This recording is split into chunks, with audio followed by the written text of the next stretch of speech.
Good morning, everyone. I would like to welcome all members and guests to the April 16th, 2024 special council meeting. This is a quick reminder that all of our meetings are web streamed and televised, so if you could please take a moment to ensure that your phones are on silent to avoid any interruptions, that would be appreciated. If there's anyone on the line on Teams, just a quick reminder to keep yourself muted, unmute yourself when speaking, use your hands, raised feature icon, turn your camera on, and so on and so forth. And the purpose of today's meeting is held under the Planning Act, Section 26. The Act provides that Council shall discuss potential revisions to official plans and have regard to any written submissions about what those revisions may be required. Council shall also give any persons who attend the meeting an opportunity to be heard, and each speaker may address Council once for a maximum of 5 minutes. Up at the podium here, we'll ask you to state your name for the public record. We have a great deal of information to consider before us today, as well as a number of deputations who have already registered. Council will be providing direction to staff today regarding amendments to the draft official plan revision. However, a final decision will be made on the official plan amendment at a future council meeting. It is imperative that we work through this process today. We may need additional time and delay the regular council meeting start time, which is scheduled for 1 o'clock. And with that, I will call the April 16th, 2024 special council meeting to order, and roll call. We have all members of council, with the exception of Councillor Michelli, that are present here in council chambers today. We have the agenda before us. There won't be any changes. It's a special meeting, so I'm looking for a mover and a seconder to approve. Councillor Breton, seconded by Councillor Vanadrishi. All in favor? That is carried. Are there any declarations of pecuniary interest today? Okay, seeing none. We're going to start with the presentation today, but I have a couple opening remarks given that this is an unusual process for Norfolk County. First and foremost, off agenda, but it is volunteer week in Norfolk County, and we have a couple of events on the go that councillors are not able to attend because we're here today. So thanks to all of our volunteers for the work that you do across the county. At 9:30 today, I will be passing the chair over to Deputy Mayor Columbus. I have a quick call in my office that I cannot miss with the Ministry of Health, and will return. And otherwise the growth plan. So I know that there is an extreme amount of pressure on council today to make a decision on preliminary steps in the growth plan here for Norfolk County. The development community certainly awaits our decision, and much of the public does as well. We have a unique opportunity for the very first time in Norfolk County's history to plan accordingly and make significant contributions to the future of our community. Norfolk's seen growth in a piecemeal fashion for 23 years that has us left holding the bag on updating infrastructure costs, decaying recreation facilities, concerns and complaints about education facilities, healthcare, and a majority of houses are sized for families who can't afford them in the first place. We have a lack of employment across the county while our neighbors see the benefit of growth, industrial investment, and government funding. Staff have developed a plan that will lay out a foundation for the next 25 years of Norfolk County's growth needs. The plan isn't just an expansion for more development and residential housing.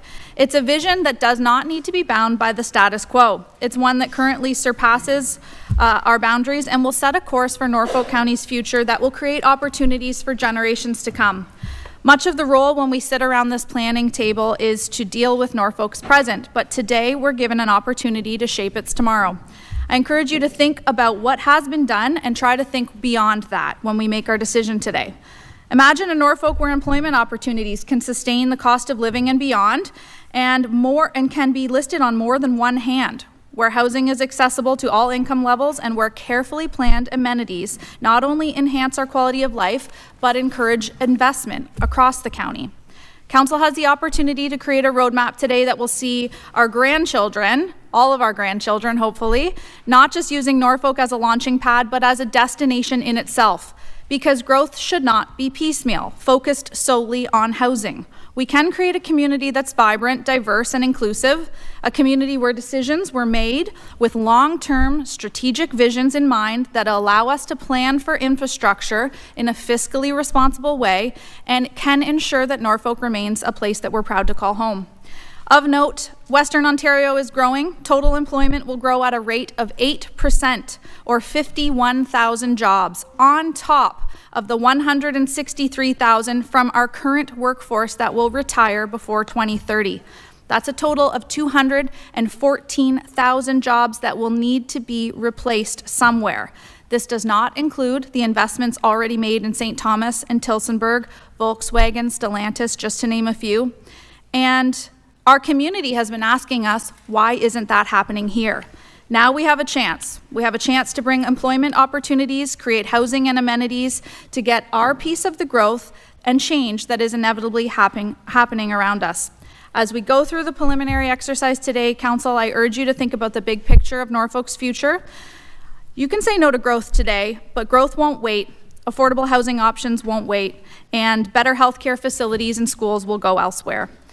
We'll be faced with the same decision in another 5 years. So let's not be limited today by what we previously have done, making decisions for today's current environment, and let's try to lay out a roadmap that still stays true to Norfolk County and creates opportunities for everyone. So thank you for letting me have those few comments, and with that I will pass it over to Nicole and Brandon to kick us off with a presentation before deputations. Thank you, Madam Mayor, and good morning. So the item that's before you today essentially sets the stage for the next 25 years of growth in Norfolk. The growth study and the official plan amendment is a comprehensive body of work and review that included many background reports, quick wins on housing, such as the additional dwelling unit provisions that we enacted, new growth forecasts, land supply and growth options, and it covers residential, industrial, agricultural lands, and beyond, along with considering complete communities. The work is looking forward, not historic. The growth is connected with macro-level infrastructure priorities, and staff have followed a consultative process. We're looking to move forward with the amendment to update the official plan, and we're seeking direction through this special council meeting under the Planning Act today. And Nicole, who's done a great job of leading and pulling this project together, is going to provide an overview. Nicole? Thank you, Brandon, and thank you, Council, and everyone here today in order to participate in this important meeting regarding the Municipal Comprehensive Review. To start off this meeting, I will be presenting briefly on the process that got us in terms of this MCR, or Municipal Comprehensive Review, as well as some of the methodology. Recognizing that this is a significant body of work, I won't be covering every aspect of the project in this presentation, but I'm happy to speak to more specifics following this presentation, or should there be any questions throughout the day. So to begin, and before we dive into any urban boundary expansions and the official plan amendment components, it is important to briefly discuss where this project comes from and where we've been so far. In June of 2021, the county, with the services of Watson and Associates, initiated the growth management study, Grow Norfolk. This work laid the groundwork in terms of providing an analysis of our history and looking into the future to identify population and employment projections for the community. This growth management strategy created the foundation in which to build Norfolk County's first municipal comprehensive review. It is through this work that the growth scenarios were identified, and in turn, related forecasts such as the population of over 92,000 and an employment base of over 34,000 by 2051 were identified. Further to that, this work also leads to the identification of a confirmed growth option, which was adopted by Council this past November 2023 in terms of that. What does that look like? So what was adopted in November was the hybrid growth option, which is identified in the slide before you and around the room. It is a blend of what was originally identified as options 2B and 3 in a lot of the Grow Norfolk work. In this option, more consistent growth than previously seen in Norfolk is forecasted through the high growth scenario. This growth is intended to be allocated most significantly to the urban serviced areas, specifically Delhi, Simco, and Waterford. This growth is anticipated to be absorbed into the community through opportunities for intensification within the existing built-up areas and the amount of potential development in existing approvals or potential in the existing greenfield area already within the urban settlement boundaries. However, there's still an identified need for land additional to what is existing. This is particularly the case when looking at the individual urban growth areas. In the case of Port Dover and Port Rowan, the appropriate amount of growth is still allocated through what's existing. However, both urban areas are going through infrastructure upgrades and should have sufficient land supply to accommodate development for the foreseeable planning horizon. Courtland is anticipated to see some moderate additional growth compared to previous forecasts, contingent upon the continued availability of servicing capacity for water and development on private wastewater systems. Delhi, Simco, and Waterford are all identified to require additional lands to meet the growth requirements in their specific areas. The hybrid growth option also includes employment growth specifically needed in Delhi, Simco, and Waterford in a higher number. So today's special council meeting is in relation to the first of two components which make up the Norfolk County's Municipal Comprehensive Review in terms of facilitating an official plan amendment. This first phase is focused on policy updates in relation to the growth forecast and growth targets, identify locations for settlement boundary expansions and potential boundary rationalizations, identifying changes to protected industrial lands, policy directions for any lands to be added to the urban settlement area in terms of maybe special policy areas, things like that. Policy updates related to the requirements of new development and other recommendations from the Norfolk Grow Norfolk study.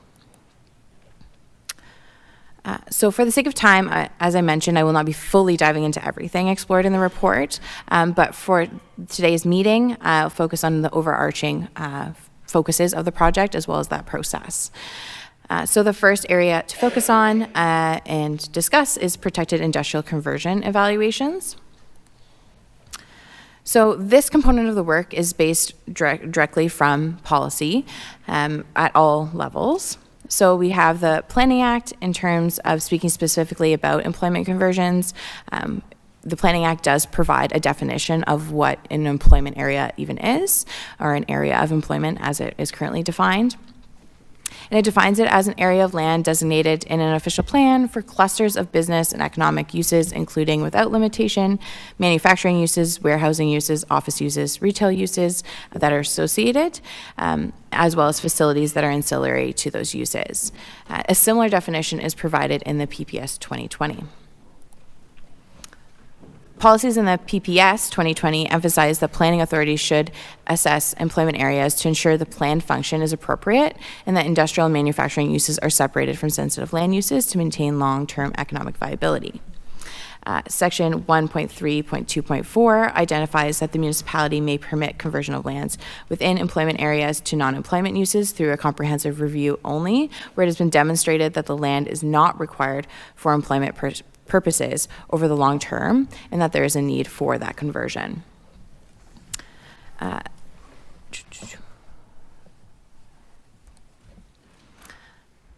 Similar to that PPS 2020, Norfolk County in our official plan has local specific policies that pertain to employment conversions. They're quite lengthy, but similar, these two slides here. It's in staff's review of requests to convert lands within employment areas, both cumulatively and individually. Careful consideration was given to whether the proposed conversion requests met the the evaluation criteria outlined for reviewing potential conversions of protected industrial, in our case, designated lands. A brief evaluation of each parcel requested for conversion is included in the report before council as an attachment F, and the requests are further identified in the attached schedules to be further explored later in this meeting. As noted previously, through the Grow Norfolk work, a need for additional land was identified. This need appears not only at the not at the county-wide level, but more specifically at the urban area by urban area level, where deficiencies and surpluses start emerging when we look at those communities specifically. It is important to note that from a provincial perspective, when we look at land needs, the land need is typically viewed at a county-wide level, and it is left to the municipality to identify and justify the location of any changes. So similarly, the larger body of urban expansion work follows the same policy framework, looking at the Planning Act, the PPS, as well as our local official plan. So the Planning Act sets out the authorities for land use planning in Ontario. Council is carrying out the responsibilities under the Planning Act, having regard to, among other matters of provincial interest, and which is specified in the PPS.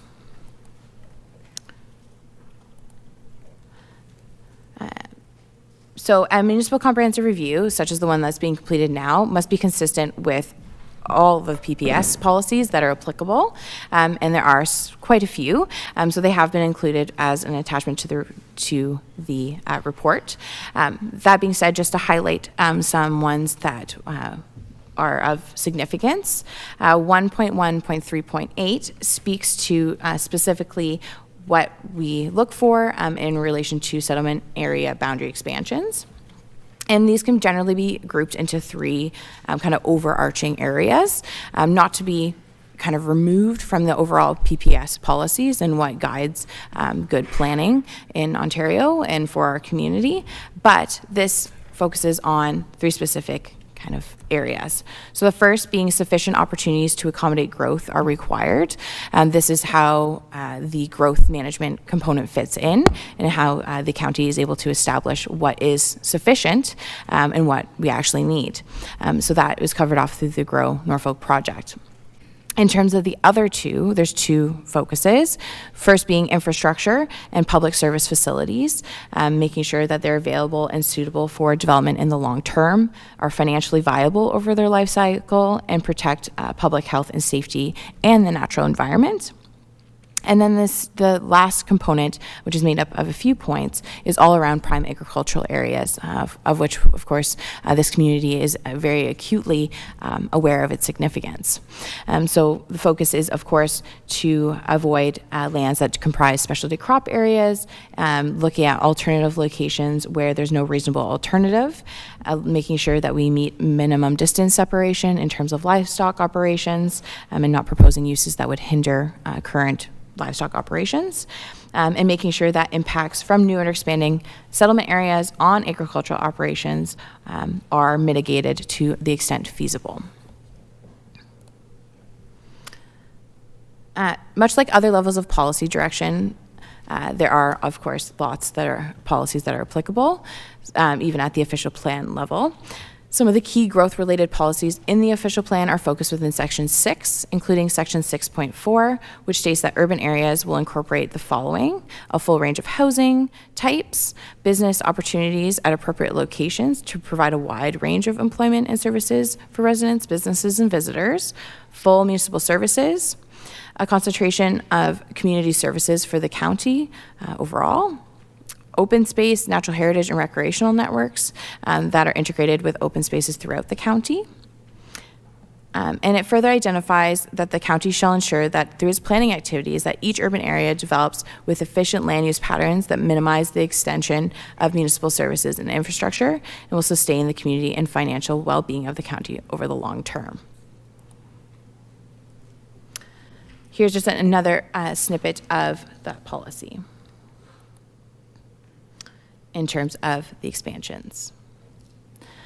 So some of the questions that we get around this project is how much land do we really need? And so there's components to that. The first being that evaluation that we completed through the Grow Norfolk project. The second kind of lies in how we evaluate what came from that project. And so the PPS provides guidance in that form.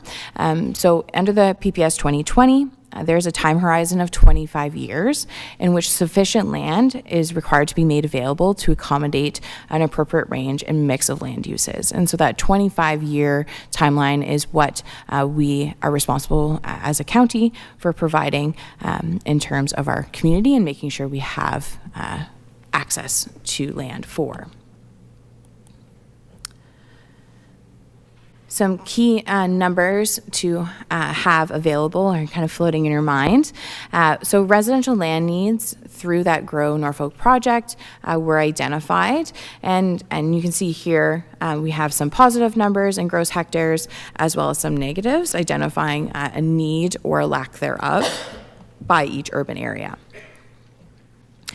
In terms of employment land, very similarly, you'll see the need identified in the areas identified previously, so Delhi, Simco, and Waterford, with a total land need of about 52 hectares identified. So as opposed to residential land needs, where there overall would be sufficient lands, but not when you look at a urban area by urban area basis, there was an identified need overall for the county to provide opportunities for employment areas. So in order to review possible scenarios of lands that were proposed to be part of the expansion area, a multiple step evaluation system was created using best practices and methodologies used by other municipal comprehensive reviews completed in other areas, as well as analysis locally. The system, which generally consists of two passes, as they're termed, or separate components, was developed using a mixed methods approach. So the first pass was developed with a quantitative lens, so focused on numbers. It took the identified priorities and themes of the project and created markers to measure the individual parcels against one another. The intent of establishing the criteria or markers was to try and identify the specific features that, in terms of an established theme, or consideration of the larger project, as well as a provincial policy statement, would indicate the potential for an ideal addition to the existing community framework.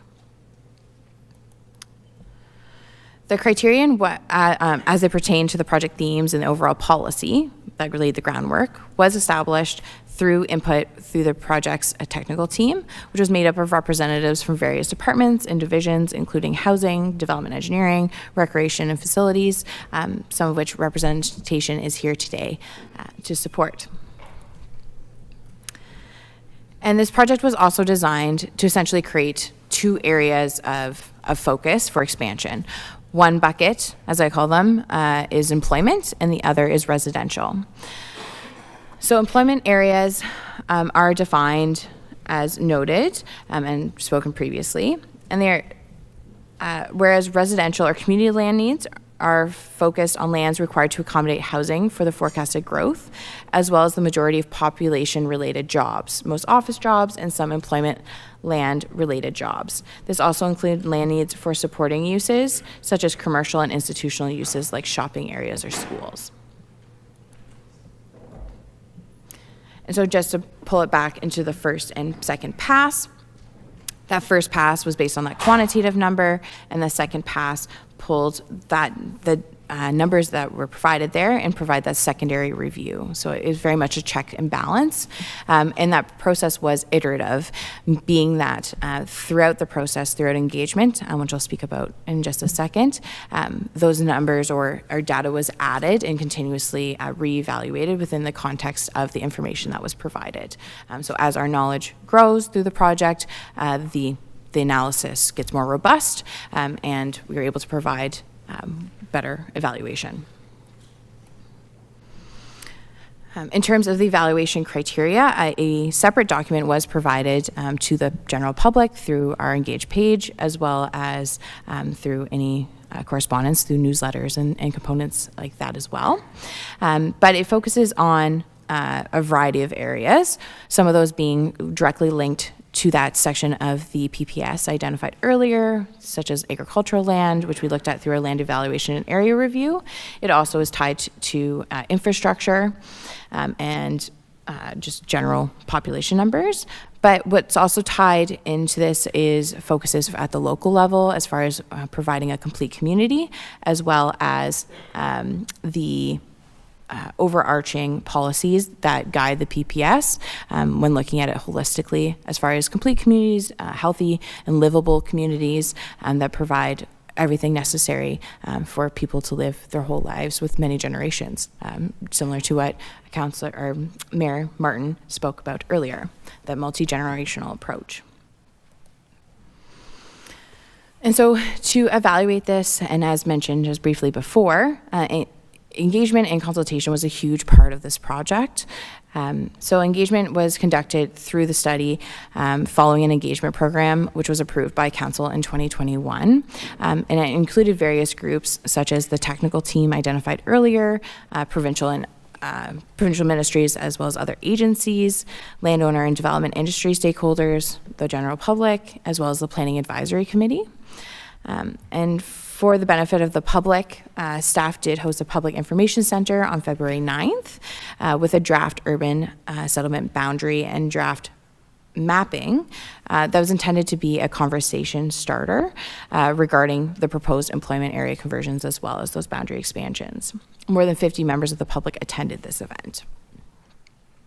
And following that meeting, recognizing it was only the start of the conversation, staff also organized individual meeting slots to facilitate further discussion on specifics in those proposed draft changes as far as the project at a larger scale. More than 12 stakeholder meetings were held, as well as additional telephone meeting sessions, emails, etc. And so when thinking about the project as a whole, as we've come through this process, it took that initial draft or conversation component that was presented at the PIC, and we were able to combine it with additional data collection and evaluation, as well as that information gathered through engagement and consultation with those parties just identified, to come to today, where we have a draft official plan amendment and proposed urban area settlement boundary expansions for council's and the public's review. In terms of next steps, so of course throughout today we have our discussion.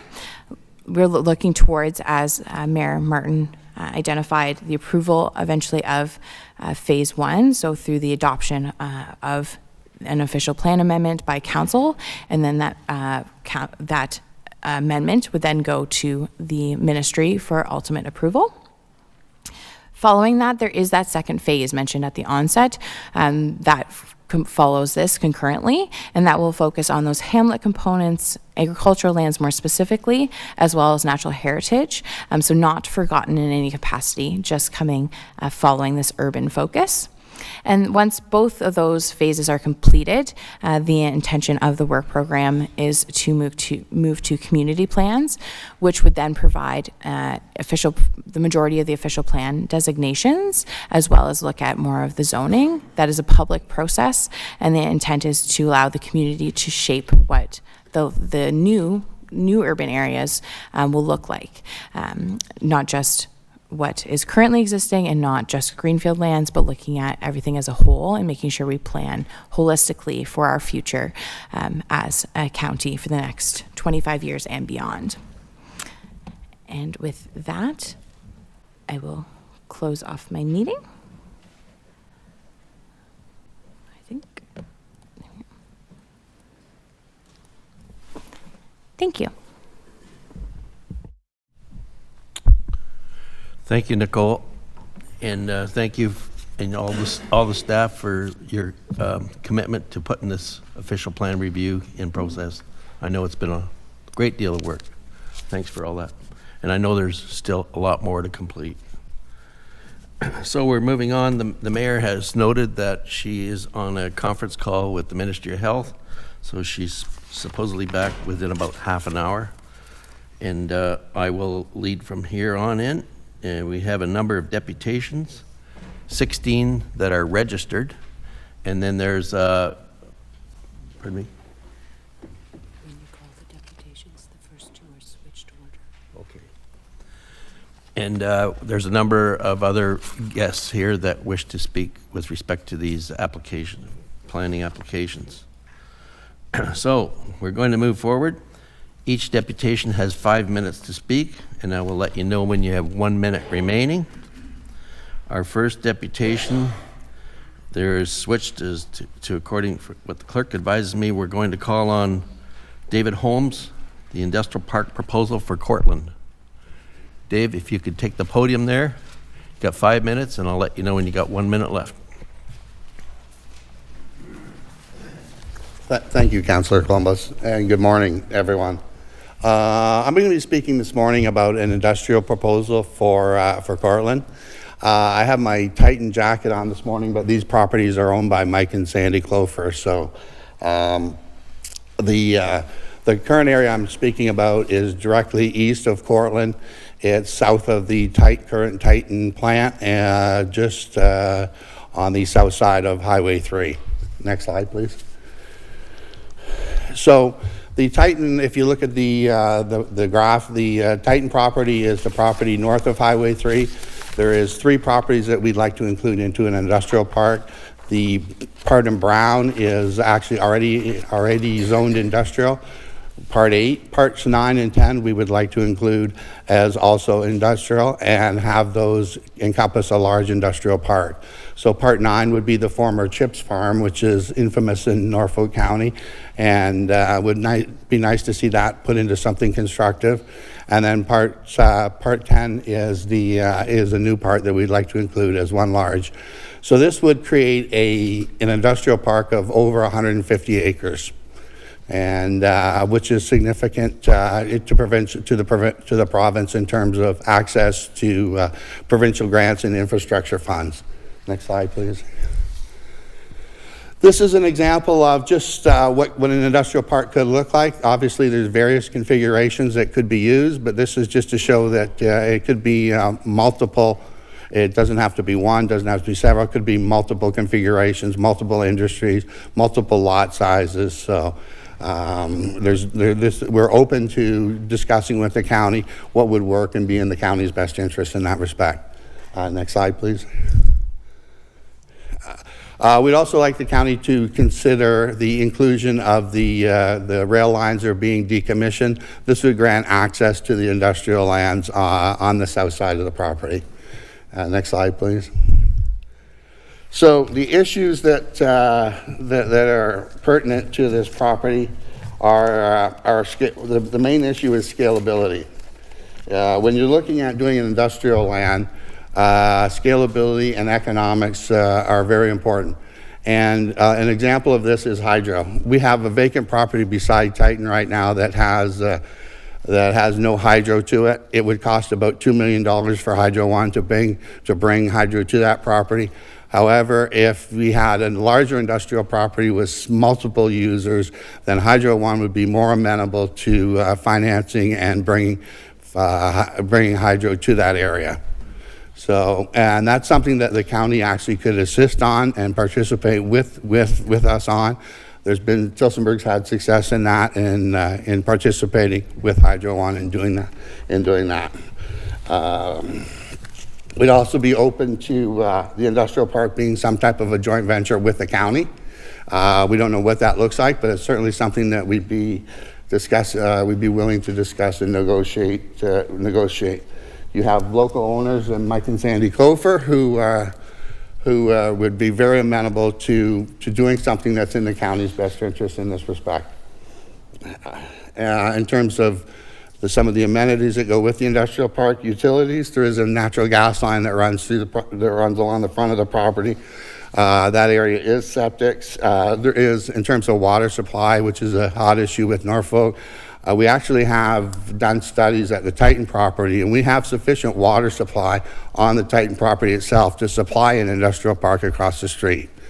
So, so that could be looked after. Hydro, as I mentioned, would need to be upgraded. Hydro is a big issue to that area right now, and there would need to be significant hydro upgrades to that area. There's this residential or industrial park is in close proximity to industrial residential areas in Courtland. 1 minute left. Thank you.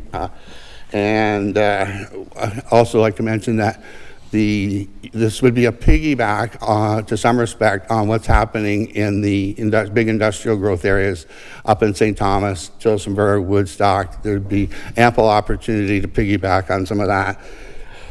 We heard the other day that the St. Thomas project is the 4th largest industrial facility going up in the world.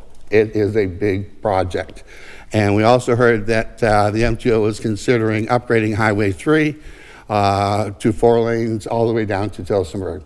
So that would bring access to the west side of Norfolk. And overall, this supports the provincial mandate of having larger industrial space to have access to provincial funding for infrastructure. Dave, your time is up. Thank you, Mike. Thank you, Councillor. And thank you for coming forward with your deputation. Pardon me? Thank you for coming forward with your deputation. Thank you. Thank you. The clerk advises me that we will deal with all of these at the end with receiving them as a deputation, okay? And there are no questions of deputies at this time. That'll be done later. Our next deputation is from Eldon Darbison with respect to residential lands in Courtland. Welcome, Eldon, and you have 5 minutes. Thank you very much. Go ahead.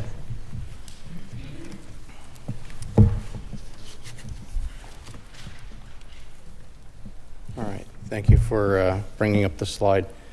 Thank you for allowing me to speak this morning.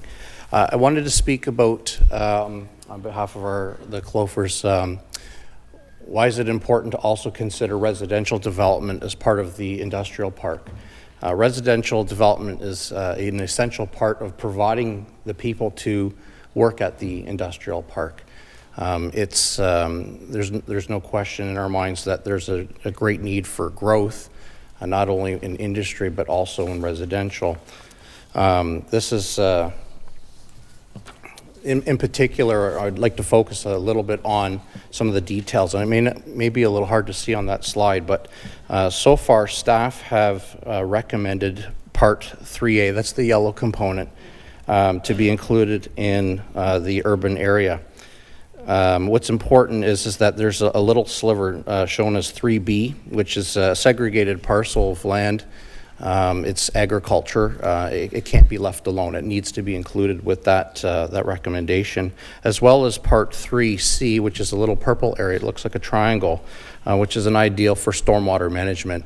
We all know that when we do residential development, water has to go somewhere, and this is these 3 components together are very, very important. What's also very important is providing enough residential housings as an industrial park will grow.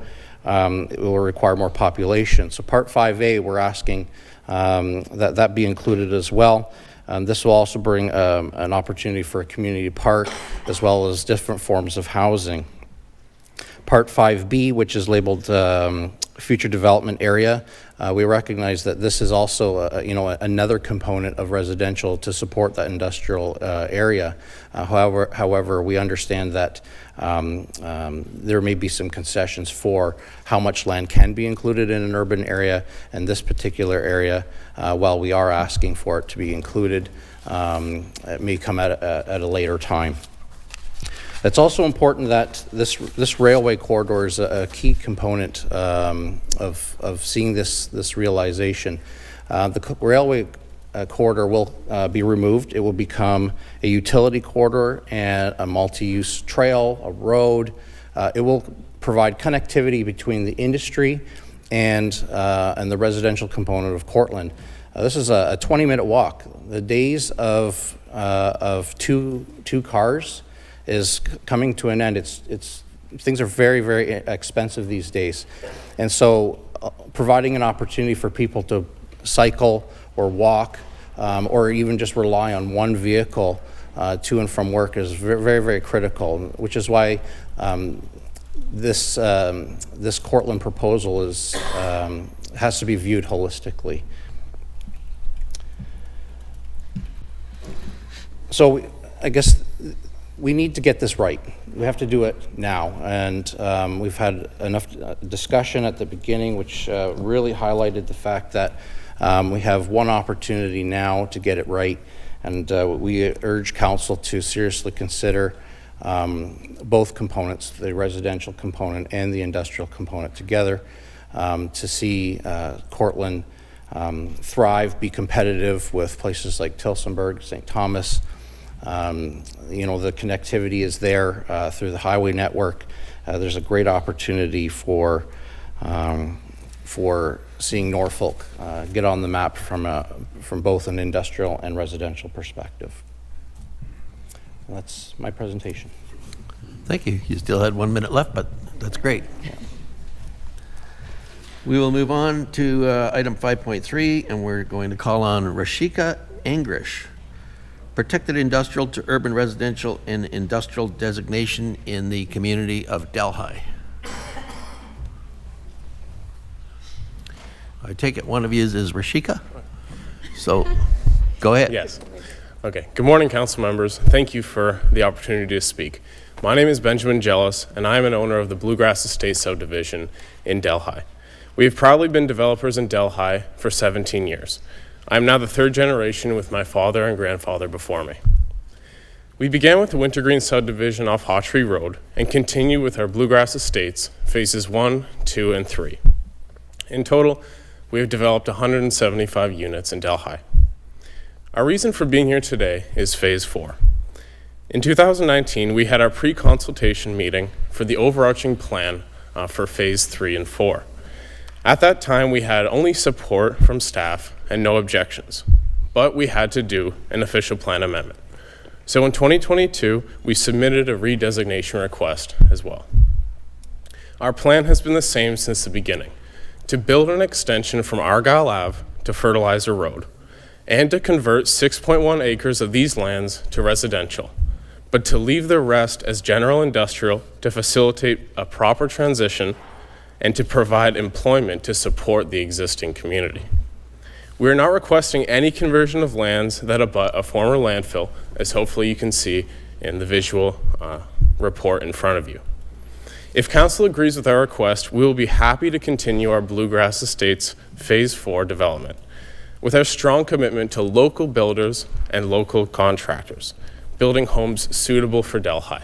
We are committed to Norfolk County. Thank you for hearing our request, and I will now call on Rashika Angrish to explain our rationale for the designation change. Thanks, Ben. Good morning. Our request is simple. We're asking for conversion of only 6 acres of the property for residential. The remaining 44, we are simply asking that it be changed from protective industrial to a general industrial, which allows a wide range of uses for this community. It will allow us to develop that property in a more comprehensive way, meeting the needs of the current residents and the future residents of this community. The protective industrial is a very restrictive designation which only permits heavy industrial uses, and with the existing land uses and the residential across the road will create some major land use conflict for development of these lands. So that is our request. It will it will allow for softer transitions from the sensitive land uses that exist in this area, and while protecting the future employment of this area as well. Again, we're not requesting to remove any protective industrial lands, but simply requesting council to consider through this process redesigning of protective industrial and allowing more flexibility so that these lands can be developed, knowing the current scenario of Delhi. Thank you. Okay. Thank you very much. Appreciate you coming forward. And we'll now move to item 5.4. We have David Rowe regarding lands at Talbot and Hawtree Road. Welcome, Dave. Yes, good morning. Dave Rowe here. I'm filling in actually for Pam Dusling because she had another commitment. Pam has been participating in this process with submissions to the county dated September 11th, 2023 and April 1st, 2024, which that report is attached to this agenda. We're representing Bob Courtland, a very long-term resident and very successful entrepreneur both in Delhi and across Norfolk County.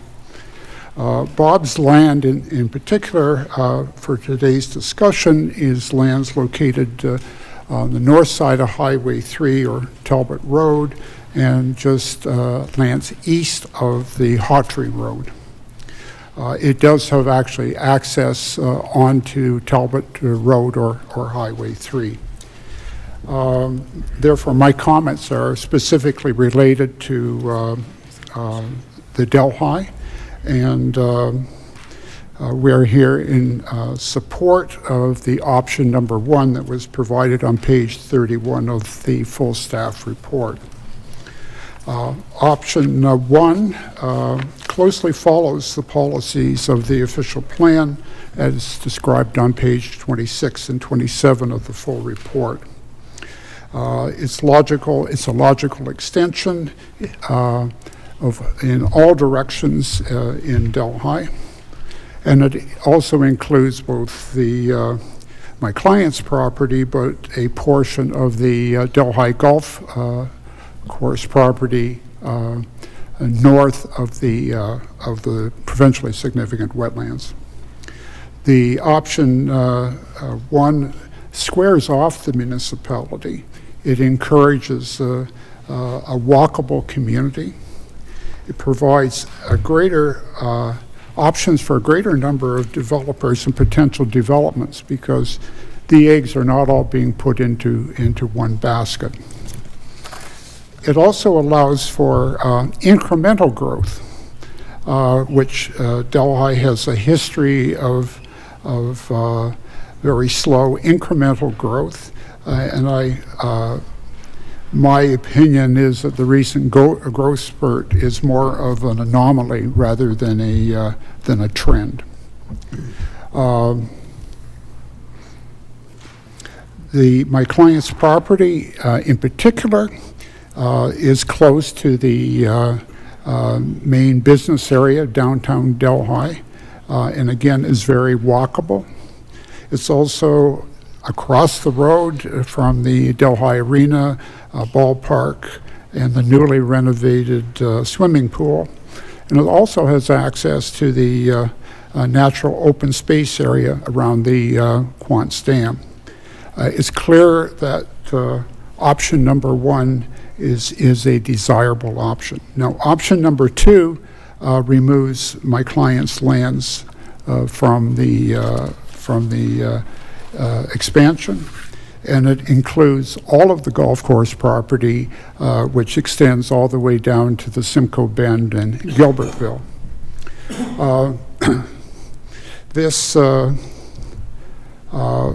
One of the concerns that council should have is that there has to be major infrastructure installed in order to provide services to the lands south of the wetlands on the south end of the golf course property. It also merges the hamlet of Gilbertville with the urban area of Delhi, and then begs the question, 1 minute left, Dave. should servicing be provided to Gilbertville? In summary, we believe that the option number 1 is in fact the best option. As a matter of general comment, in the cases of Delhi and Waterford, Council will be creating a winner and a loser. And this is very important. These are very important decisions which Council is making today and at a subsequent meeting, as it will affect the growth and direction of the community probably for the next 20, maybe, who knows, 50 years. It's hard to say. My advice to Council is to take their time and make careful considerations, in particular in Delhi and in Waterford, where you have a definite winner and a loser. I think that Council should be requesting additional information in order to make an informed decision. And that's my comments. Okay. Thank you for your deputation, and I see that you are on for item 5.5, urban area boundary changes. Is that correct? No, this was included in this one so as well. you're completed your deputation. I have completed. Thank you. Okay. Thank you for coming forward. We'll now move to item 5.6. We have Cheryl Schindrick with respect to the Delhi Golf Course development. Cheryl, you have 5 minutes, and I'll let you know when you got 1 minute left. Thank you, Mr. Chair. Thank you for the opportunity to address you this morning. My name is Cheryl Shindrick. I'm Executive Vice President with Geranium. We are an Ontario-based land developer and home building company. We've been building across Southern Ontario since 1977. I am before you this morning regarding Agenda Item 5.1 in relation to our property known as the former Delhi Golf Club located at 905 James Street and 76 Wilson Avenue. I am joined with colleagues here this morning, Mario Giampetri, a principal of the company, Theonis Manarahan, who's our senior project manager, and I'm also accompanied by Richard Kelly-Ruitz of GSP, the consulting planners, together with Stephen Ferry from Loopstra Nixon and Jacob Damstra of Learners, who are members of our project team. Shortly, you will hear from Mr. Ferry, who has provided a written submission on our behalf for, in connection with today's meeting. The county's growth management study and official plan review process, as you've heard, has been underway since June of 2021. We have been involved and participating in the process since December of 21. We've made numerous submissions and been engaging with your staff team during this time. A number of our submissions were attached to Mr. Ferry's correspondence, copies of which you all should have. In addition to our involvement in the Grow Norfolk process, we have an active development proposal with the county for the redevelopment of the former golf course property. Those applications were filed in February of 23 and have been proceeding in tandem with the growth management official plan review process. As you know, we had a public meeting in June of last year, and you would have all seen the variety of housing options proposed on the plan. Our submissions today are in connection with the proposed boundary expansions for the Delhi settlement area, and we are here to seek council support for including the entirety of the golf course lands in the urban boundary, as depicted on option 2 in your staff report. I would note that the staff report in option 2 overstates slightly the developable portion of the golf course property by about 12 hectares. So when you total up the option 2 numbers for the property, it totals about 43 hectares. And in fact, the developable portion of our property is about 31 hectares. So there's 12 hectares there that somebody else could have the benefit of using. Of the settlement boundary area expansions that are considered for Delhi for residential purposes, only the golf course property is not prime agricultural lands. The lands have already been developed, as you know, as a golf course. They can be considered, therefore, as underutilized urban lands, adjacent to an urban boundary, proposed for redevelopment, and very appropriately proposed for development. Including the entirety of the golf course property maximizes the preservation of prime agricultural lands, a valuable resource in Norfolk County, while providing for much-needed housing. This is consistent with provincial policy and the policies set out in your own official plan to preserve, where possible, valuable agricultural lands. Including the golf course lands for residential uses responds to the urgency of provincial and federal objectives to deliver more housing more quickly, as our development applications have been filed. They have been subjected to rigorous technical review and are ready to be brought forward 1 minute left. For council consideration. The provincial announcements last week for further legislative changes to increase housing includes measures to increase the land supply for housing, to remove barriers for approvals, and to further streamline the approvals process.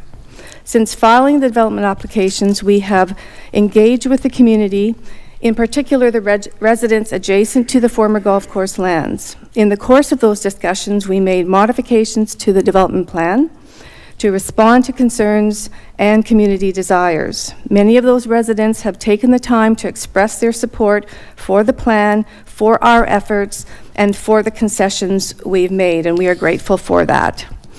In conclusion, For all of these reasons and further detailed in Mr. Ferry's correspondence, we would ask Council to support the inclusion of the entirety of the golf course lands in the urban boundary for Delhi.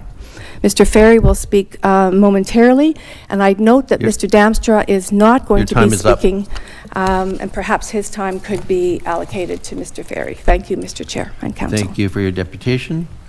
Now we'll move to item 5.7, and it's Jacob Damstra, again with respect to the Delhi Golf Course development. Jacob, you've got 5 minutes. Thank you, Mr. Chair. My name is actually Stephen Ferry. I'm from Lucian Nixon LLP. I'm just going to speak in place of Mr. Damstra. He will not be speaking today. Mr. Chair and members of council, in the report before you, county staff have proposed growth options respecting Delhi urban area, referred to as options 1 and option 2. Those are put forward to you for your consideration. The main difference between options 1 and option 2 is approximately 3 hectares of additional lands. As mentioned by my colleague earlier, the lands for our clients' lands were overstated. So that would include all of our clients' lands in option 2, whereas option 1 would include only a small portion of our clients' lands, which would bifurcate the development potential of those lands. I'm here today to formally request that this council take a very decisive action today and provide direction to staff to include all of the option 1 and option 2 lands for Delhi into the Delhi urban area. That would mean that the comment made by Mr. Rowe that there is a winner and a loser would not occur. Alternatively, I would ask that council provide direction to staff to proceed with only option 2 for the Delhi urban area. Our clients' lands are appropriate to be added to the Delhi urban area. Unlike other lands under consideration, they have been fulsomely studied, they have active development applications, and they are not prime agricultural lands. I'll start at this last point first because it's critical for the decision before you. 5 parcels of land have been identified for inclusion into the Delhi urban area for residential uses. Of the 5 parcels, our clients' lands are the only ones that have not been shown to be prime agricultural lands through the county's own Lear study. As we heard earlier from the staff presentation, the provincial policy and the county OP, in fact, both include very similar directions, and that is that when considering settlement area expansions, prime agricultural lands should be avoided. And expansions including prime agricultural lands shall only occur when reasonable alternatives do not exist. That's what the policy says. So on page 15 of staff's report or presentation. In this case, it is clear that our clients' lands are the reasonable alternative that exists, and therefore they must be included first before other lands can be added. We question how option 1 is even before this council. How can prime agricultural lands be proposed to be added to the Delhi urban area when suitable developed lands that are not prime agricultural are excluded from the urban area in the face of this existing policy? To exclude our clients' lands either in whole or in part would be an affront to the provincial policy statement, to the county OP, to accepted good planning principles, and to the overwhelming sentiment of the county and its representatives, including the MPP, Bobby Ann Brady, that prime agricultural lands be avoided when possible. Delhi golf course lands constitute existing, underdeveloped land use and are in close proximity to the existing urban area. As determined by the Court of Appeal in Oakville v. Clublink, our clients' lands have been developed as a golf course and are therefore considered to be an structure. The land themselves are considered to be a structure. Inclusion of our clients' lands into the urban area means that lands can be appropriately developed and growth on prime agricultural lands is minimized. Another critical point raised earlier by my friend is that our clients' lands have been the subject of active development applications, including intensive site-specific review and study. The redevelopment of our clients' lands has been tested, and it's passed the test. Further, the applications are a clear and demonstrable indication of our client's intention to develop. The PPS requires that for expansions of settlement areas, that the infrastructure facilities be suitable for the development over the long term and be financially viable over the life cycle. The county's MCR has determined that Delhi has the capacity to accommodate significant amount of planned growth. 1 minute left. RJ Burnside has prepared a preliminary analysis of the servicing needs required for the residential options and has concluded that similar servicing requirements are required for all the options, with the exception of the 20.4 hectare parcel to the north, which potentially requires a crossing of a creek. As part of our detailed technical work, we've confirmed that servicing solutions exist to service all of the committed development as well as the redevelopment of clients' lands, and we have committed to cost-sharing the infrastructure required in Delhi so that the costing function is coordinated, funded, and delivered in a timely manner. We implore council to choose these options. With our clients' lands, you know what you're getting and you know how you will get it. This takes away the unknowns and should provide confidence to the county that our client is ready, willing, and able to proceed with its development. There is no guesswork and no threat that the lands will remain undeveloped, exacerbating the housing crisis and leaving the county with unfunded infrastructure costs. Your time is up, sir. Thank you. If I may have 30 more seconds, Mr. Chair? Not really, I'm sorry. Okay, thank you. We got to Those keep are my things on submissions. time Thank here. you for your time. Now, I understand your name is Steve Ferry, Yes, that's and correct. could you spell your last name? It's for- F as in Frank, E-R-R-I. Okay. I'm I think 2 or 3 down the list as a Oh, deputation. you're on the list, okay. Yeah. There you are, yep. Yeah. Okay. So I had asked for additional time, Mr. Chair, because my friend, Mr. Damshire, is not speaking today, so I had hoped that I could have just 30 more seconds. It was a change in order, thank you. Correct. We've heard your deputation. Thanks Okay, very much. thank you, Mr. Chair. Moving on, we've got item 5.8, Mark Spence, the Delhi Golf Course lands. Your presentation, Mr. Spence.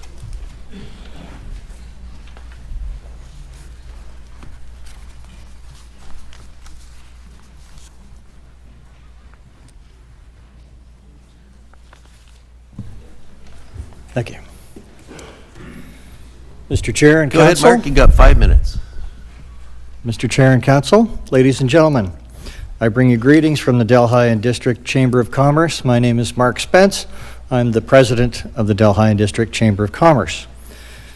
Thank you for the opportunity to speak to you today. I know you have a full schedule, so let me get right to the point. We're in favor of option 2 for the development of the area in and around Delhi. Specifically, we're in favor of a decision which would permit the full and immediate development of the property known as the Delhi Golf Course. There are 4 main reasons why approving option 2 is the best course of action. Norfolk County urgently needs a broader tax base. Council has communicated clearly and frequently on the challenges facing the operating budget and the capital budget.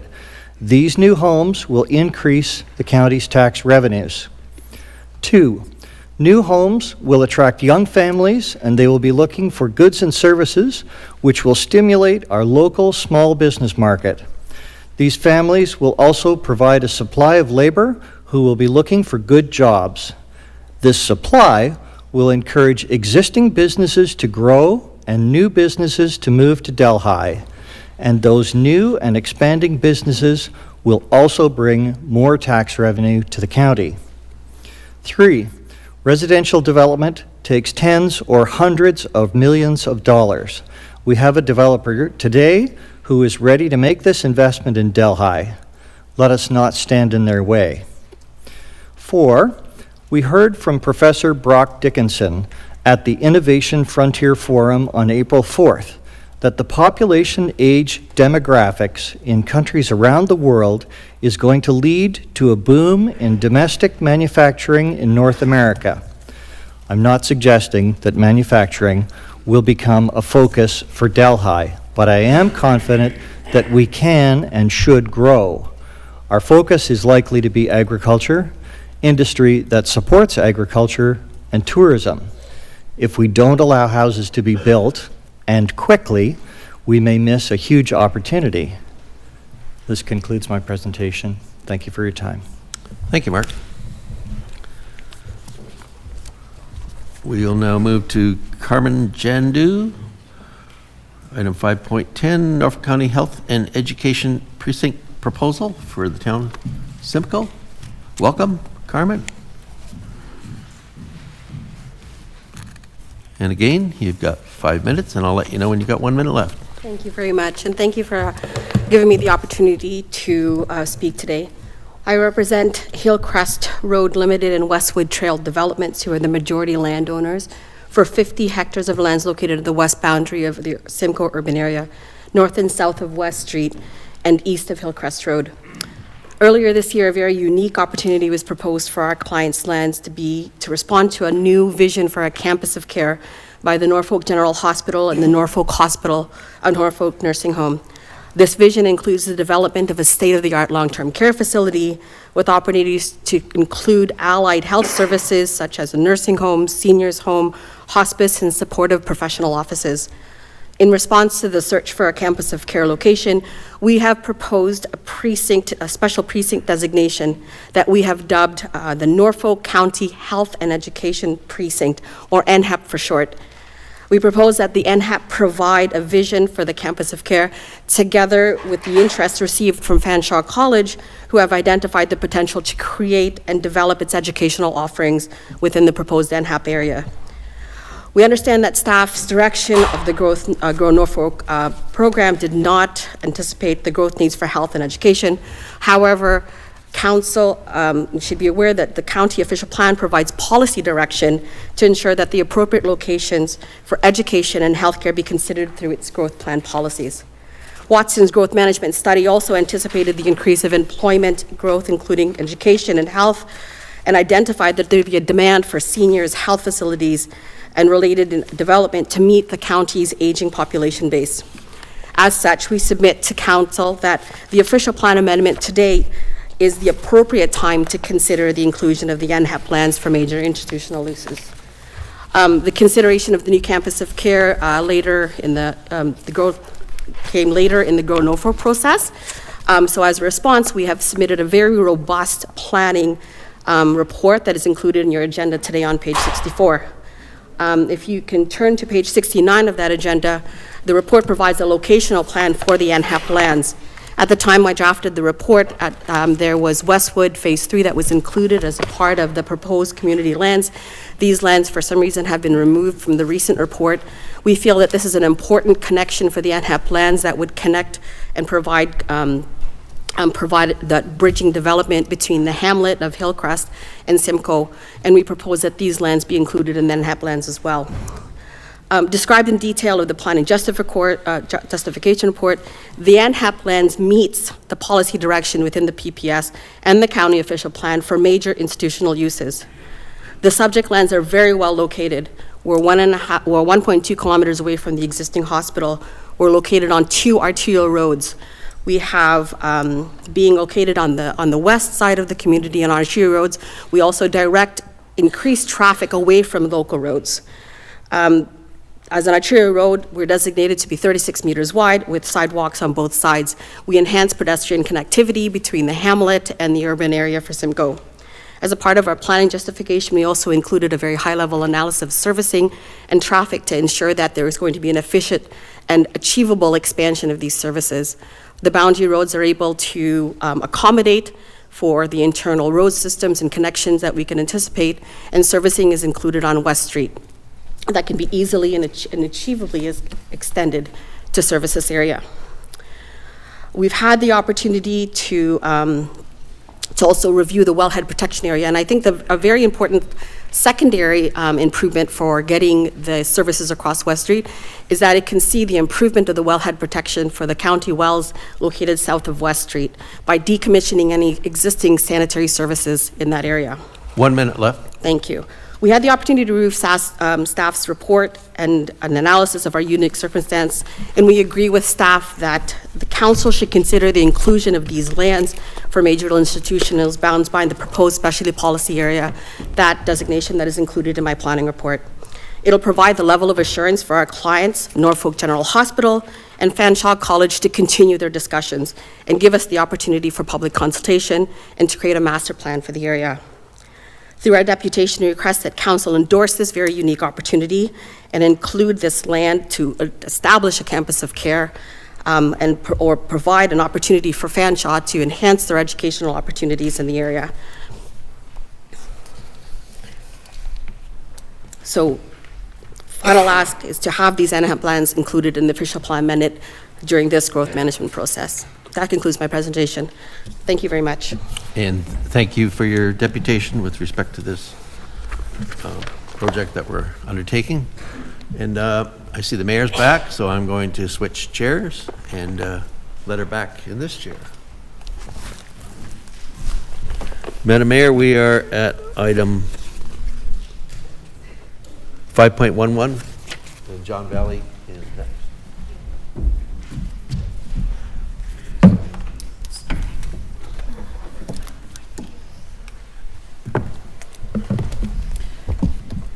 Whenever you're ready. If we could load the PowerPoint, please.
Building anticipation.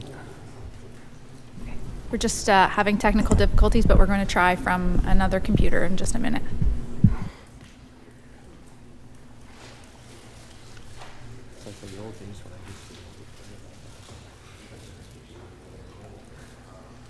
We don't do that anymore. Right.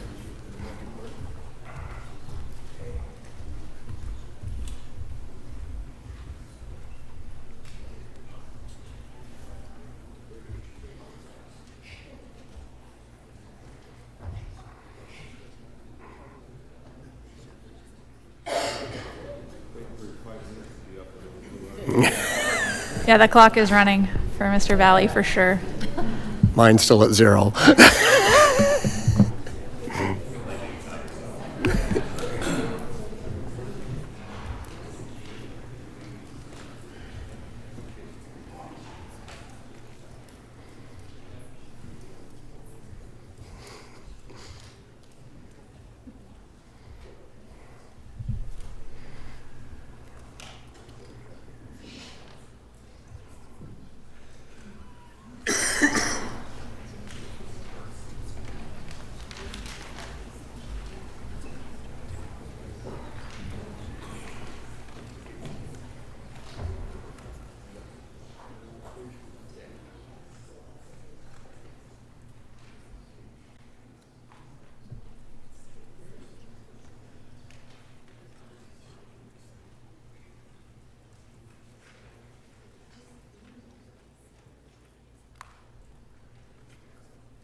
Mr. O'Hara, do you have a presentation?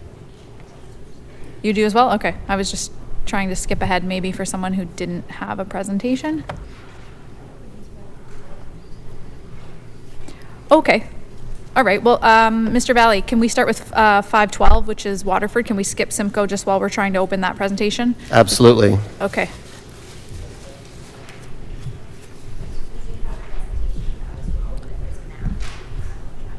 Okay.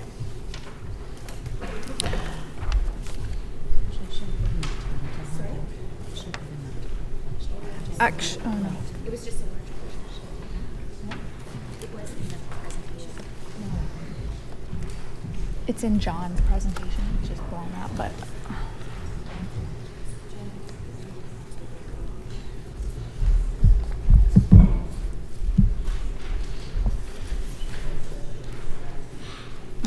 This is, yeah.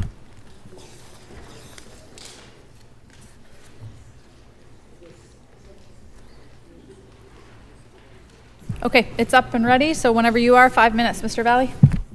Thank you very much, Your Worship and members of council. I am John Valley. I'm president at Valley, and I'm here today to speak to you about an application for urban boundary expansion, which we call Concession 7 in Waterford. Next slide, please.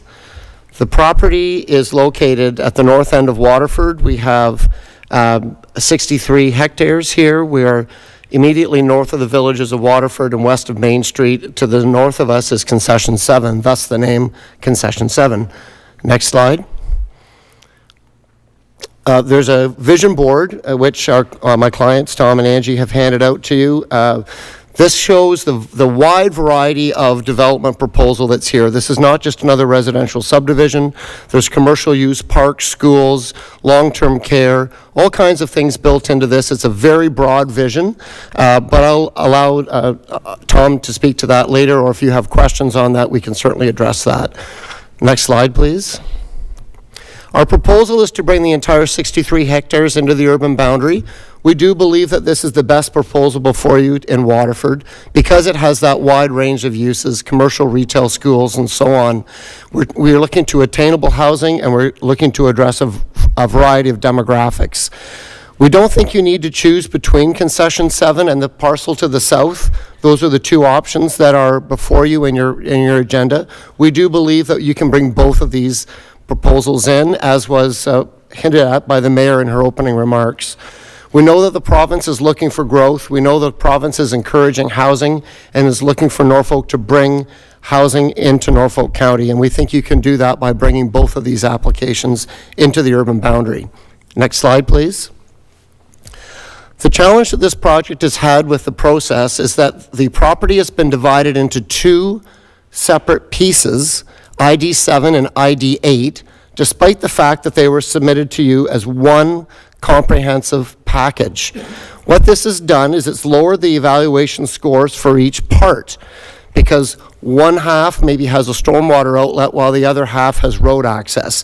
So the one half with only stormwater doesn't get points for the road and so on. When we combine these properties and reevaluate them, the scoring obviously is much more favorable. Next slide, please. We've gone through this exercise and we've looked at the various categories, walkability, so on.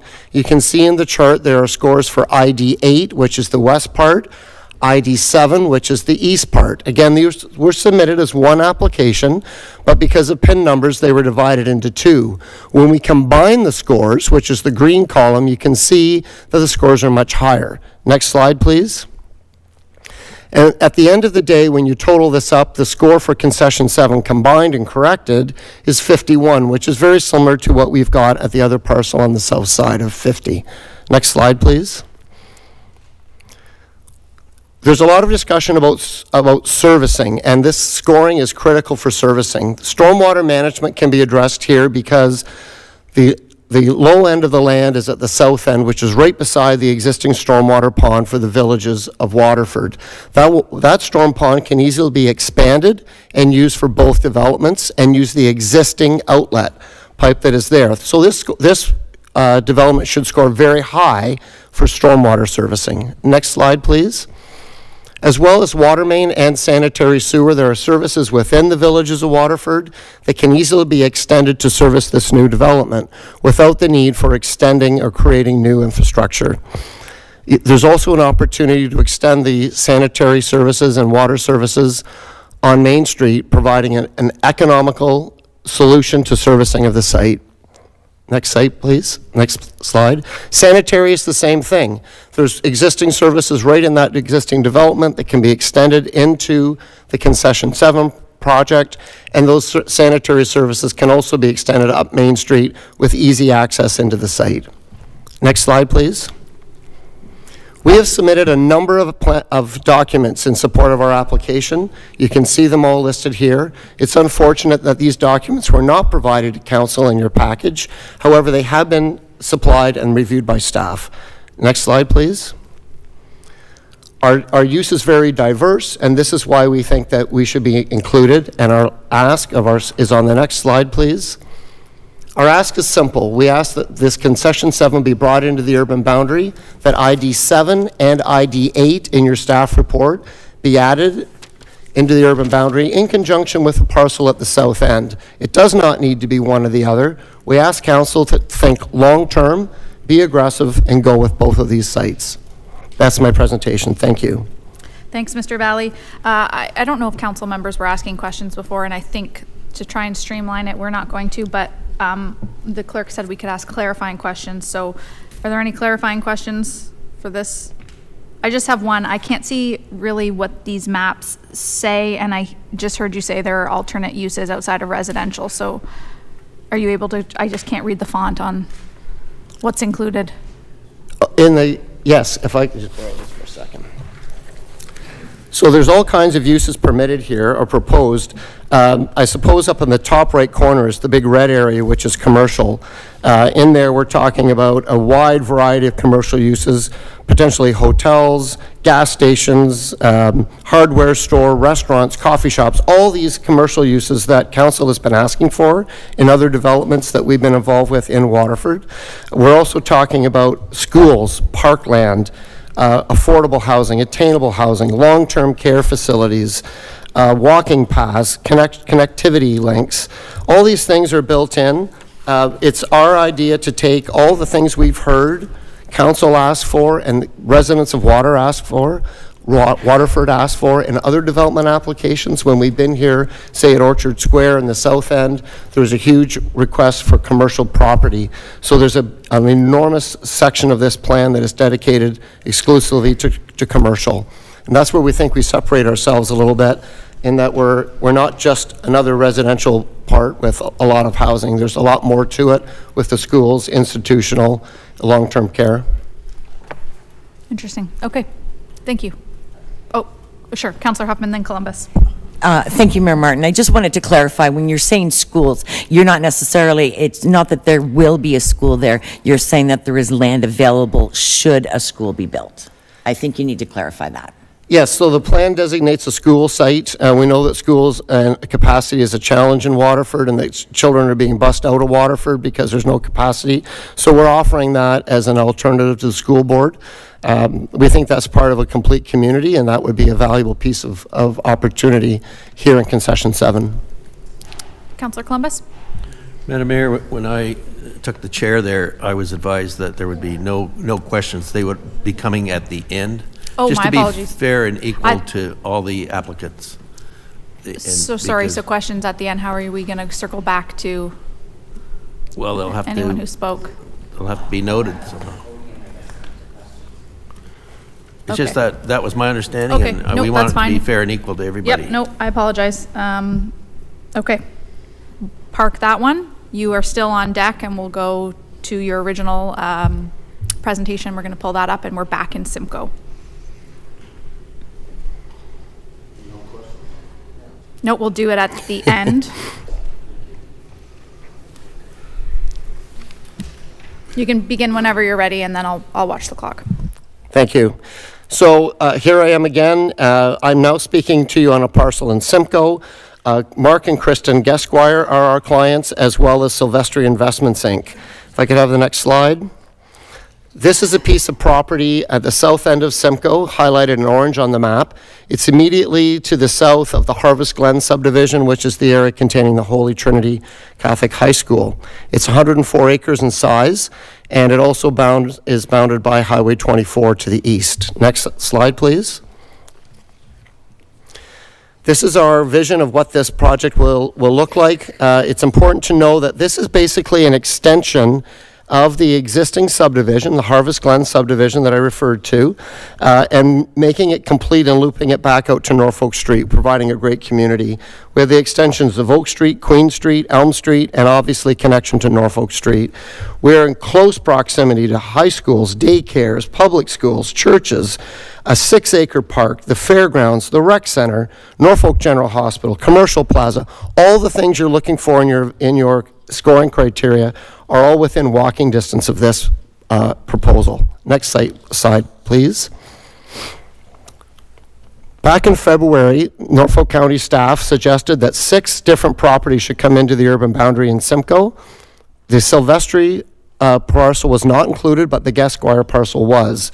Now, and the next slide, please, in April, all of those 6 parcels are removed. None of those 6 from February remain, and all the eggs in the basket are being put into one property out on Ireland Road. We're concerned about that. We're concerned that there's actually a net loss of almost 12 hectares from the urban area of Simcoe, because a lot of area is being removed from the boundary. While this is called Grow Norfolk, it can also be called Shrink Simcoe. Simcoe's losing 12 hectares from the urban boundary. Next slide, please. Again, we have a scoring challenge here because this project, which was submitted again as one comprehensive project in partnership with 2 developers, ID 10 and ID 11, have been scored separately. It's the same issue that we just saw in Waterford.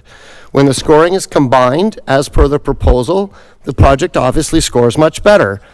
Next slide, please. Here we see the same chart that I showed you in Waterford, and it shows how Gasquire, being ID 10, and Silvestri, ID 11, it shows their scores, and it shows the Gasquire-Silvestri combination corrected scores in the yellow or the green column. Next slide, please.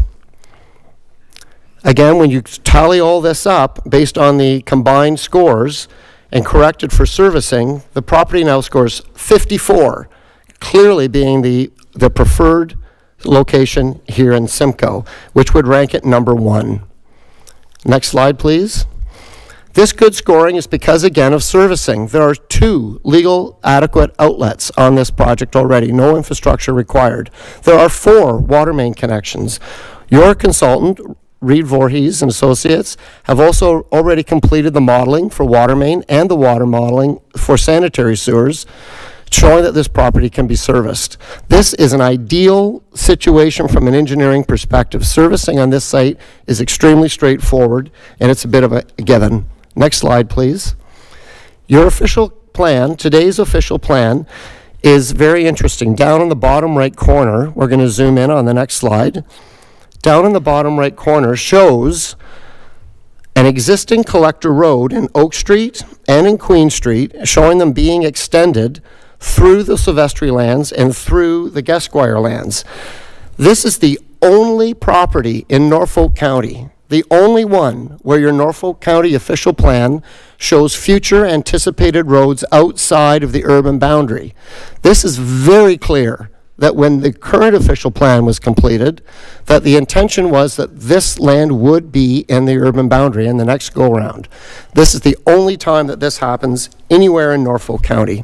We could skip 2 slides, please. Again, we provided a number of documents to Norfolk County, particularly drawing your attention to the fact that the sanitary sewer modeling and the water modeling have been done. We've also submitted evaluations and scoring matrix. Again, none of these were provided in your council agenda. We could skip 2 slides again, please. Our request is very simple. We ask that the entire Gasquires and Silvestri proposal be included in the urban boundary. This is the only property in Norfolk County that was anticipated for this expansion in your last official plan, in your current official plan.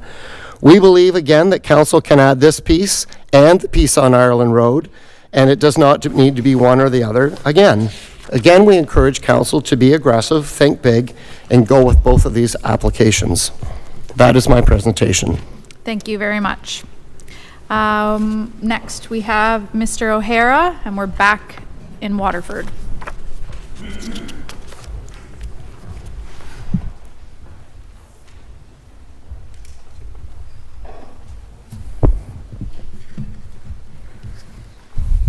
You ready?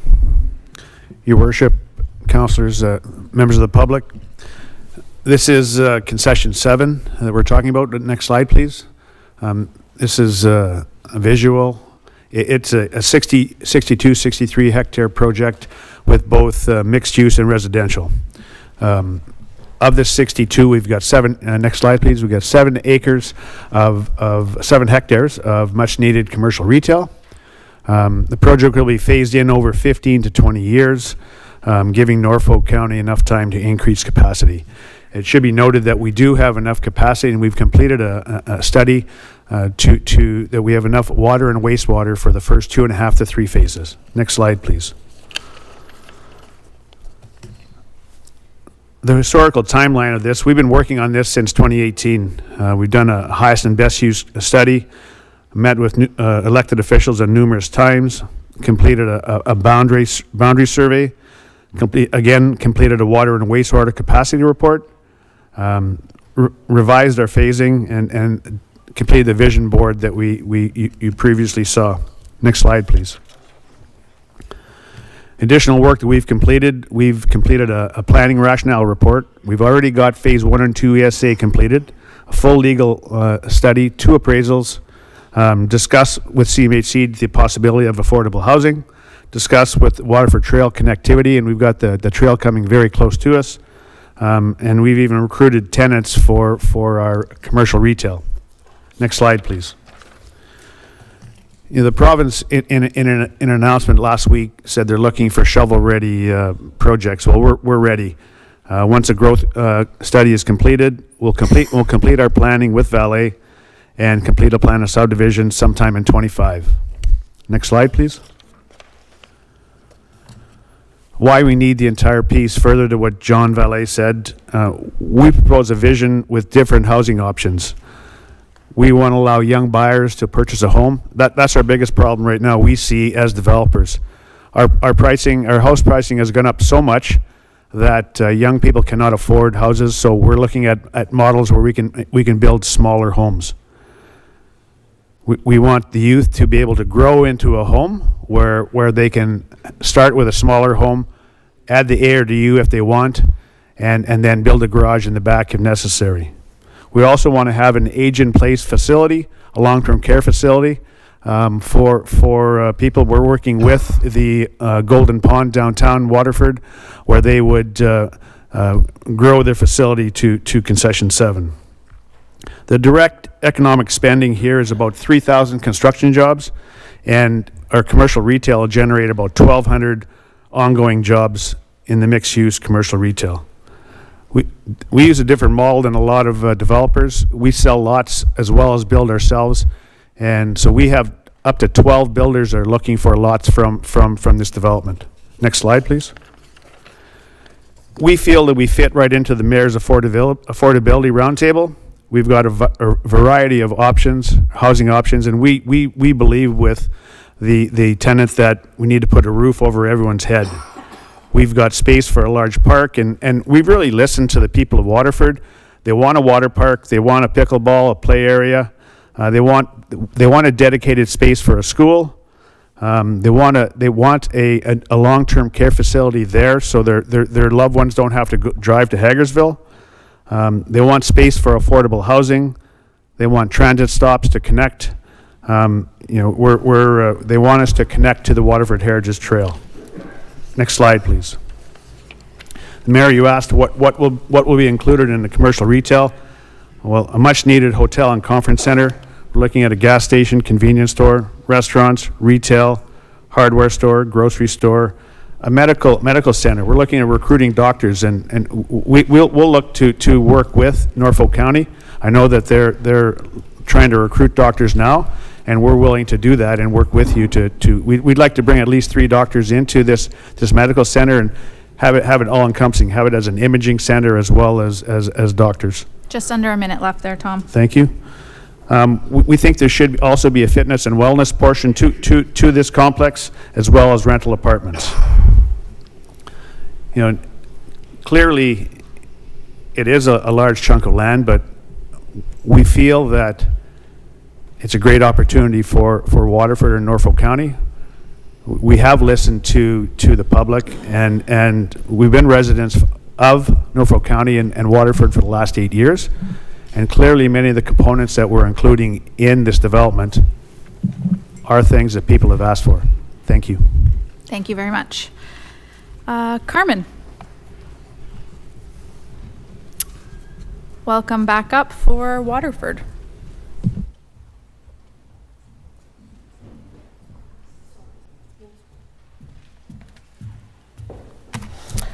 Hello again. Again, my name is Carmen Chandio. I'm with Arcadis. I'm here again before you, representing 214 Carson & Co. for their lands located in the community of Waterford. Our clients are long-term community developers. We have many active projects with them in Courtland, Delhi, and Port Dover. They are committed community builders with a very successful track record in the county. Our clients' lands are shown on the plan and before you that was submitted. The subject land, and this is the plan here. The subject lands are very well located on the southwest quadrant of the Waterford community, scoring third in the county's valuation Pass 1 for urban expansion areas.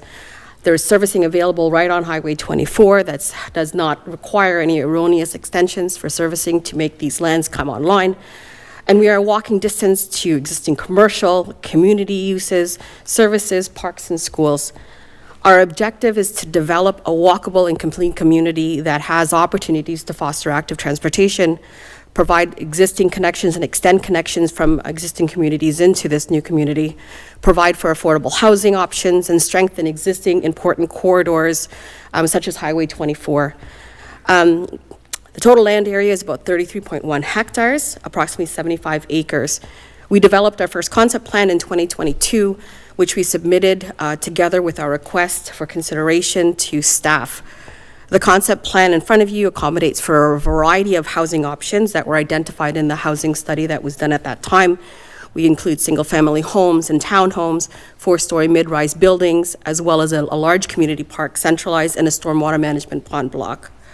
We want to explore more opportunities to enhance that transportation corridor along 24 and create a gateway development at the south of the community by extending that commercial area. And that's a conversation we'd like to continue with staff during the later planning processes if these lands are brought in. Our clients are ready to work with planning approvals to create more houses in Waterford as soon as they can. We anticipate that the future zoning bylaw amendment and the draft plan approval application would be submitted later this year. Targeting the submission of these applications hopefully in late summer or early fall. We also anticipate that the full build-out for this subdivision will be done in 3 phases. The concept plan that's before you identifies that we can accomplish about 763 units on the property with the concept plan before you now. Through the stakeholder engagement sessions, we made a very robust submission back to staff to provide them with a very site-specific planning analysis for our clients' lands using the Pass 1 evaluation criteria that the council had, or that the county staff had provided. Our submission is included as part of your agenda for your convenience and review. We understand through our Pass 1 criteria that the LEAR scoring was a key factor in the evaluation criteria for our clients' lands, and our clients' lands scored a little higher on that LEAR evaluation. Therefore, in addition to our specific, site-specific planning evaluation, our clients retained Paul Niels, an agrologist from Orion Environmental, to review the LEAR scoring as on a site-specific basis for these lands. Mr. Niels' evaluation that was submitted to staff identifies that our clients' lands, the entire parcel, is already significantly impacted by existing residential development, being located within 500 meters of existing residential subdivision with road connections going towards our land and rural strip development located on Highway 24. It's in Orion's opinion in their review that due to this impact, optimizing the use of the subject lands to focus community growth along Highway 24 and adjacent to the existing residential development is the more appropriate alternative to minimize the impact of growth on other more important agricultural areas. Our planning analysis submitted to staff provide the planning justification that supports the inclusion of our clients' lands to provide a logical and efficient community pattern that has the greatest opportunity to facilitate residential and commercial growth in the short term for Waterford. We have reviewed staff's proposed growth options for Waterford and agree with staff that the inclusion of the 33 hectares of land of our clients demonstrates the best opportunity to meet the provincial policy statement, Norfolk's official plan policies, and the Grow Norfolk areas of focus. In closing, our ask to council is to approve a growth option for Waterford, which identifies the inclusion of our lands and the entire of the lands as a part of the future community of Waterford. I understand that questions are going to be asked at the end. I'm going to be staying and be available for any questions that are asked for both of the items that I spoke to today. Okay, Thank you very much.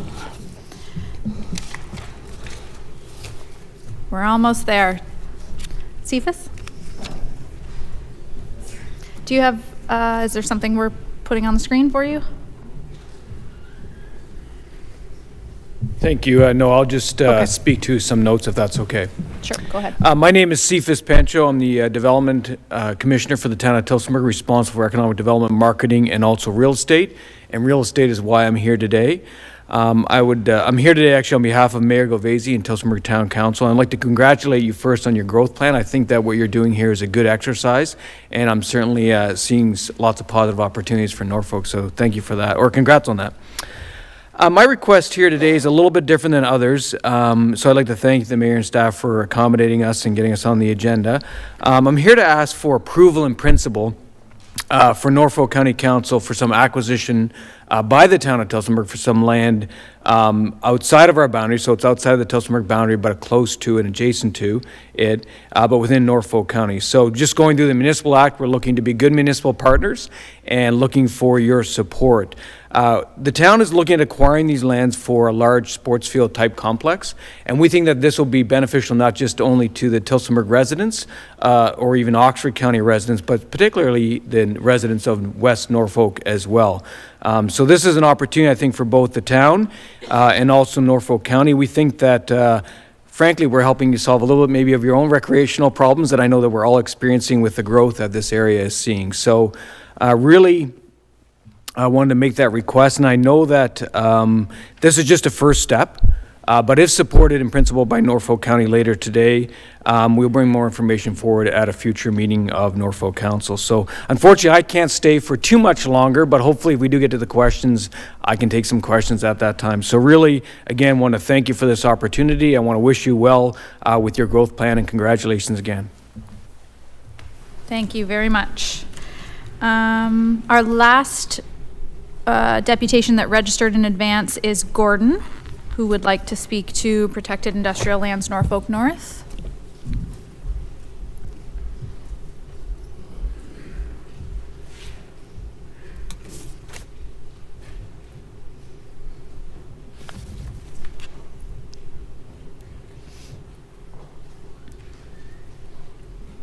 Okay, no Gordon? On the line, Gordon? Are you on virtually, on Teams?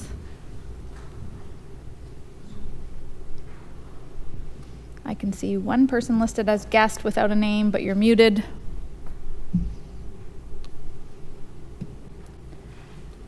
Okay, no Gordon. All right, then we have two additional speakers who have registered today to speak. So first up, we have Roger Vermeulen.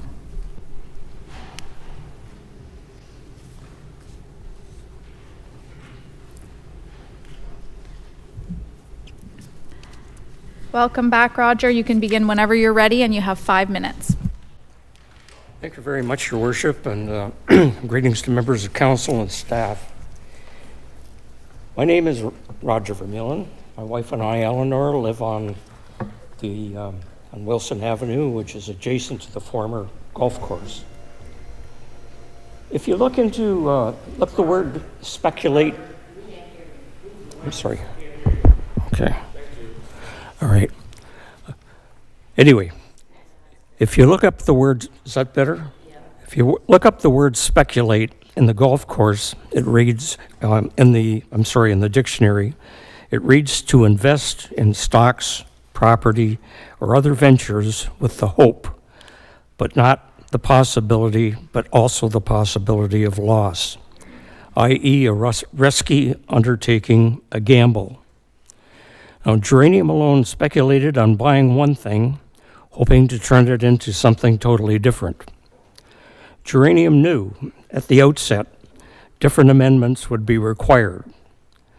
And with no promise of such from Norfolk County, they gambled and rolled the dice. And what has resulted is solely the result of Geranium's actions and decisions. Destroying the Delhi Golf Course, a key attraction to the area, when at the same time you're going to try and attract new people here, it simply doesn't make sense. Please don't be misled that everyone in the neighborhood is in favor of this proposal. They are not. By using the time-old practice and tactics of divide and conquer, bait and switch, a number of somewhat vulnerable owners signed to support. After being promised one thing, only to be warned of a worse outcome, if they didn't agree, many signed simply to put an end to the threats and mayhem.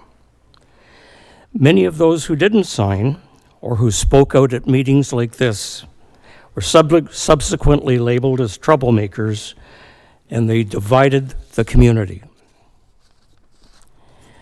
This report suggests that a massive development should be directed to Delhi because no other area in Norfolk has the water capacity.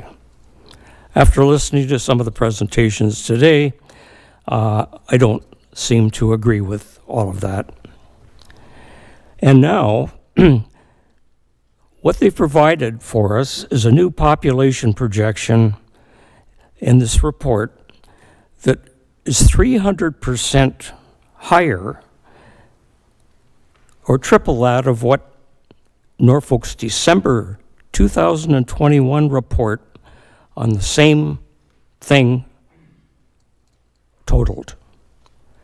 There seems to be no factual data to support this fantasy. Delhi already has a large variety of housing projects in place, more than enough to meet present and future needs. 640 lots as of today. Delhi cannot support a development of the magnitude proposed by Geranium. We do have a medical center capable of servicing some needs. We don't have a hospital. And the doctors of the family health team, by the way, are already scheduled to move from Delhi to Simco within a few months. Likewise, our schools, with multiple portables, can only now accommodate all the children that we do have in our area. Why is it thought that mainly Delhi can suddenly attract all the industry for Norfolk? One of the few attractions that Delhi has or has had until last fall is the golf course. Finally, after reading this report, I think one can only conclude that the Geranium proposal is premature at best and is based on a population forecast which defies both logic and common sense. 1 minute remaining. Thank you. By determining this proposal, it can always be evaluated at a later date, along with some actual population growth statistics, which will be taking place over the next few years. The old adage, build it and they will come, is not always appropriate. All you have to do is remember Townsend, Nanticoke, and that situation, and what the result was. Thank you very much. Thank you for coming. The last registered deputation we have is Jamie.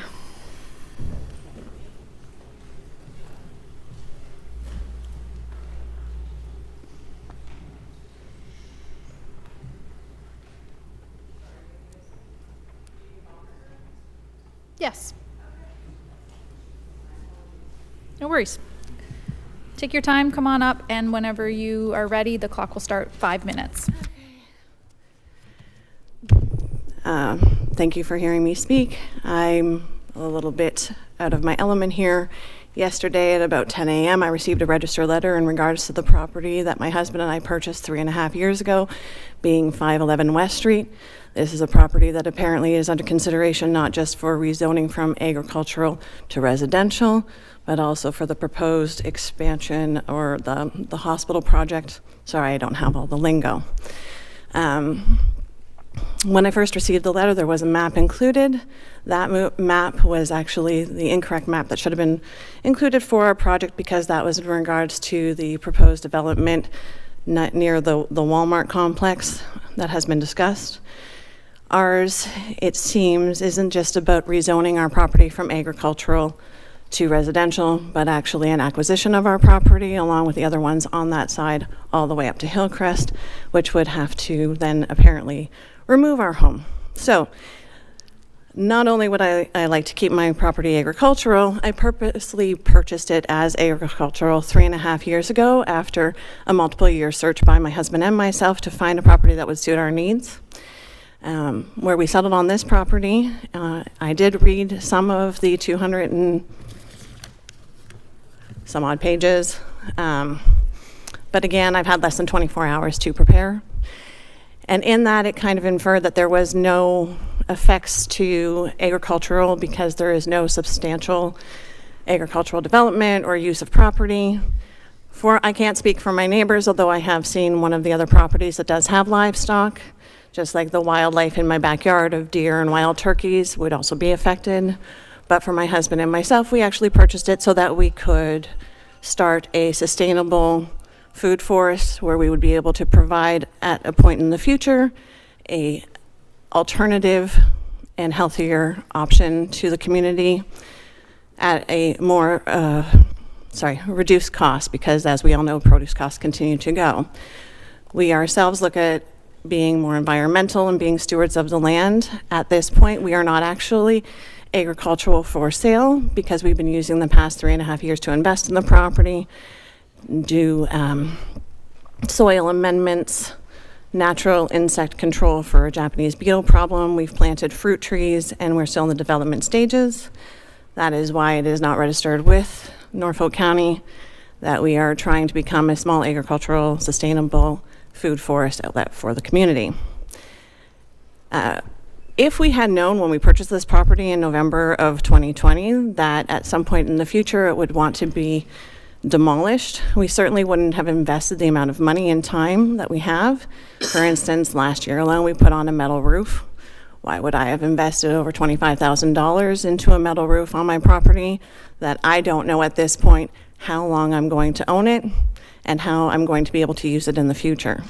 And that is just one of the improvements that we've done in hopes that we could turn this property into a more environmental, sustainable place that we were going to call our forever home. So at this point, we obviously are strongly opposed to being rezoned. We want to stay agricultural. And we're kind of in limbo and hitting pause on what we should be doing with our property, because we have to pay for a house that now, as of yesterday at 10 a.m., no longer feels like it's going to be our home. And that is just the point that I wanted to make to council today. Thank you. Thanks for coming, Jamie. I'll have staff connect with you to clarify, because I haven't read the letter you received, but I don't believe that there's anyone acquiring your property. It would just be neighboring properties nearby that would receive rezoning. But again, I didn't read your letter, so I'll have staff connect with you and provide. Okay. Okay, that's great. Thank you. Okay, that is it for registered speakers, but we do have lots of guests here today. So is there anyone who has not registered that wishes to come up and speak? Okay, please come on up to the podium, state your name for the public record. If there's anyone else in council chambers that wishes to speak, if we could get the next person lined up on deck and have somebody waiting in the wings to keep rolling, that would be great. Good morning. My name is Tony Lados. Sorry, Tony, can you move the microphone right in front of your mouth there?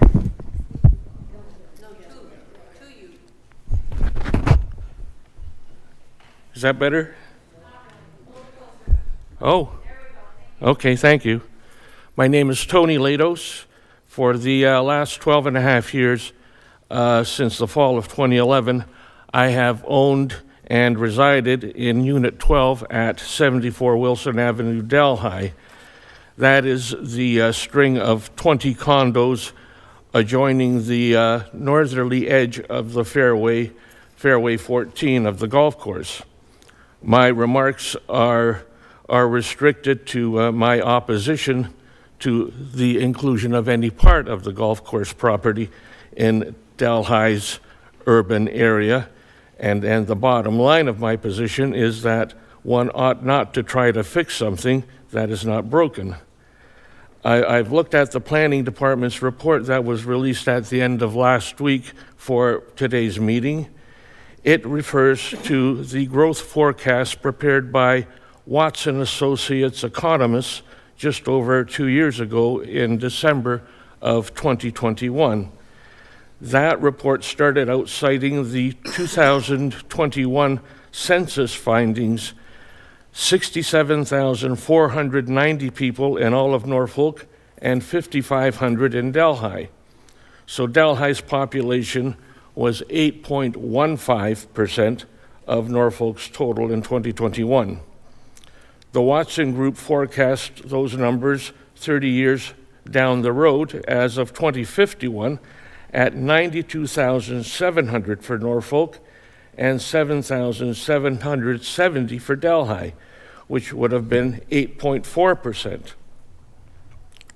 The planning department's report accepts Watson's forecast of 92,700 for all of Norfolk, but states, and this is at pages 23 and 31, that with a hybrid growth option, the 2051 forecast population for Delhi is an intended allocation of 19,467. There's no explanation of this hybrid growth option, but I suggest that the important words are, quote, intended allocation, unquote. According to the dictionary, allocate means allot or assign. So 19,467 is not what the population will be, but that which the powers that be intended to be, whether or not it is in fact so. 19,467 of a forecast total of 92,700 is 21%. Does anyone realistically believe that more than 1 out of every 5 inhabitants of Norfolk will be living in Delhi? That's absurd. It's like the allocation in a dream 55 years ago of thousands of houses in Townsend in the make-believe city of Nanticoke. It didn't happen, and this is not going to happen either. For Watson's realistic forecast of a population of 7,770, even significantly greater numbers, we already have far more than adequate coverage with the 640 lots now available for construction within the existing urban boundary of Delhi. If you wish, I could give you a breakdown of just where those 640 lots are. Those 640 lots do not include the 55-acre development plan on the former DeCarlis farm on the north side of the middle of Church Street East, which I would venture to guess could accommodate another 200 or so lots. Those 640 lots also do not include the 3 unsold lots on St. Michael Street at the southerly edge of Fairway 14. Those have been awaiting construction for at least the last 15 years. A builder purchased those 3 lots together with a 4th, and on that 4th one, he built a spec house, which it took him more than a year to sell. So now he's listed one of the 3 remaining lots for sale as an empty lot. Tony, you have 1 minute remaining. Thank you. We have absolutely no need of the significant development proposed by Geranium for the golf course property, nor any need for any other development on that property, and it should remain, in my respectful submission, excluded from Delhi's urban area. And that's my presentation. Thank you. Thank you very much.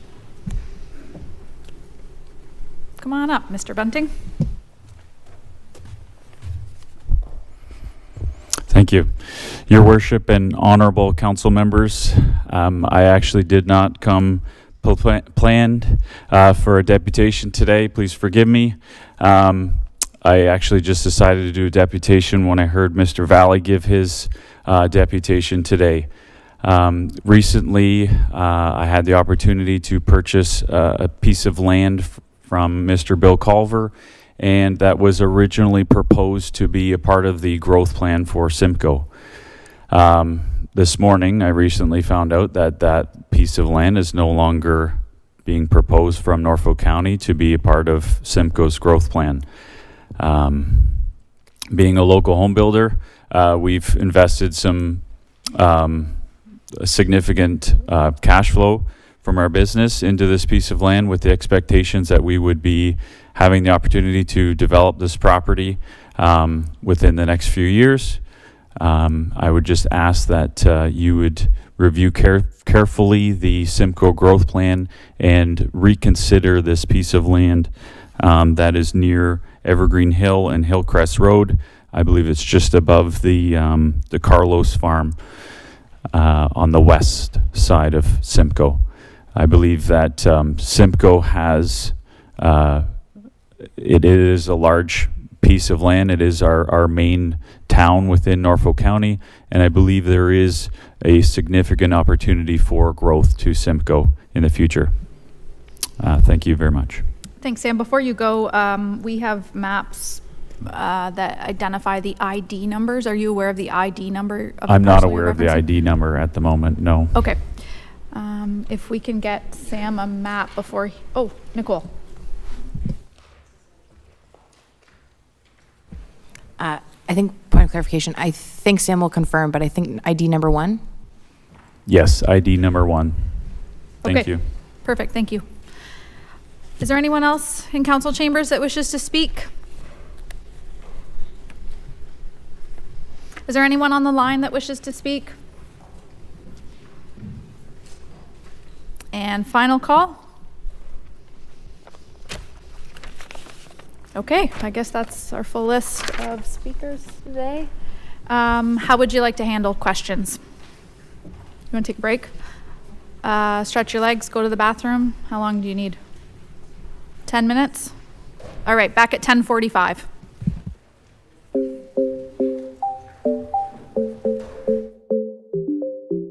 Hi, I'm Mayor Amy Martin, and I'm here with the Director of Planning, Tricia Givens, to talk all things about Norfolk County planning and development. Hey, Tricia, how are you? Hi, Mayor Martin. Good, thanks. I'm wondering if you could share some information with the public about who the planning department is and what you do, and maybe start off with the composition of your team. Sure. We have recently grown, so there's some core groups in our team that are really important to share. We've got the development group, which is led by a supervisor of development planning and 5 planners. We have a new position, which is the project lead for long-range policy planning projects. We have our GIS team, which includes a supervisor and 2 technicians. And then we have our admin supports, which includes planning coordinator, development coordinator, and secretary treasurer. And everybody has different roles and responsibilities, but on a high level, what are the roles and responsibilities of the planning department? So we are required to do all things related to land use planning. So the number 1 piece is the Planning Act. There's a piece of legislation that sort of dictates and lays out the framework for how we work. So that's around development applications and people coming in with their specific applications. And then there's provincial policy conformity, so those broader county-wide projects. And all of the planners, they're working towards, or they are registered professional planners. Can you comment on the designation of a planner and what that means when we're processing files? Sure, that's really important. So as professional planners, we do have a standard of work and a code of conduct that we're required to follow. And in that, that's reviewing applications or running processes that broadly make sure we're planning for the role of the good of the community, the public good, and not always specific to one individual project. I think it's an important part because I think it really differentiates the role of staff and council in the planning process. And it's something that I'm frequently asked about in the public. How does that work? What does it look like? So maybe you could share with the public the difference between, the council meetings that we host for planning files, our public hearings, our committee meetings, and then the subsequent council meeting where we approve files at a later date. Sure. So there's two areas. So there's for specific development applications. So those are individual applications that come forward. And under the Planning Act, there's specific process and things that we're supposed to do. So for those applications, we are required to send notice to the public, post notice, share the information, have it publicly available, and then we bring that information of the complete application to council. First, we do a public hearing where folks can come and council hears about the application, poses questions, and then we come back later with a recommendation to council based on all of the information. The other types are those county-wide projects, such as a growth study or an official plan review, where there's more information, more opportunity for engagement, and we're collecting more information that comes to council. And usually there's multiple presentations to council before any decision. So you've touched on a couple of things. One, what is a recommendation from staff? What does that mean? That's really important. So ultimately, council makes the decision. So staff takes all of the technical information and our professional review of that particular application. And based on all of that, ensuring it conforms to our official plan, the Planning Act, the provincial policy statement, et cetera, we make a recommendation to council. And council takes that under advisement and ultimately makes a decision. And that recommendation may be to approve the particular file in front of us, to reject it, to defer it to a later date. It could be a variety of different recommendations. That's right. Yeah. And so there is a really important piece, a role that the public plays during this process at that public hearing committee. So obviously council and staff, we really want to hear from the public when we're dealing with development files, but there's another reason why it's really important to get the public to speak and share input on the record. Can you comment on why that's so important? Absolutely. So again, two specific areas, the specific development application or the broader county-wide projects. So for a specific application, it's important, I think, for staff and council to hear those neighborhood feedbacks, the input, and also to have their issues addressed. And then that informs the council decision. It also informs the planning recommendation to some degree. Similarly, for those broader county-wide projects, it's very important for staff to understand those perspectives and again to inform any recommendation to council. And there is an appeal process to any decision that ends up being made by council, correct? That's right. So that is for any statutory application. There is ability, and the rules are different depending on the type of application, but for the most part, there are opportunities to appeal those applications. And it's important for members of the public to be on the record, either by way of written correspondence or speaking at a council meeting in favor or in opposition to a file if they're interested in appealing, right? That's right. So staff are always really excited to see folks coming and giving their input. So we get things in writing all the time, but also folks can come in and share their input or ask their questions directly at the public hearing committee. Yeah, I agree. It's so important to hear, and it's a way that it helps staff and council make informed decisions about the type of development we want to see in our community. Absolutely. And certainly as mayor, and I know you probably agree as a staff member, it's our preference to keep planning decisions made on a local level. We really don't ever like to see a file go off and be appealed. That's right. And so on that note, council does play a key role in the planning process. Do you want to perhaps speak to how that works from a political perspective? Sure, yeah, it's a lot different than the staff perspective, but it's that important piece where we connect with the community, we hear their feedback and their concerns, and as you mentioned, those recommendations come forward to council at the public hearing meeting first, where we can ask those questions and talk with our community members, but subsequently comes back to us later for a council decision. And we're similarly to staff, we're really stuck making decisions based on the land uses, not giving consideration to a lot of the other factors that I think community members believe council members can weigh in on. But ultimately, at the end of the day, we're trying to build the best community for all of Norfolk County, and we'll do it one file at a time. Absolutely. Okay, before we go, top 3 most asked questions that I get all the time. I'm going to rapid fire them to you. Are we planning on growing in Norfolk County? So yes, in our official plan, we identify our growth. And right now, interestingly, we're undergoing our comprehensive municipal review, which is how Norfolk is going to grow to 2051. And we've already touched on it earlier, but with that appeal process, it's very difficult to say no to development. So we should really be, at a local level, kind of carving out the development the way we want to see it in our communities. Second question, I'm often asked, why doesn't council say no to more planning files? So that's an interesting question. So I'll start with our official plan. Our official plan identifies all the designated land uses in the county. The zoning bylaw overlays and identifies specifically what you can do on each property, each type of zone. So with the exception of hazard lands and some natural heritage features, there's identified permissions already in every zone across the municipality. So if somebody came for a building permit, they could get a building permit anyways. There's some instances where people want to change those uses, and that's when things come back to council for consideration. So in that context, council's considering that adjustment or that change. But people can come to the planning department and they don't even need to come before council if their request meets those land uses. That's right. Okay. And then why do some planning applications feel like they take so much longer than others? We often get that feedback. So under the Planning Act, there's very specific statutory timeframes for each types of planning application, and staff works really hard to meet those statutory timeframes. Sometimes we don't get all the information we need, or we realize partway through that some information was missing. But for the most part, staff are working towards meeting those statutory timeframes. And they're the same timeframes across the province, That's right, correct? across the province. Every they're the municipality same. has them. That's right. Okay, thanks so much. To learn more about planning in Norfolk County, visit our website at norfolkcounty.ca/planning or contact the planning team at 519-426-5870 or 226 Norfolk, extension 1842. Or you can email planning@norfolkcounty.ca. Thanks so much for watching. Hi, I am Mohammed from Norfolk County Planning Department. We get a lot of questions at the Planning Department, and this video series will answer some of those. The first big question is, what is the official plan? Norfolk County's official plan describes Council's policy on how lands in our community should be used, managed, and developed. It is prepared with community input and helps to ensure the future planning and development will meet the specific needs of our community. An official plan includes issues such as where new housing, industry, offices, and shops will be located, and what services like roads, water mains, sewers, parks, and schools will be needed. It also defines when and in what order our community will grow and outlines community improvement initiatives. The official plan is approved by the Ministry of Municipal Affairs and Housing in Ontario. The current official plan was adopted in 2016 with a goal to manage the growth of this county for the next 20 years.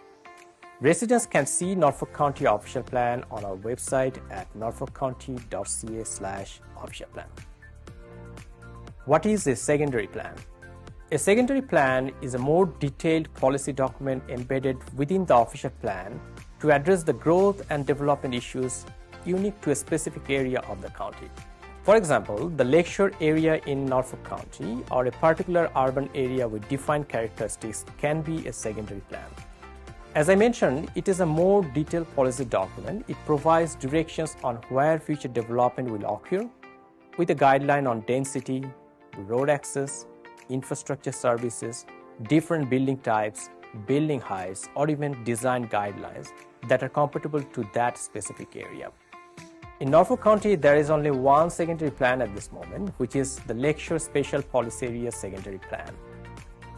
The Port Dover Secondary Plan would be the second plan the county is working on at this moment. What does the land use designation of a property mean? Norfolk County's official plan also identifies how individual land or a group of lands will be used, and this is done by the land use designation. In Norfolk County, a lot of lands have been designated as agricultural. Some areas have been designated as hazard lands because of their specific natural features. An example would be the natural creeks, streams, rivers, or shoreline areas.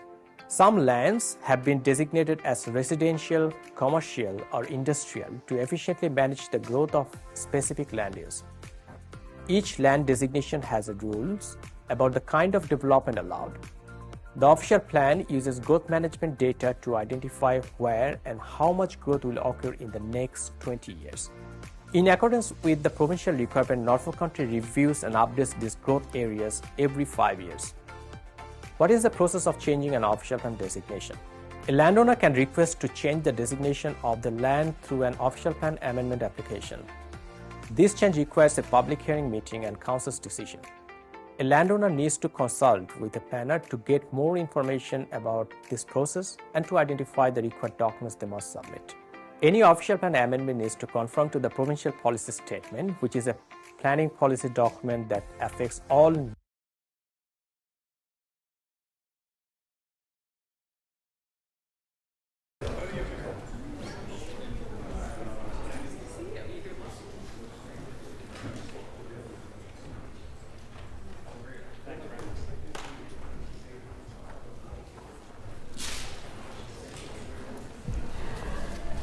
Okay, welcome back. We'll reconvene with questions. So I suppose to keep this organized, we'll move through location. So our first deputations today we had were Courtland. So I'm going to open it up for questions to the deputations regarding Courtland.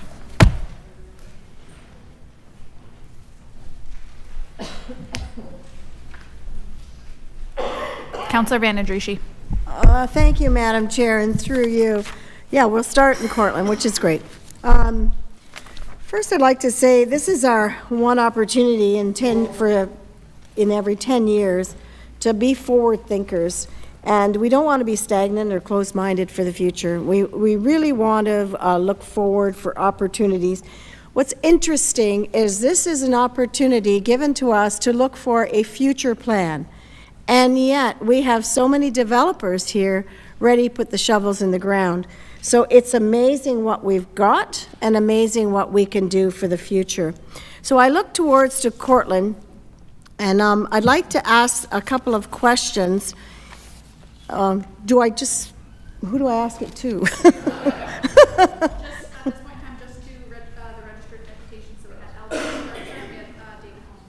Okay, I think David, I'd ask the question, and to Eldon, this proposed option that we have here is an interesting one. It provides both the potential of industry and commerce as well as residential. Do you feel, and a connection between different varieties of housing even and options, again, to reiterate why you feel that the need to have it incomplete of what we had seen here under the proposals under Schedule 8. So if I understand the ask is, I don't know if the slide can be brought up again. Your slide, the map? What would you Yeah, like? the map. Okay. If you could go ahead and answer, we'll pull it up, but if you Okay, could so start. Part 8, the industrial lands, we identified those as already being in the urban area. Part 9 has been identified as an area for urban expansion for industrial. And Part 10 is the additional ask from the industrial component. The combination with those asks with parts 3A, B, and C, and 5A and B. The idea is that... Sorry, you're using your map. Can you use the ID numbers for councillors? We're going to pull the map up, but for council members, that's Schedule 8, ID 27, 25, 26. Thank you. I don't have a reference to that with me. Sorry. Very good. Excellent. Very good. Yes. So yes, ID... Let me just see here. Let me make sure I got the right map. I don't know why that was separate. So, ID 27 is Part 9. Oh, yep, I've got them. Okay. Yep, I'm good. Thank you. And then 25 and 26 is Part 10. ID 17 is the entire residential component west of the industrial ask.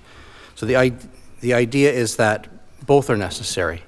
You need employment, and to have successful employment, you need to have a population to be able to work there.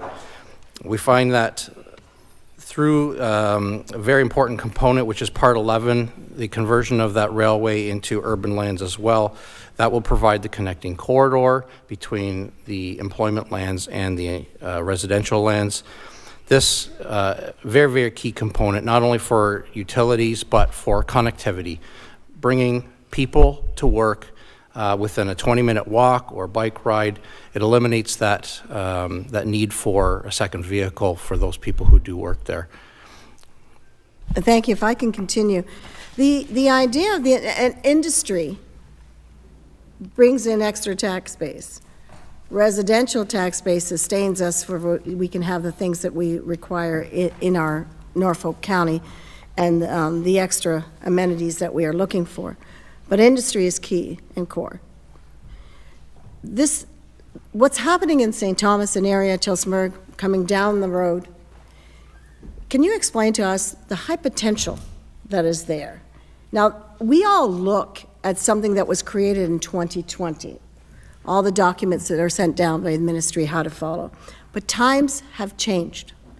With the inception of the battery plant in St. Thomas and the opportunities, can you describe to us opportunities that can be had? The opportunities are very significant for downstream industries and suppliers for all of these businesses. Even Titan ourselves, we have opportunities for suppliers for us to locate closer to our plant. And this is the St. Thomas project is a huge facility. As I mentioned, it's the 4th largest industrial facility in the world. I mean, it's absolutely huge. So obviously there's got to be a widget out there that can be produced down our way to be able to supply that way as well as to work with Titan and its potential growth as well. absolutely. It was not restricted exactly to Titan. It would be for any industry that would benefit into the county. Okay, thank you.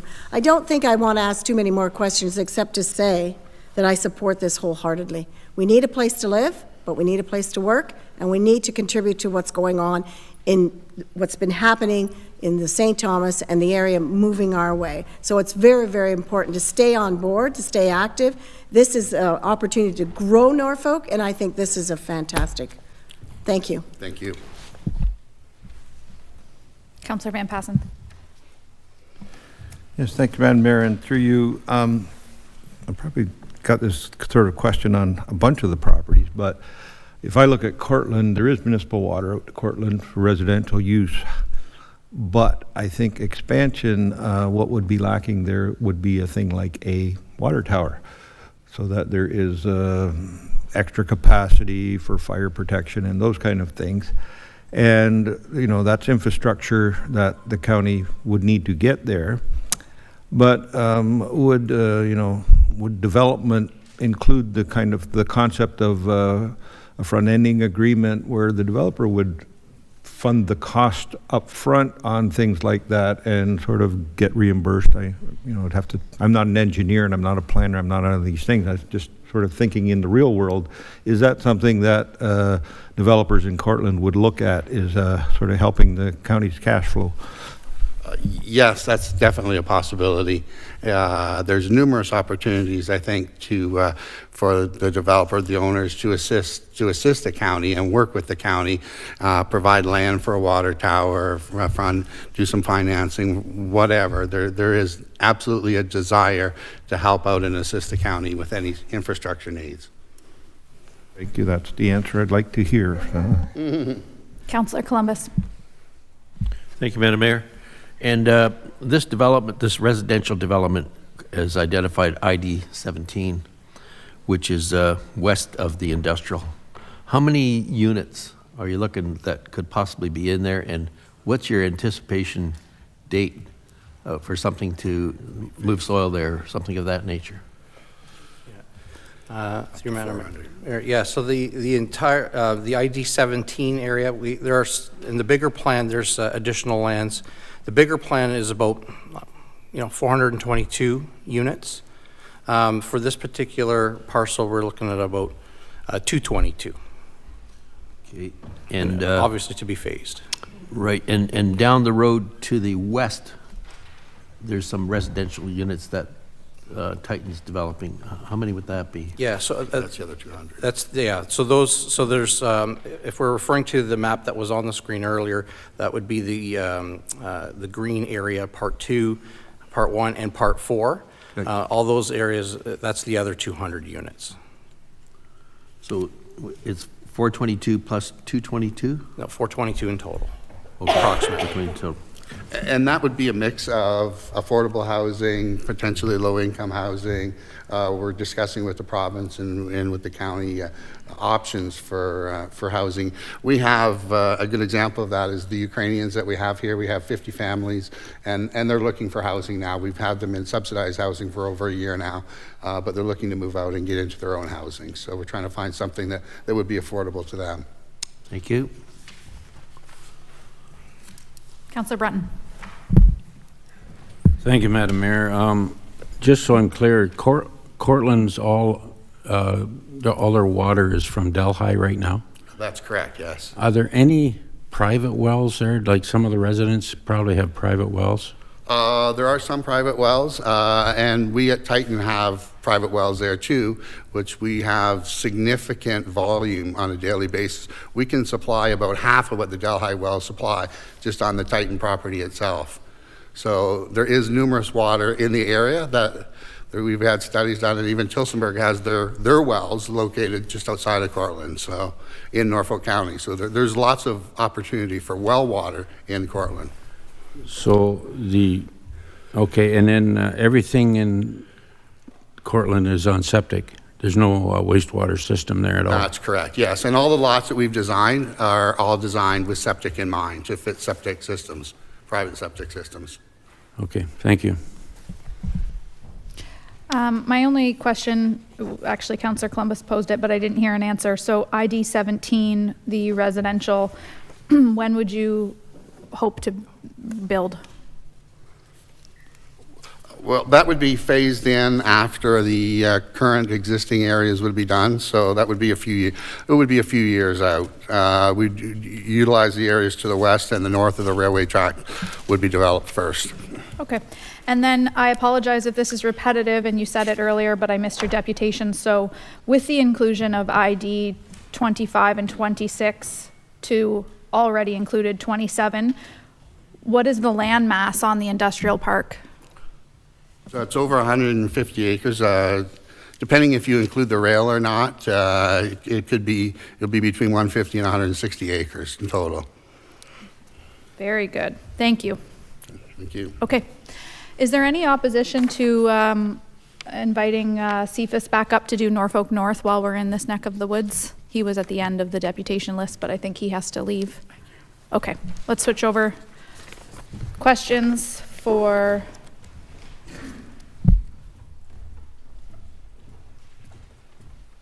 Any questions for Cephas, Norfolk North? Councillor Vanendrishi.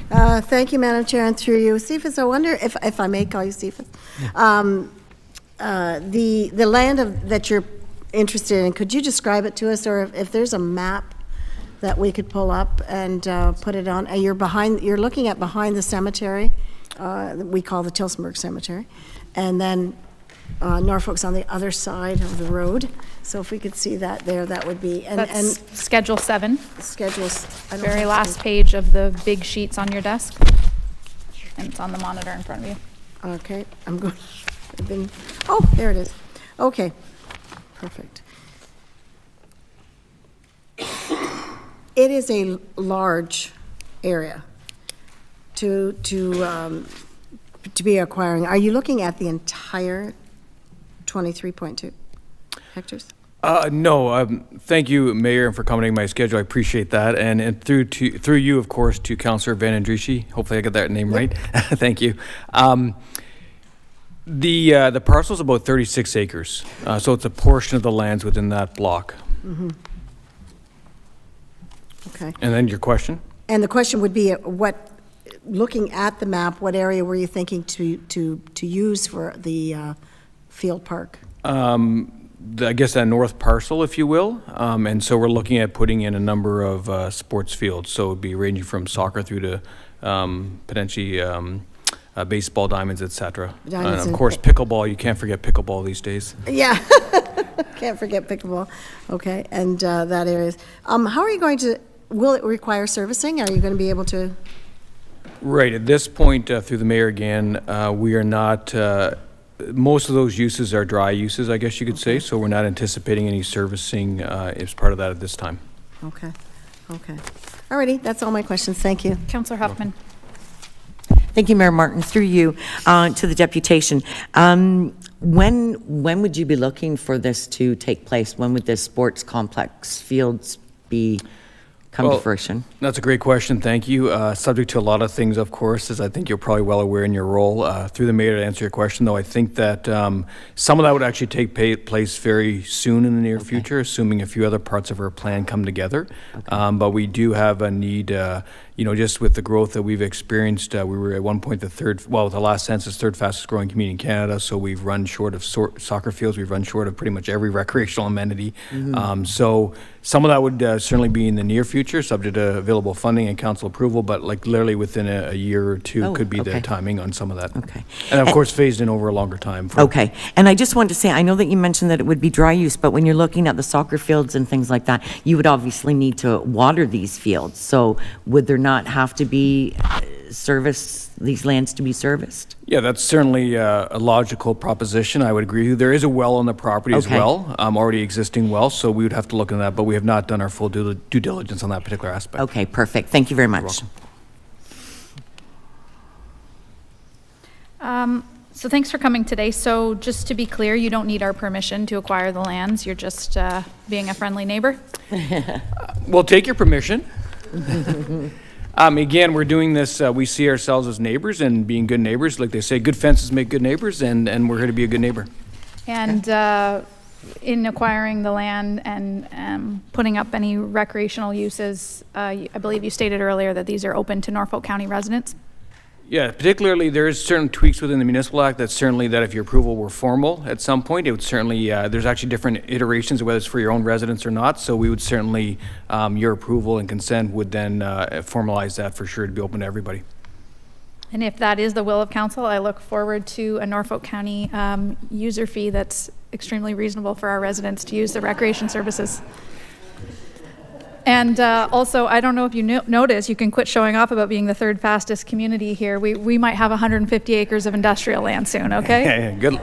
I look forward to it. That's great news. Thank you for coming. If there aren't any further, Councillor Columbus, my apologies. Somewhere I read that you had to have an answer by a certain date. I thought it was the 17th of April. Yeah. Through the mayor again, that's a great question.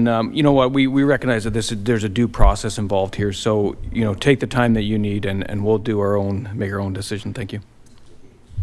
Great point, Councillor Columbus. So further to that, because it is a special meeting today, we had CFIS come and talk about it because it's on the map, but it would have to be on a separate council date, so we'll pick that up with our staff. Thanks for raising that, though. No other hands? Okay, thank you for coming. Madam Mayor, I had a question with respect to Courtland residential again. Oh, okay. Please go ahead. It's to staff. And we heard from the earlier deputation here that 422 units in Courtland, but there's a couple other residential developments. Can we get a handle on how many units those two other ones were? We'll circle back and do all our staff questions after. We'll just ensure we ask our deputations in case they have to move along. Thanks. Okay, with Courtland done, we're moving on to Delhi.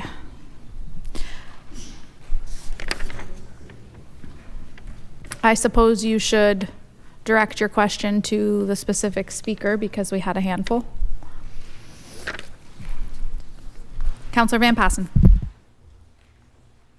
Yeah, thanks, Madam Mayor. Through you, could I sort of ask the same question? There's some potential development, and I think there's going to be needing some upgrades to our infrastructure. And are the developers willing to sit down with our staff and work on some front-ending agreements to sort of help with the county's cash flow on those things? So that's a question to every speaker? There's representatives, one on the north end, one on the south end here, maybe just from those two at least. So. Through you, Madam Mayor, representing Bluegrass Estates Phase 4. So for that particular subdivision, yes, the extension of municipal infrastructure, including the road network, is being negotiated or has been negotiated already through their Phase 3 developments, and we're looking forward to our request and able to bring in some interesting land uses for this area.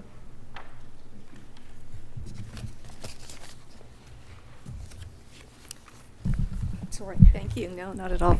Thank you, Your Worship, and thank you, Councillor, for the question. We have had a lot of discussions with your staff. We have determined servicing improvements, infrastructure improvements that are necessary, identified them, and have committed in writing to cost sharing and assisting with those infrastructure improvements at no cost to the county. When I hear no cost to the county, does that mean we're not front-ending, you're just paying for it? Well, we're on a cost recovery basis. Okay. Go ahead. Any other questions? Councillor Duthie. Thanks, Madam Mayor, and through you. My question, if is okay at this point, is to Ms. Shindrook. You referenced an overstatement in the maps in option 2 of about 12 hectares. Can you just walk me through that and where that is? And you also said it wasn't developable, but could be used for other uses. So I'm curious what that might look like as well. Oh, okay. Thank you. Through you, Your Worship, to Councillor Duthie. So the property at the golf course property, the southern end of the property is actually identified in our plan as environmental protection or open space lands. So those particular lands would not be available for development purposes.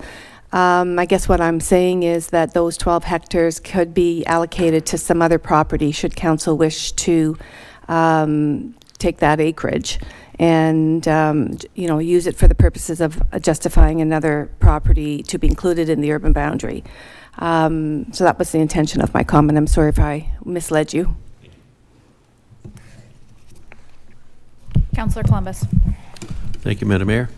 What is the plan for wastewater sewage pumping from the south end of the golf course development into our sewage treatment plant? Well, I'm not sure I can give you the details on that, Councillor, but that has been mapped out. I'm sorry, through you, Your Worship, to Councillor Columbus. There are upgrades to the Main Street pumping station that we've identified as being required and which we've committed to making. And perhaps Theo, our project engineer, can elaborate on that a little bit. The question relates to the servicing of the south end of the property. Theo. Thank you. As for wastewater servicing, we are proposing an internal pumping station, and then externally to our site, we will be conveying those flows from the pumping station to Main Street pumping station, which is the main pumping station within Delhi. And from there, we would be doing upgrades to that Main Street pumping station. From what we understand today, it is under, I guess, not servicing the existing capacity or the existing residents of Delhi. And then those flows would go to the actual Delhi wastewater treatment plant, which we understand has the capacity for our development. And just to clarify, what is the route that this piping will take place on? I don't know that off the top of my head, but it will be going north along Highway 3, cuts west along Dalton, and then I think it hit Main Street at some point, is what I understand. Yeah. Okay, thank you. Any other questions? Thank you. I have one specific to the geranium file. So your development is fairly advanced. You've been having conversations with staff for some time.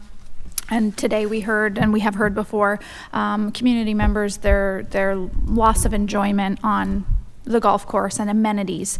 So are you able to make any commitments to the plans as they are right now for continued open space, green space? I heard you talk about the section from Councillor Duthie's question, but any other amenities that you're considering including at this point in time? Are you able to speak to that, or is that? Thank you for the question, Your Worship. Yes, in fact, as part of our proposal, the plan at the north end of the site, there is a park, an existing park there today, Fairview Park, and we have, at the request of the area, the neighbors in that area, proposed to expand that park.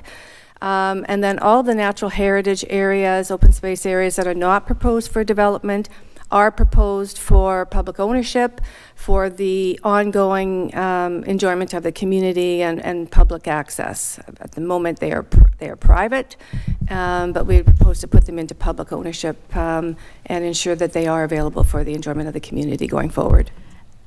And when would you anticipate you'd begin building? That is entirely in the hands of this council in terms of an approval to allow us to proceed. Should we be fortunate to have an approval in the next month or two, be able to come to council, we would be moving immediately to advance the development process, which, as you know, there are a series of steps involved, preparing the site, and clearing conditions, and so there is still a road to go, but we would be looking to advance that process immediately upon the ability to do so. Okay, thank you. Any other questions? Councillor Vandendriessche, then Duthie. Thank you, Madam Mayor, and through you. The parcel that is the Bluegrass Estates, the phase, could I get a little bit more information on that? The proposal there is that's on Hawtrey Road. It's approximately, is that a future plan? What are the plans there? Okay, so the plan is on Argyle, so not Hawtrey Road. That would be a previous subdivision. So it's on Argyle Ave. We have our Bluegrass Estates Phase 3. We submitted a cover letter, if they're able to bring up the map from our cover letter. And so we have done Phase 1, 2, and 3, and now we're moving on to Phase 4, which will include the connection from Argyle Ave to Fertilizer Road, which will extend the infrastructure and create water looping from Argyle to Fertilizer Road. And so our proposal is to have a portion of 6.1 acres of residential, but to convert the protected industrial to general industrial so that we can have proper transitioning from the residential to near the fertilizer plant, which is everything around the area is general industrial. So we want to conform with that. Councillor Duthie. Thank you, Madam Mayor. My question is actually for Mr. Rowe, so I'm happy to wait if there are other questions for the current people that are standing. Okay. Any other questions? Okay. Mr. Rowe.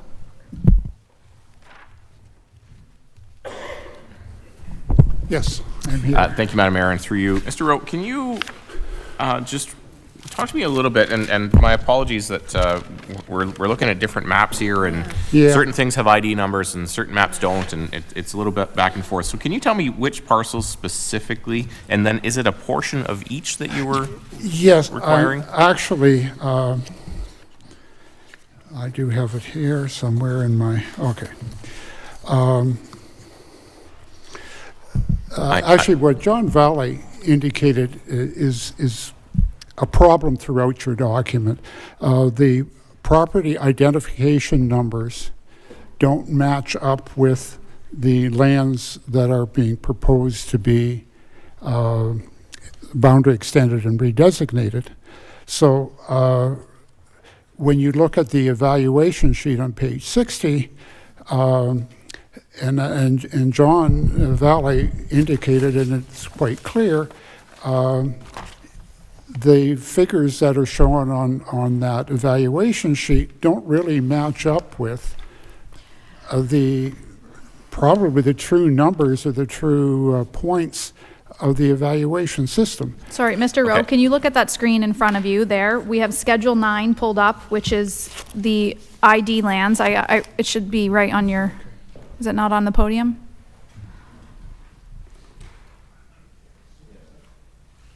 I think you're looking at ID 30 and ID 22, but... That is correct, yes, Sorry, which ones? Yep. ID 22 and ID 30. Okay. But is it a portion, or you're requesting the inclusion of all of those ID parcels?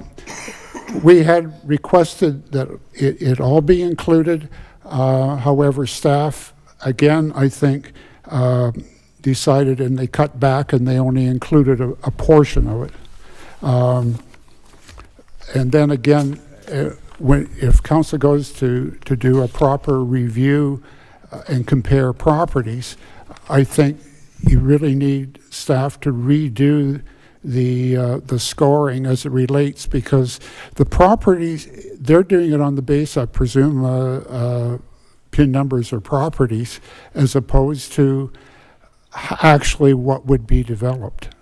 Okay. It gets very confusing, and as Mr. Valley pointed out, it really skews the numbers the way it's been done. And I don't blame staff. I mean they had a bull by the tail with this thing. It's a big task. I think, in all fairness, in Delhi and in Waterford in particular, that those evaluations need to be redone and re-examine those ID numbers, because they certainly don't add up the same when you try to determine, because they're only taking in a portion of your property. It gets rather confusing. Okay, in the interest of time, I'll just move on to my next question. So there was some question, I think, raised regarding a creek that may run through the property, and I wonder if you had any comment on that. On which, what was the question? There was I think someone at one of the other deputations referenced a creek that runs through that property, and it may pose challenges for your development. Do you have any comment on that? No, actually, I think what they're referring to is Big Creek, and then North Creek is further to the west. No, there isn't a creek on the property that we're talking about. And then, thank you for that. What does the timeline look like of when you would, in an ideal world, well, once the land is designated, then we can bring forward, they were looking at two things. One would be a residential component, but also a commercial component. Because I know at one point they had looked all along north, on the north side of Talbot Road, for possibly a new grocery store.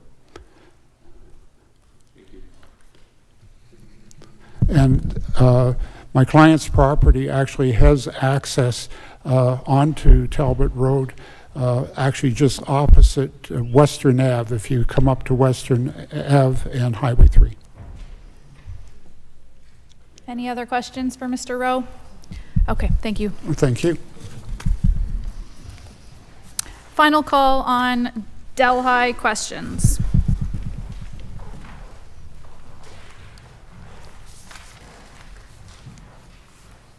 All right. Simco, we have Carmen and Mr. Valley. We're our registered speakers. Questions?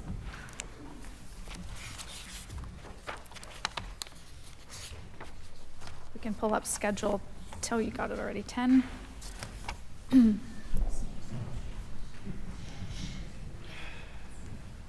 Councillor Huffman. Thank you, Mayor Martin. Through you, I just wanted to ensure, I understand that these lands are hopefully going to be designated, I'm assuming, institutional use, and just wanting to make sure that these are the lands that, in conjunction with Norfolk General Hospital, that they are in favor of as well. I just wanted to be clear on that. For a health campus, I guess, is the word I want. Through you, if I can understand the question, the intent is that the NHAP lands become a major institutional use, so not an institutional, but a major institutional use.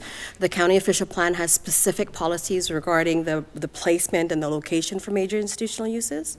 The application today includes, and it's included in my planning justification report, a site-specific policy area that has, like in an abundance of caution, a 3-year window. And what that 3-year window will allow us to do is to get the commitments from a major institutional use. We have 2 that are interested in the property, Fanshawe College for educational purposes and the Norfolk Campus of Care. So the intent of the special policy area is that the major institutional use will be the primary land use in the precinct. So that 3-year window, it's going to give us the level playing ground to negotiate with the hospital and Fanshawe to get the major institutional use. It'll allow us the public consultation process to determine the master plan for the area as well, and allow us to continue with the development process. I hope that answers your questions, Councillor. Thank you. Thank you. Councillor Columbus. Thank you, Madam Mayor. And I know we desperately need a new hospital, but what was the process for approaching the property owners involved where this selected site was? Was there any communication before, like we heard one deputation here, of concern? can you give us the process that you had with the property owners, particularly on the north side of West Street? Thank you. Through you, Madam Mayor, that's an excellent question, Councillor Columbus. The opportunity to locate a campus of care came very late in the Grow Norfolk process. We started working with our client group just in March. So as planners, we have the opportunity to not look at the property boundaries of an area, but to review a designation like what we're proposing today in an overall planning scale. And a very short answer is that we didn't have the opportunity or afforded the opportunity to be able to approach landowners that were not a part of our client group. We did identify that our client group is the majority landholders, but we do anticipate a public consultation process that we would approach each of these. Now, for the development of the NHAP lands, we would have to go through a master development plan, and if there was a landowner who didn't want to be a part of the process, we wouldn't include them as a part of the process. They would be zoned to permit whatever use they have today. We're not looking to, to acquire or redesignate anyone out of their property against their will. So the master development plan will identify the existing zoning in place. It will effectively have no impact with the existing uses if they want to remain the way they are.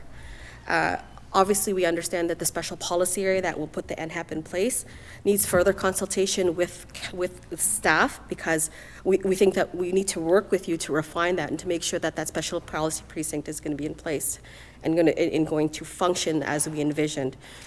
So again, there's opportunities to redefine those boundaries as well. But in our sense, we looked at it in a very large scale planning sense and determined that this area makes sense if we were to service West Street. And just to continue, I was surprised that you'd have a major street like West Street or McDowell Road running between your development that you're proposing. On the north side and the south side, would you not be better off having one larger piece somewhere? And did you look at other options in the Simco area? Thank you for the question. Through you, Madam Mayor.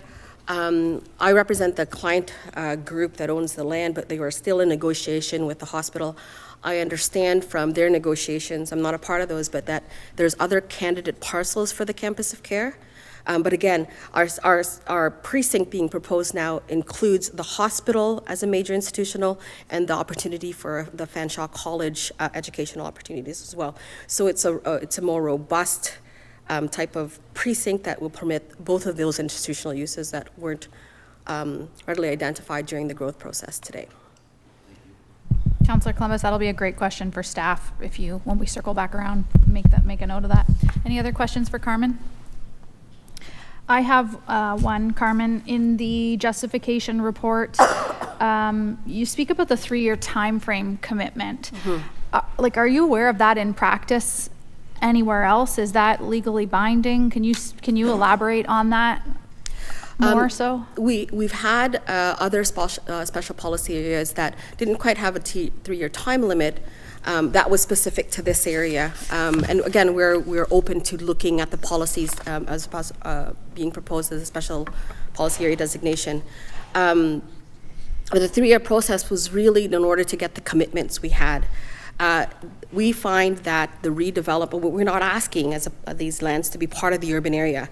This is going to be a mutual agreement between the landowning group and the hospital in order for this to make sense. And what the inclusion of these lands for major institutional use will do was allow us to have that level playing ground where we can come to a mutual agreement. But again, this area doesn't exist if the major institutional uses doesn't come into play.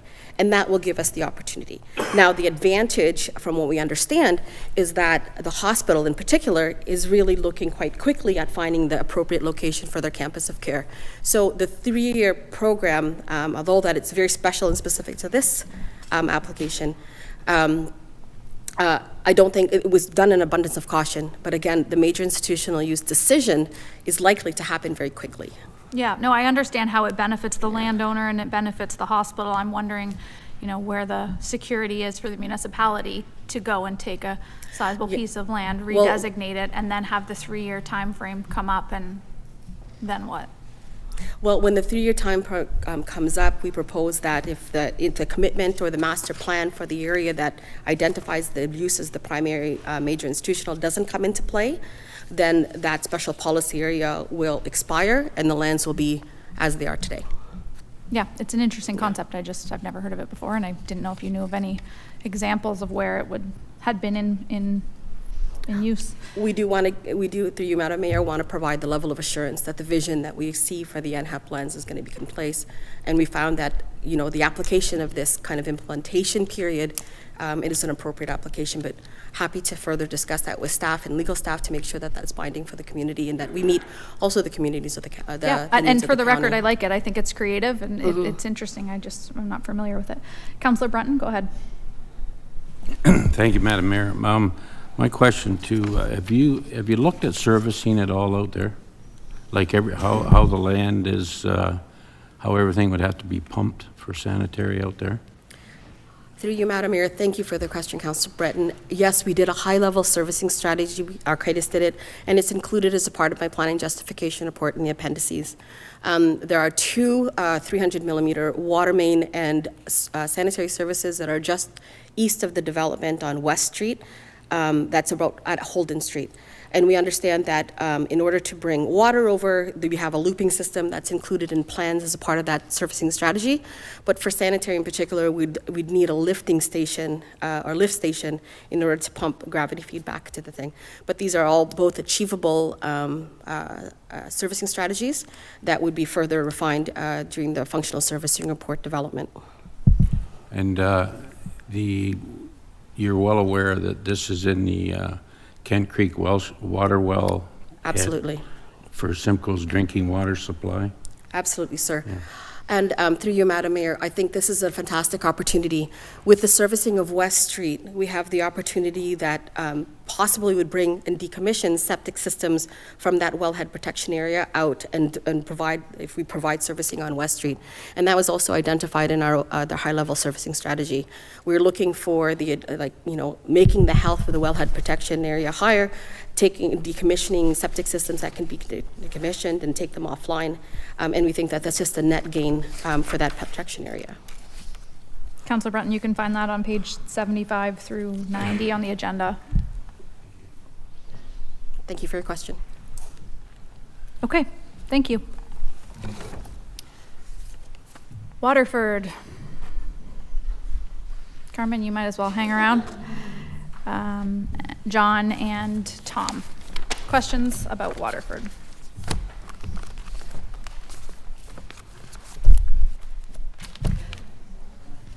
Pardon?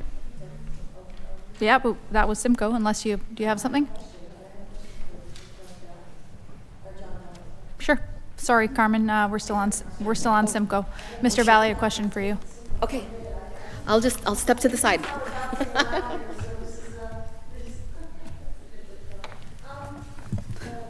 Oh, thank you very much for turning that on. I have a curiosity question. And Norfolk staff, you evaluate based on property and land ownership. And yet these PIN numbers are created and all this type of thing that's used. When you submit a project and you submit it, do you think that it should be taken in its completion, the total parcel of it, rather than being that we should be segregating those portions so that you're not evaluating or getting a proper score? Because if you evaluate it in isolation, it doesn't work out the entire project. Could you comment on that? Yeah, Councillor, in response to the mayor, I think this is a key component of the discussion that we have here today. I mentioned this here in Simco. It obviously is affecting the concession 7. Mr. Rowe spoke to it. I think this planning exercise really should be done outside of property lines. And what's even more of an issue here is that in some cases, property is all held under one ownership, but under different PINs. So you can have one person who can own 2 adjacent PINs, own them both, but they're considered, because they're in different PIN numbers, they're considered and evaluated separately. As you just heard, this kind of planning exercise should be done outside of property lines. We should be looking at holistic approach, creating communities We should be looking at not just defining where we go in urban boundary expansion by who owns what land and boxes on an assessment map. What we're doing here is trying, in the Guesquire-Silvestri one, for example, we're trying to create the completion of that community that was developed as the Harvest Glen subdivision, and as of the older subdivision, the Elm Street subdivision, which is between that and Norfolk Street, tying all that together, creating a holistic, comprehensive plan that would expand all of those uses and make one community and loop it out to Norfolk Street, providing improved performance through servicing and for walkability and community building and all these things, not only for the new development, but for the existing development as well, to tie it together. So I think the answer to your question is, should we be looking on a pin-by-pin basis? And my answer is no, we should be looking at an area basis. Final call for Simco. Okay. Thank you. Thanks. Waterford.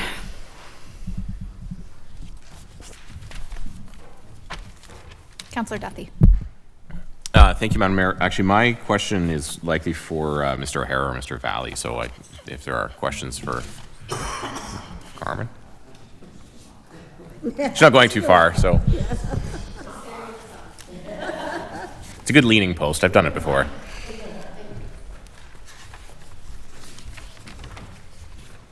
Thank you. Thanks, Madam Mayor. Through you, I wonder, this is a big project at Concession 7. So can you just identify for me what your total number of units may look like and what the phasing of that? I think you mentioned a 15 to 20 year phasing, but what that actually would look like to the community.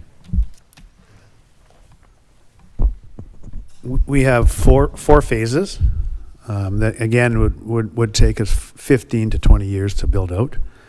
Again, giving Andrew Grice and his team, the necessary amount of time to increase infrastructure. Approximately 800 homes in the residential side, and then we have 7 hectares, about 17 acres of commercial retail.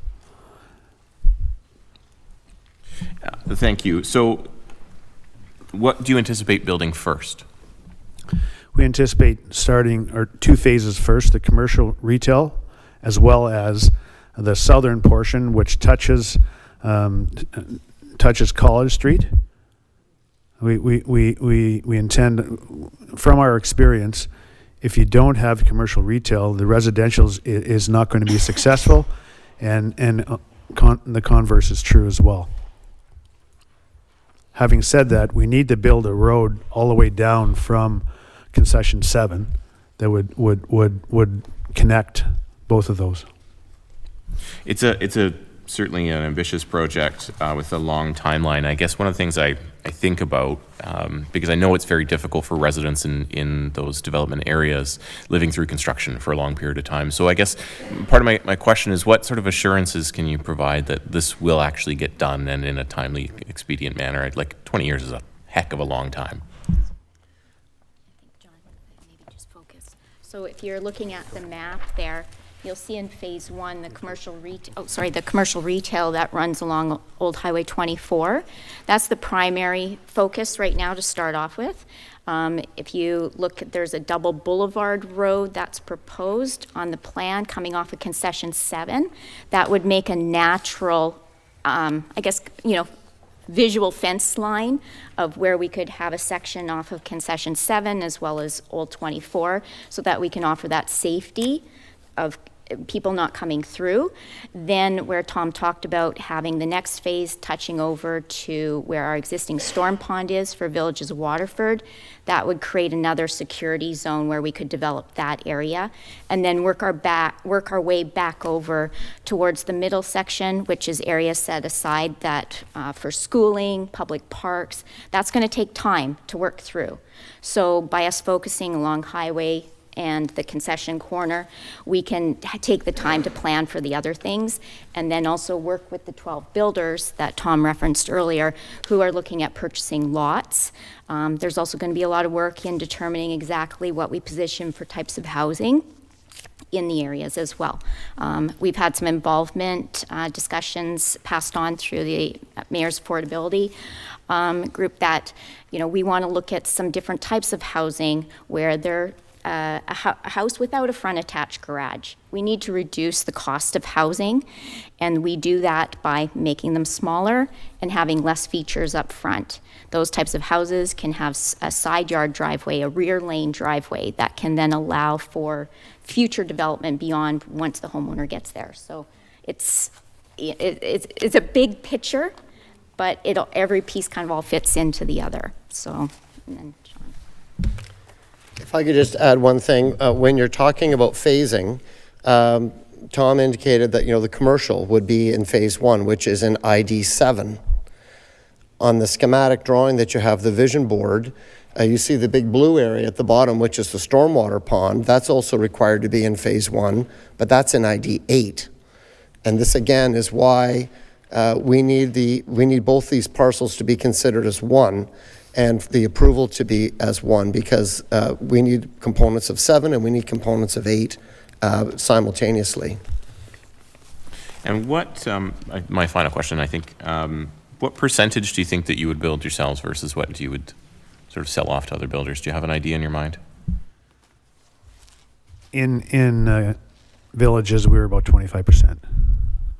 That was sold off? No, we built. We You built built, okay. 20. We had 4 builders in phase 1, and we had 3 builders in phase 2, and our takedown rate was a lot quicker. So that because we're using this process in villages of Waterford, we've had numerous local builders come to us and say, hey, look, can we get in the future?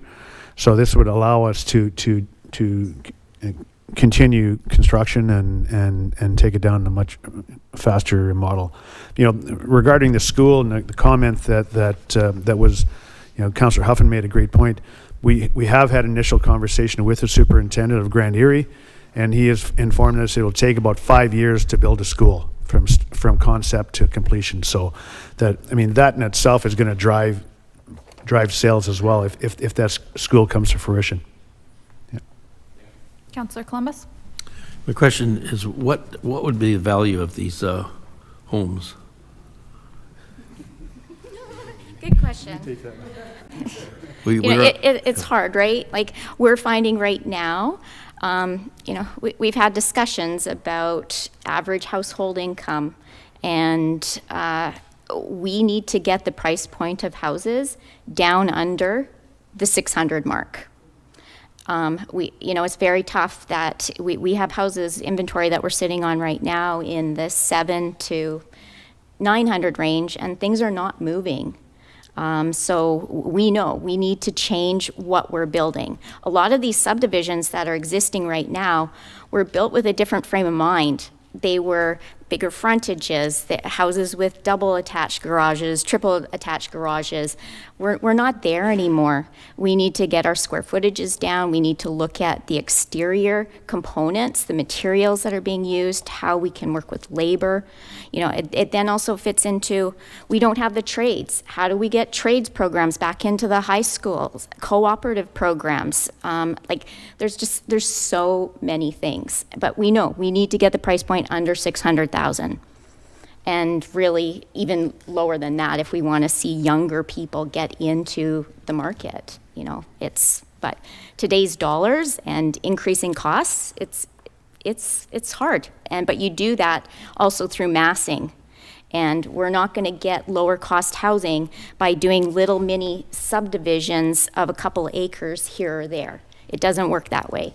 We need to, as developers, we need to capitalize our civil and infrastructure costs over a larger piece of land, and as well too, trying to deal with our creditors, that they're looking for that security, that massing as well too. So we have to think bigger. We need to think long term, and that's going to help us to get our costs down. Councillor Huffman, then Van den Driesche. Thank you, Madam Chair, and through you, and thank you, Councillor Huffman. I'm interested in the job situation. These projects are long-term, which is great. That's what we're here for. This is our kick at the cat to say what's going to take place over 20 years at least.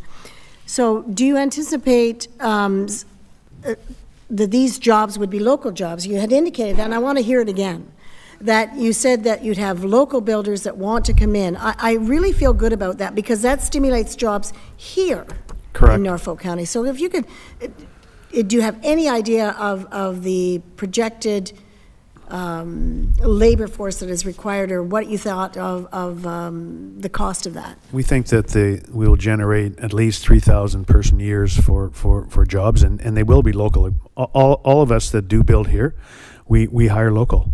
We try to use as many local trades as possible. We might go as far as Brantford, but for the most part, our electrician lives across the street of Villages of Waterford.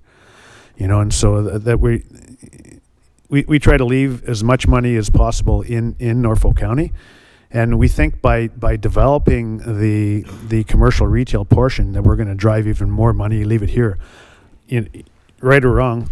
Ange and I go to Brantford for dinner because we don't have very many options. We lost the combine for our option here in Simco. So that if we have a couple of very good restaurants that we can leave more and more money here, we're going to do it. I mean, we know that the commercial retail is going to generate about 1,200 ongoing jobs. Orchard Square, which is 3.24 acres, is going to generate 200 jobs.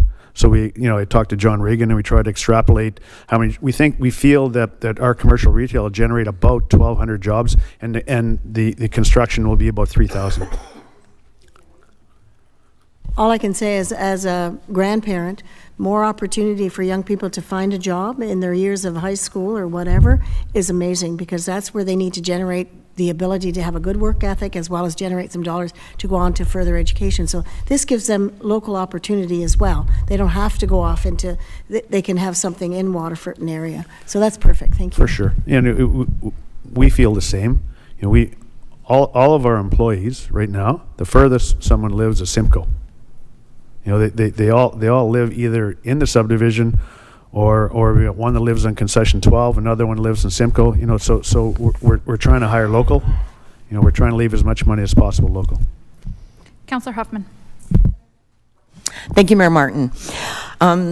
I've obviously had the opportunity to talk to you about this before, so some of this stuff I know the answers to, but bear with me because some of these questions are going to be from the community. And now, as you can understand, and I hope my colleagues around the table can look at that, when we're looking at this Waterford map and we're looking at ID 24, ID 15, ID 6, ID 34, ID 23, ID 5, ID 8, and ID 7, that's a lot for the community of Waterford when we're looking at all of those possible expansion requests. So I guess my question is that I'm going to flip back here.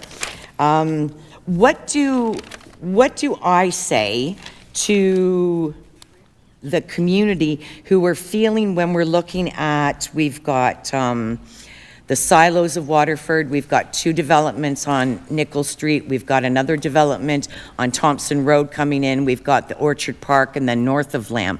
What do I say to the community that they're development weary right now?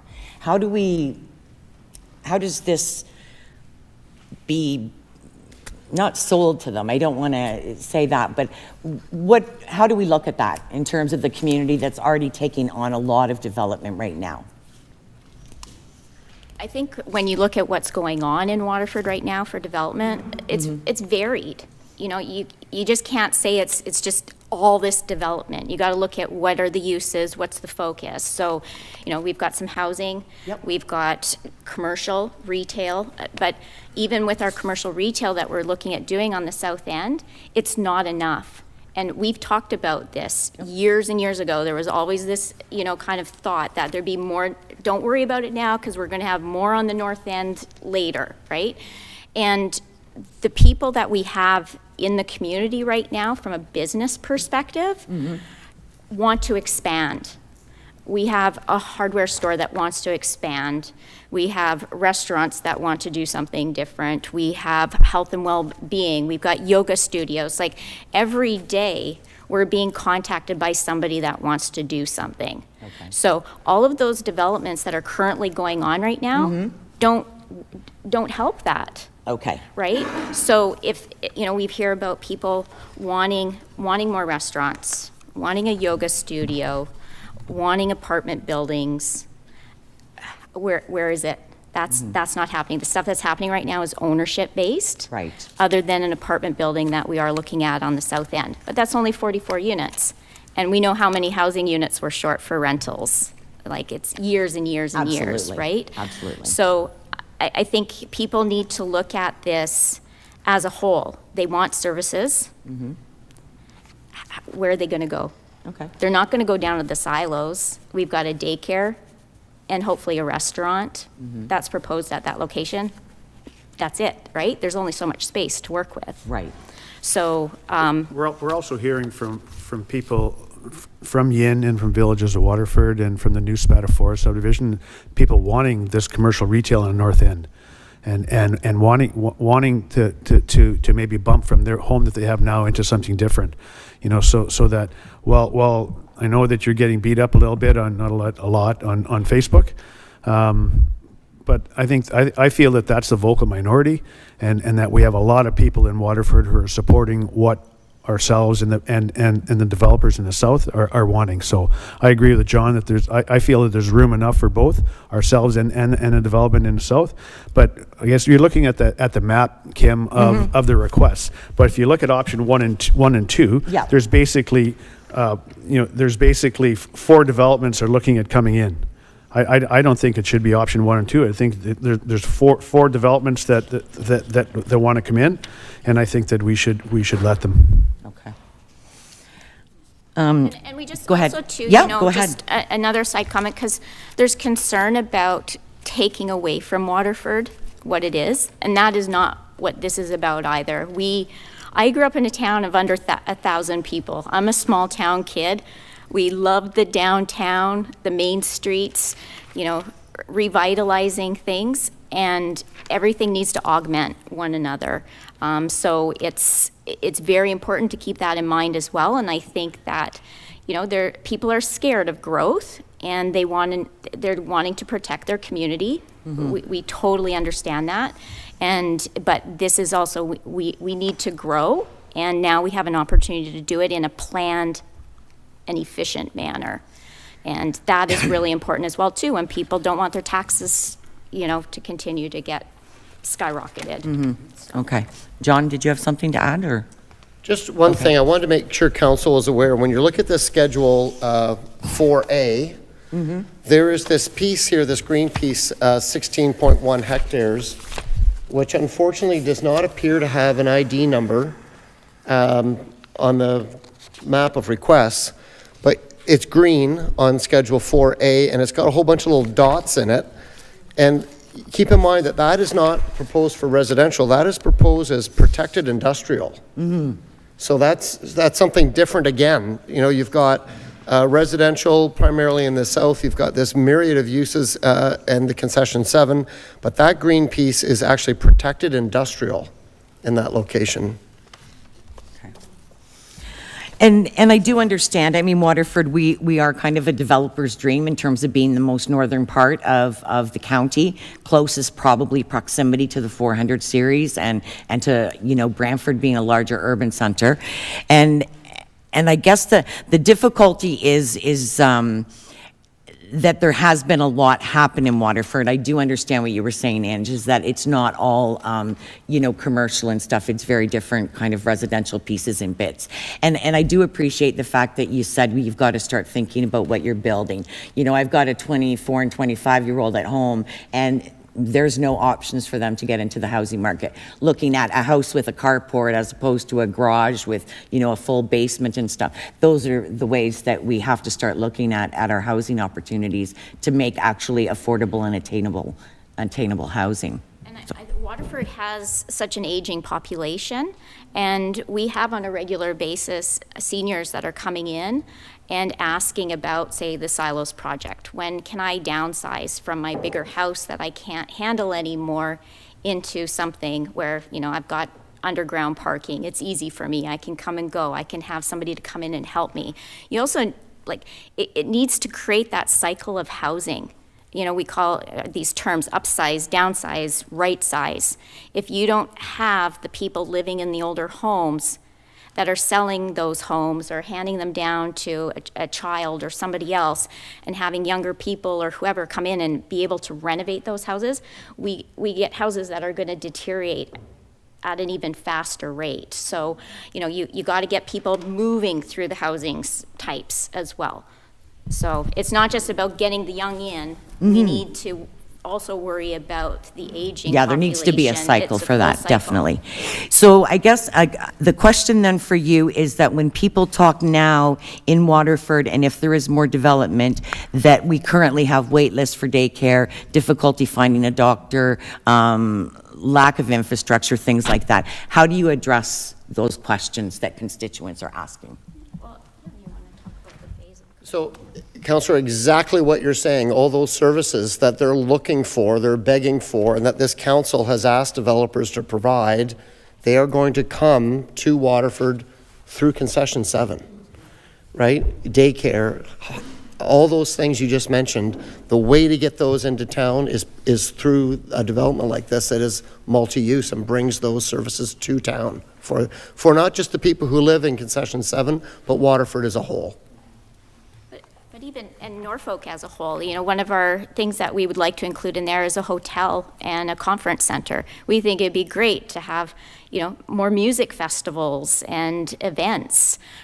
We don't really have a place to do that. And, you know, then partnering with, whether it's Fanshawe or another college somewhere, you know, having a tourism hospitality program, having a culinary program. That culinary program could be ran through the hotel. Then helps to get a restaurant up and running as well, too. I think we really need to look at partnerships and collaborating with one another in order to, you know, we got to pool our funds together. Okay. Councillor Breton's on deck, but one thing I do want to note about this, your plans, you know, I guess in response to community members, we have been growing one development at a time in Norfolk County because we've never, you know, taken a plan on of this size, but that's infill, that's taking parcels and usually adding housing only, and this is an opportunity to add those additional amenities, which hasn't been before me in almost 6 years here. So it's an interesting opportunity. It is the largest parcel under our consideration, which is certainly can be alarming, but it also comes with a lot of ancillary benefits that should be taken seriously if we're going to create a long-term plan for the county. Councillor Brunton, go ahead. Thank you, Madam Mayor.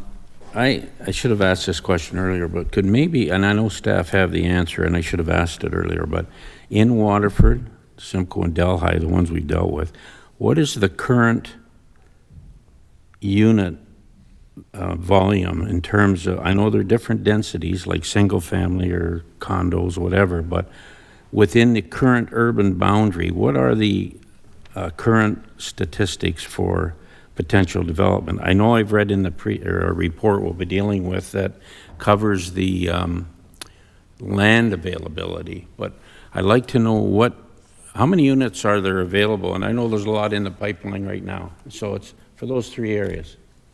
And I know the staff have that. Is that for staff? Yeah, what? Like Brandon has that. Okay, yeah, no, we're not on staff questions. So park that one, make a note of it, and I'll come back to you. All right, thank you. Okay. Any other Waterford questions? I have one for oh, please, go ahead. Now this is for, this is for you now. Okay. Okay. Through you, Mayor Martin. Sorry, I was I was looking at it as separate entities. So anyways, now with this development in the south, it is is it strictly residential, or are there possibilities for some commercial aspect? What are we looking at? Through you, Madam Mayor, to Councillor Huffman, thank you, and that's an excellent question. I had to identify that this concept plan was done as in response to the housing analysis that was done in the beginning of the growth management program. We identified the different housing types that were kind of needed in the community, increasing the unit yield. Now, we do recognize, and it's included in my submission letter, that there's a fantastic opportunity to strengthen the transportation corridor, which County Road 24. And we are open to, this is not a concept plan that is in stone. This is a concept plan that we were using as a basis of understanding the yield of the land. But there is a great opportunity for us to include commercial components and rental components as a part of the development as well, and strengthen that Highway 24 corridor with more commercial. I'd have to say that the development includes the extension of Jong Street, which is a natural extension of this community into the new community, and that there's pedestrian connections right now from Jong Street on to U Street that allow for walkability of the existing commercial. So we think that the commercial is a really great component of the community. Mixed uses is going to make the entire community more successful. And from what I'm hearing from the previous presentation and today, Waterford is a hot place. It's a fantastic Shangri-La that people want to move to, and you can see that in the development applications in place.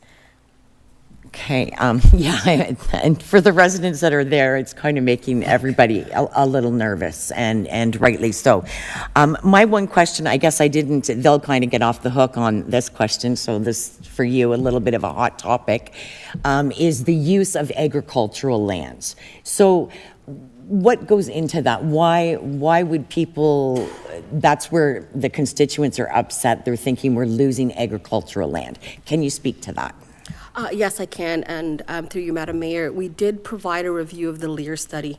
These lands went a little bit above the threshold, and that was something that we wanted to look at site-specifically. A part of the Lear study analysis should include discussion over the compatibility of what prime agricultural would be, and the location of residential, because that interface isn't compatible. So if we have prime agricultural next to existing residential with road extensions, people use that opportunity to trespass onto the agricultural lands, and that's not an ideal situation for any farmer. We see that in a lot of the major centers where they're growing really fast.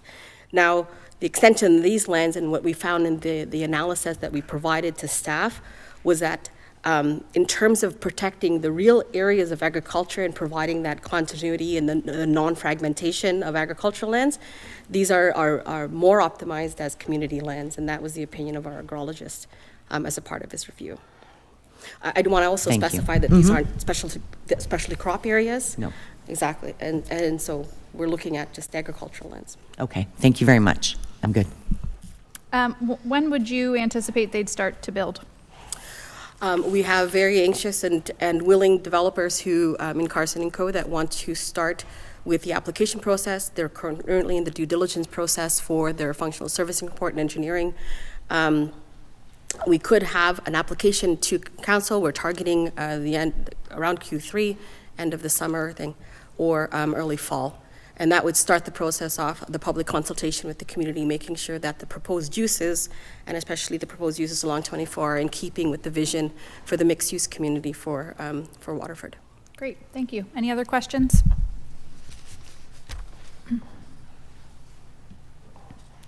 Okay, we're done with Q&A then. Thanks, Carmen. Thank you. So shall we keep some momentum rolling here and maybe dig into a couple of the straightforward ones?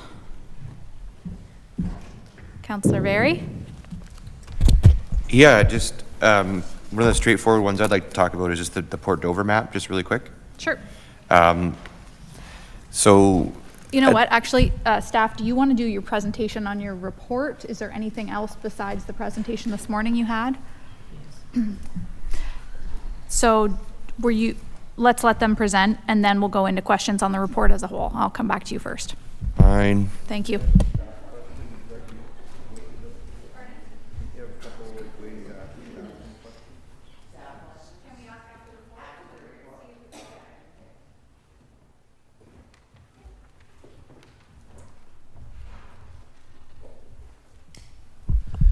Thanks, Madam Mayor.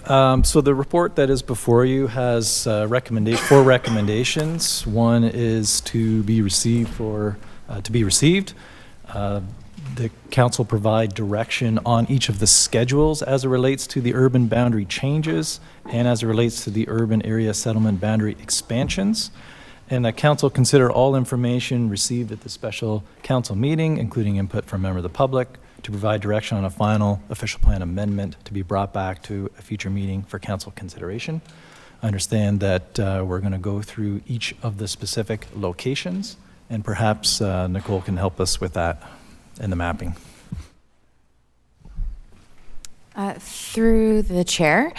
So I will present essentially some slides to facilitate the conversation, but what might be helpful is if I just briefly kind of go through them. I'm looking to the chair to confirm preferred approach before we dive into the discussion, if that would be helpful. Okay.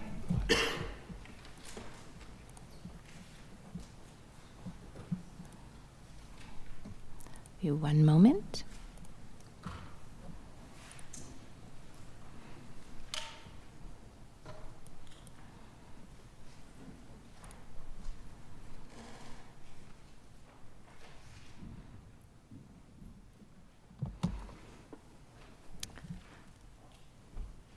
So we'll be going through the various urban areas in a moment with council, but to provide the context in advance of what is to come, I'll go through what the maps and essentially what slides we have available, as well as some of the context provided in the report.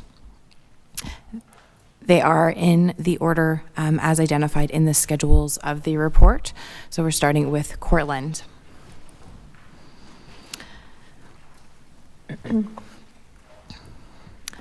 To note for council for the future discussion as well as going through here, your packages with the slightly smaller, the 8.5 by 11 maps that were also available to the public, they are put into the urban areas by stapled, and they should be in the order that the presentation is provided if they're still together. So starting with Courtland, just identifying what has been brought up in various capacities. So we do have a forecasted population, so all populations are forecasted to 2051. And to provide some context to the report as well, there was 2 kind of years presented on your timeline. So you have 2048 as well as 2051. So as identified, that 25-year timeline would bring us essentially to now 2049. But when the numbers were provided and adopted by council, that was 25 years would bring us to 2048. The 2051 number just provides a bit of a better alignment with the census data and when our yearly comes out to match those forecasts as we move forward through time. So in the context of Courtland, as outlined in the report, we're looking at a population of 3,708 with an employment forecast of 1,705 forecasted. Additional residential lands identified through the Grow Norfolk needed was 9 hectares. And as far as employment lands, what was identified through that initial study was 0. As far as the proposed outlined in the slide before you, we have 19.9 hectares total of community lands or residential urban areas for the boundary evaluation. And for employment, we have 25 hectares identified currently. There's no boundary rationalization removals identified here. And just to clarify, those boundary rationalizations typically involved removing lands that was not developable. So hazard lands, ravines, things tied to kind of unsafe slope stability concerns like that, that would not make pristine developable land. Following that, we have expansion requests to give that context, which I know you've all been using. For Delhi, excuse me. For Delhi, there is two options. And so for the population, as noted by one of the deputations, we are forecasting a population of approximately 19,400 with an employment forecast of 7,500. Additional residential lands identified through the Grow Norfolk study was 77 hectares, with employment lands at 10 hectares. And what's being proposed in the options, option 1 suggests 81.5 hectares of community or residential land and 91.6 hectares in your option 2. In terms of employment areas proposed, they remain the same at 23.84 hectares, with a removal of 2.75 as part of the boundary rationalization. And you'll see that in option 1 and option 2, and I'll save my additional kind of contextual comments should they be necessary, and expansion requests for you. For Simco, we have a forecasted population to 2051 of over 34,000, with an employment forecast of over 11,000. Additional residential lands identified was 0 for the context of Simco, while additional employment lands necessary was identified at 22 hectares. The proposed community area through the proposal is 29.9 hectares, and proposed employment is 0. Boundary rationalizations included equated to 41.74 hectares. Pretty substantial portion that you'll see on the west side makes up the majority of that. And those are the expansion requests. In terms of Waterford, we have a proposed population forecasted at over 14,000, close to 15 at 14,830. The employment is targeted at around 5,000. Additional residential lands identified through Grow Norfolk, the Grow Norfolk project was 34 hectares, where employment was targeted at 16.1 hectares. Proposed in option 1 and option 2 is 33 hectares in option 1 and 65 hectares of community area in option 2. And proposed employment area remains the same at 16.1 hectares. There's also a boundary rationalization removal proposed of 40.03 hectares. You'll see those two options. And for Port Dover, we're looking at a population of 10,000 and an employment forecast of 1,700 approximately. Additional residential lands identified through Grow Norfolk was 0, as well as the employment lands. Currently, no lands are proposed for Port Dover in terms of residential or employment lands. However, there is a boundary rationalization proposed of 20.61 hectares, which includes lands that are designated currently as hazard lands. And there's our expansion request component. In Port Rowan. So Port Rowan has a forecasted population of 3,700 and an employment of 1,300. And as far as proposed residential lands, there was none or employment. In terms of community area proposed, we do have two options. Option 1 would propose no new community or residential lands, while option 2 identifies the potential removal of 35.1 hectares of land in relation to the surplus identified for the community. Employment lands are expected to be at 0. No removals identified. And there's option 2. And just those no boundary expansion requests there. And finally, Norfolk North, our slight anomaly. So Norfolk North has been included, as noted in the report, based on the potential inclusion of employment lands. So while not an urban area and considered a hamlet, which has been identified for phase 2, staff has chosen to include this employment lands to ensure that it was a holistic view of what is proposed in terms of our employment areas. And so that component is included here today.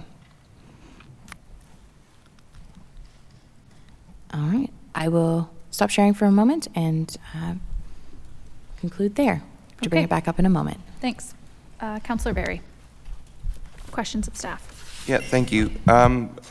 Just wanted to, I guess, for the sake of the community, talk just a bit about the rationalization of hazard lands there, I guess, through the chair to Nicole.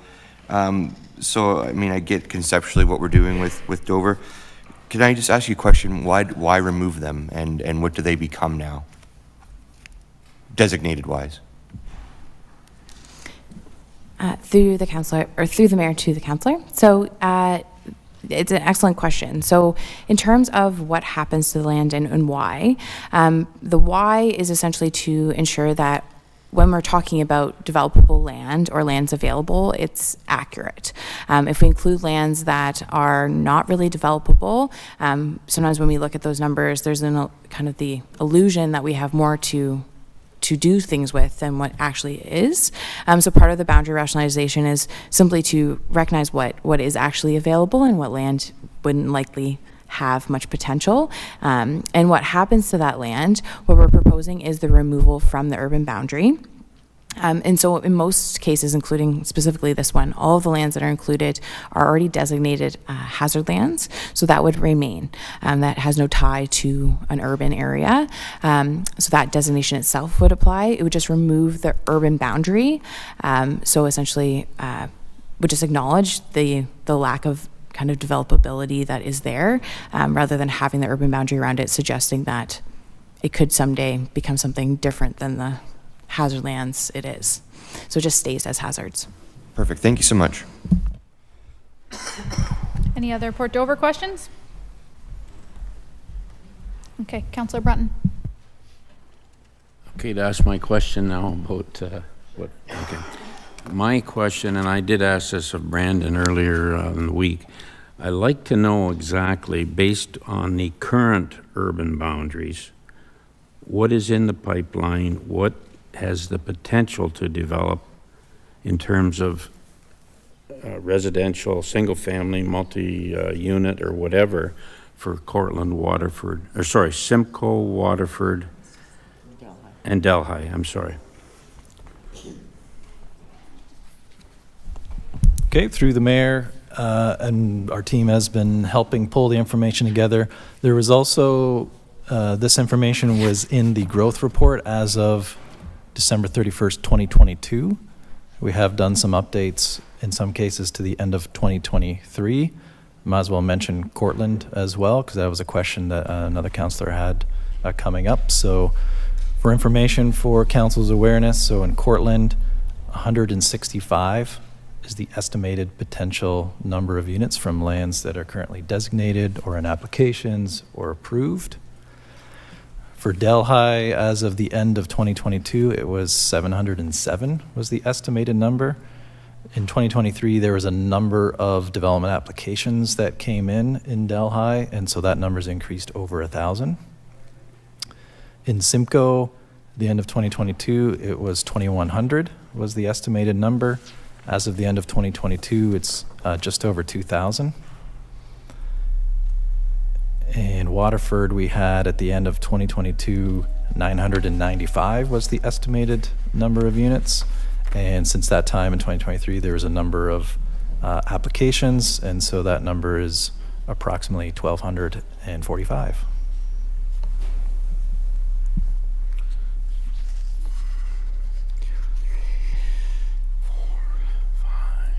So, Madam Mayor, if I may, so we're in those three areas, or four, I guess, if you want to call, we're up to around over 5,000 units that are in the pipeline, and that includes potential development too. Am I correct, Brandon?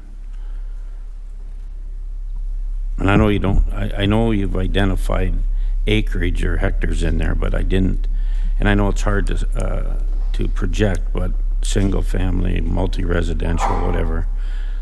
So we're well into 5,000 right now. Through the chair, that includes the intensification potential, the greenfield potential, including subdivisions and developments that have been registered, vacant, draft approved, in circulation, or that could apply that are in the urban boundary right now. And all that was factored into the staff report and consideration in terms of what additional feature lands are needed as well. Very good, thank you. Brandon, what was the last comment you just made? In circulation, draft approve, and what? Through the chair, and pending. So lands that are already designated within the urban area but don't have a development application on them right now. That's correct. Have correct. Land banked, okay. So not entirely true numbers, those are possibilities. Through the chair, there's an assumption and estimate based on the official plan of what could happen on those lands. Thank you. Councillor Columbus, then Van Andrieschy. Thank you, Madam Mayor. And I heard the numbers for Delhi and Courtland, and they have a universal water supply. So my question is, do we have adequate water capacity to service that many residences?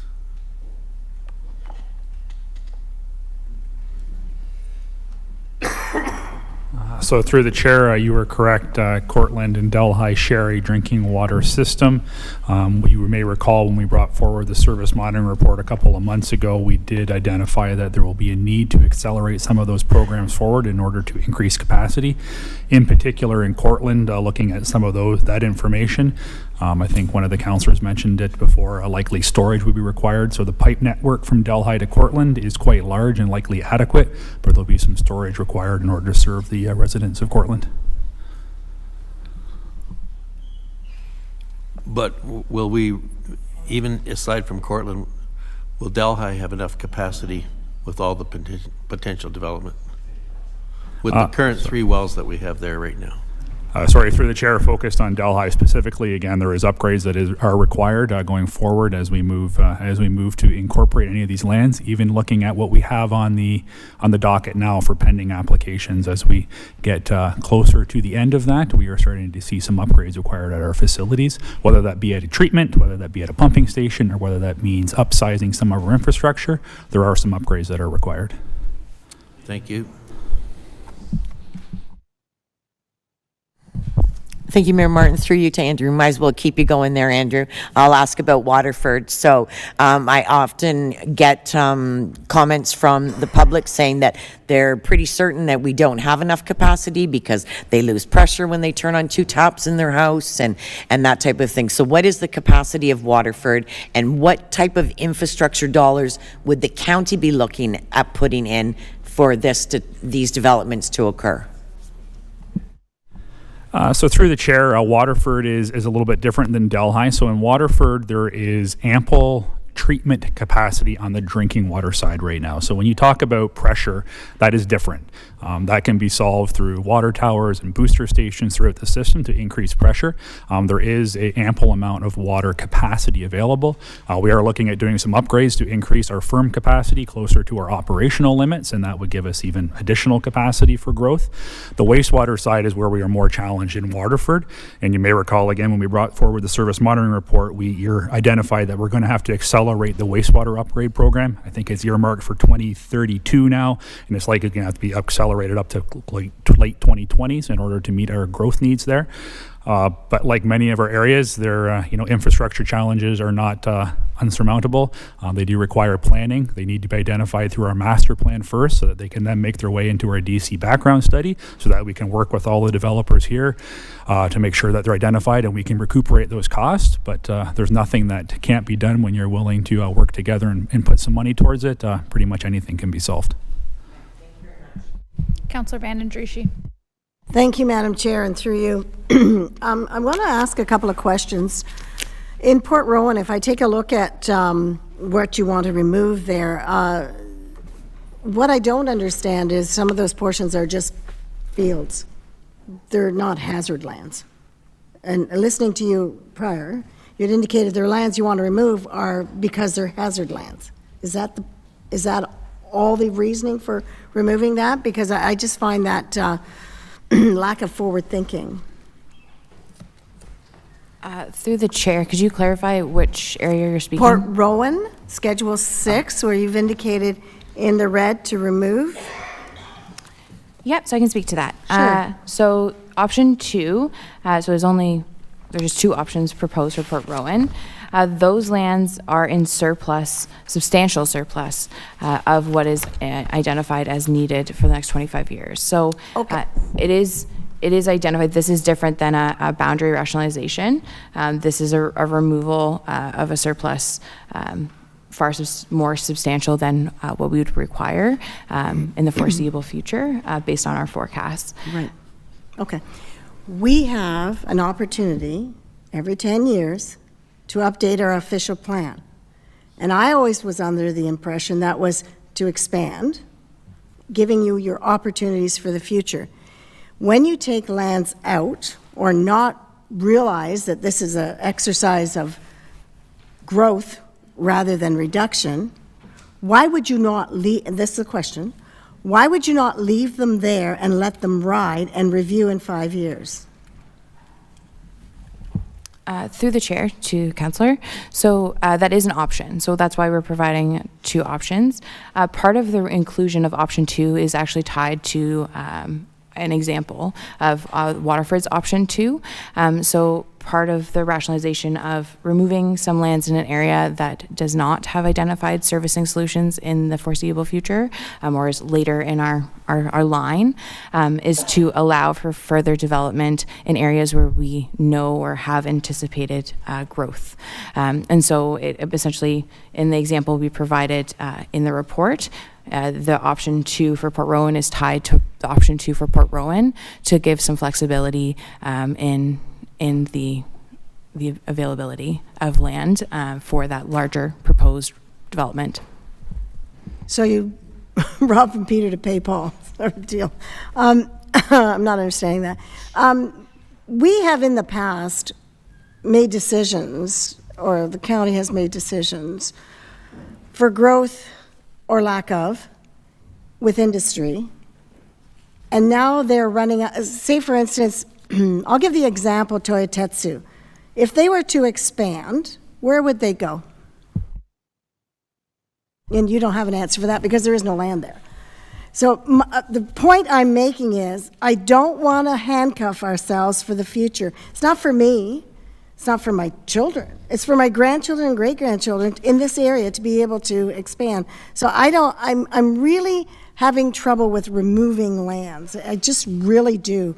I really believe in the option of looking forward. We have people in the queue here wanting to have land to develop, and then after you have that, what land have I got left? So it's important for me, and I think the people of the future area, and especially Ward 2, to see that we have potential growth, because that's what we're here for, is for an official plan of growth.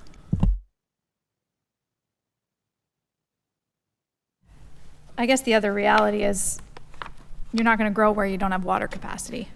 And Port Rowan's the last stop on the interurban train. So if we're trying to submit a report to the provincial government that meets a justification report so that it's approved, I think that's why you'll see staff juggle parcels around to keep it tied to I can totally growth. appreciate and understand that, but at the end of the day, you can't take it all out. I can see rationalization of taking one portion out and leaving room for growth, but to leave them with nothing isn't fair either. And same with when I look at other communities such as Port Dover as well. I just feel you have to have some opportunities. Councillor Duffy? Thanks, Madam Mayor. Through you to our planning staff, I guess I'm a little curious, and I'm looking for your position or opinion on this one.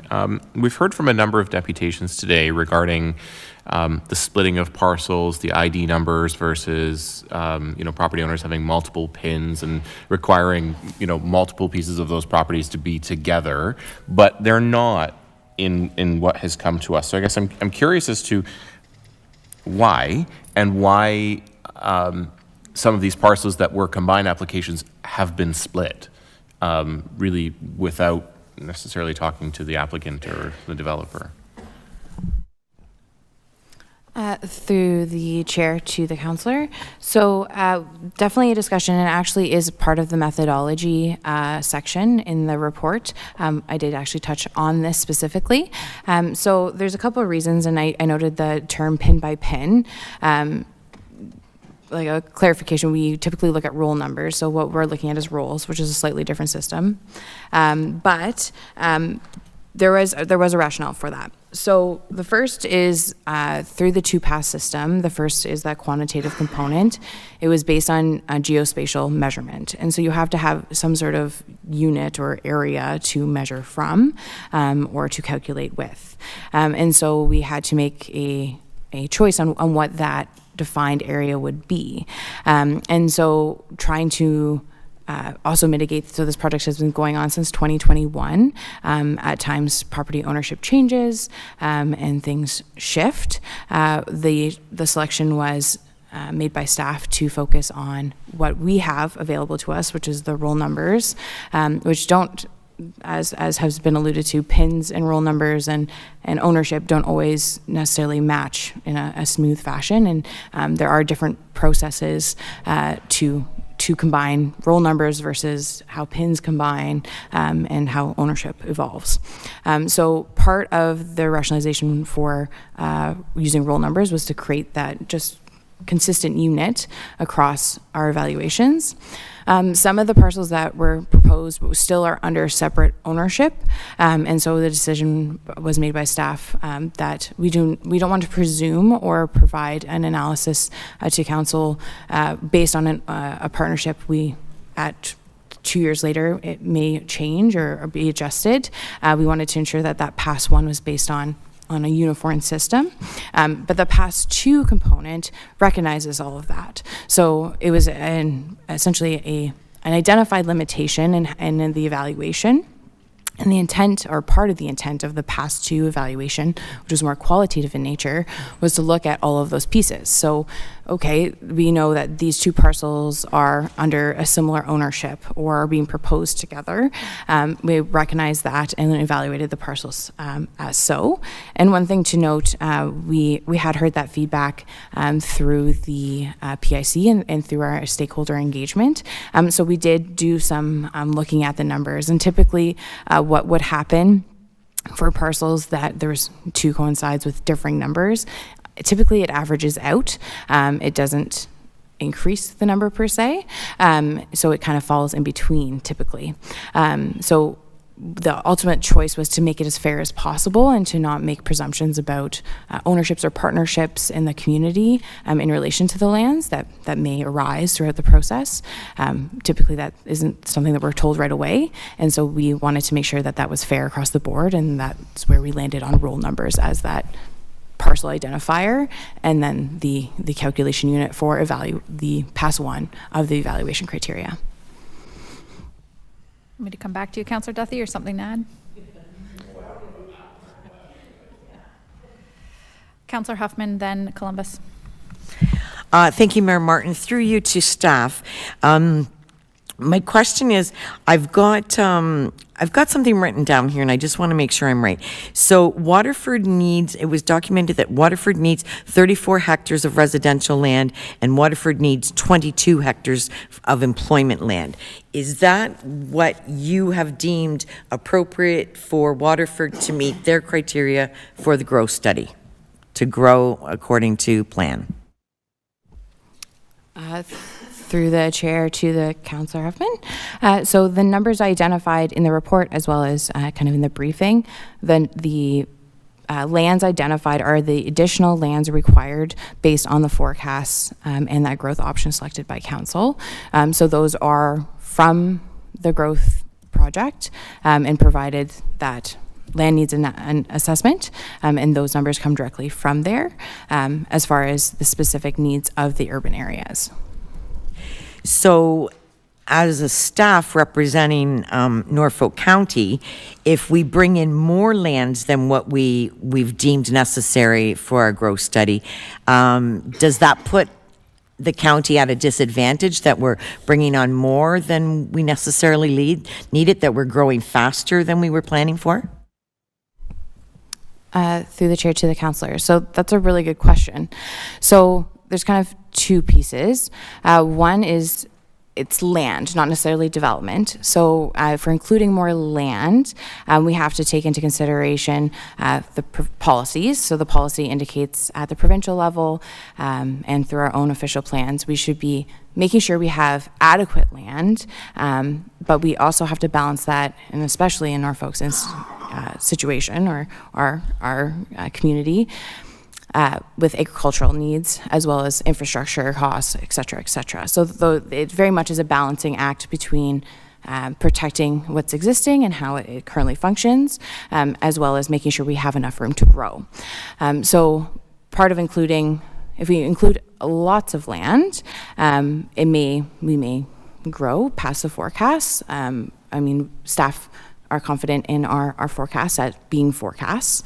They're not guaranteed, but that's what we base our analysis on. It is possible to grow beyond that, but it also may not support the growth that we're looking for. So one thing that I noted in the initial presentation is the following preceding all of the official plan amendments is a community plan process as part of the work plan. And part of that is looking at that growth option with those percentages and all of those different components. How does that actually look in our communities? And what does our community need? And so that process gives us our densities and where they might go and those designations and those zonings that apply that tie in with this larger project. If we have a lot of land, and the idea is that we fill it, we run the risk of that sprawl, and which doesn't necessarily positively contribute to our agricultural economy. And on the flip side, it may not be the utilization of land or provide the housing stock that we actually need. So it's a complex question, but I hope that answers at least a portion of it. Yes, that was that clarifies that those numbers and going forward. My other question right now is it may seem a little odd, but the Public Information Center, the PIC that was held February 9th, 2024, and it said that approximately 50 people attended. Is there an idea, not that you would normally do this, but you would have been in attendance, what was the ratio of community residents as opposed to development? Through the chair to Councillor Huffman. So we didn't take that kind of evaluation. I think we might have asked a question about your relationship, but some people can check off multiple boxes. So I don't have those numbers at hand. I would say from anecdotal perspective, the majority would be developers, not to say that they're not also residents as developers in this room, who are both. But there was more of a tilt towards developers. Yeah. Councillor Columbus. Thank you, Madam Mayor. I take it that the Ministry of Municipal Affairs and Housing is watching over closely on our process here, London office. And what are you hearing back from them with respect to the expansions of the boundaries in Delhi and Waterford?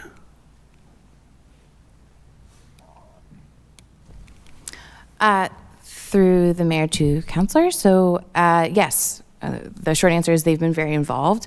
We do meet with them regularly as far as outlining our proposed process, how things are proceeding, and they are ultimately, of course, the approval authority following any sort of adoption from council. So they are involved and have provided feedback about the process and any sort of assumptions or conclusions we've made along the way. So they are engaged, and part of our process at any step would be to essentially circle back with them and make sure that everything aligns and they get any additional feedback that they may want to provide in advance to make the process run more efficiently, that there's an opportunity for staff from MMAH to provide that to our staff as well. So we have no direct feedback on boundary expansion within Delhi or Waterford, being that we've got, both of them have a north-south application process. Option 2 in each one. through the chair to the councillors, so they don't typically provide that kind of direction in advance of council's direction. They do provide, obviously, an analysis or a discussion on our approach, and there was no concerns about kind of providing those options to you. Thank you, Nicole. Initially, we had 61 written requests. How many are left in the current plan that didn't submit consent to be included?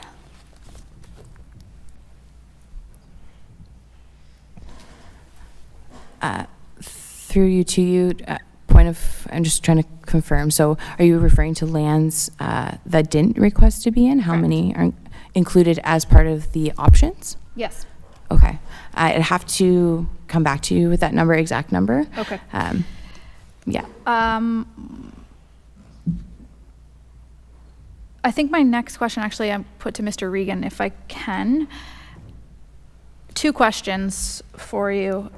What are your high-level comments on Norfolk North and council giving consideration to the removal of a parcel that's identified as employment lands, essentially industrial lands for us? Do you have any high-level comments on that? Are you aware of that? What would you like us to give consideration to? Sure, I can give you some scattered thoughts. But first, I'd like to just say that, the economic development gods are shining down on Norfolk today. We had an eclipse, which was a one-in-a-lifetime event, and I think before you today is another once-in-a-lifetime event, especially with the COFR's proposal. So I haven't heard anything necessarily that I disagree with other than the Tilsonburg request. I'm not sure what else you'd like me to expand upon, but this is all looking very good. I will say that when we talked about some jobs with Mr. O'Hare. We're talking about direct jobs. We also have to factor in the indirect jobs that it's created and the induced jobs that it's created. So an indirect job is like my job, is direct from everyone here. An induced job is, the folks at Joy's Coffee, for example. So the spin-off of these from the industry side and the commercial side is really significant of what we're hearing today. And this is really an opportunity for council to be the catalyst to bring us to where we said we were going to be. Councillor Very asked me a couple months ago, 6 months ago, I guess now, how far behind are we? And I said 20 years. And what you're seeing today, I think, is bringing you to 2024 and actually preparing you, if all of what we're seeing today is going forward, is preparing us for the next century. So not only can we come into this century, finally, we can actually look forward to the next century. Okay, you answered my second question and my third question. Thank you very much. Thank you. For John or for anyone? Okay, go ahead. We've added, we haven't done anything here, really. We've reviewed a lot, but if we take these and we look at them, like they say 13 hectares or acres, whatever, in a certain location, what factor do you use, and this is to staff, to determine how many units would fit on that hectare or that acre? And I realize it varies, like you need a road, single family, multi-residential, but they must have some factor to determine what 10 hectares will provide. And do you have some kind of a factor you apply to the acre or the hectare?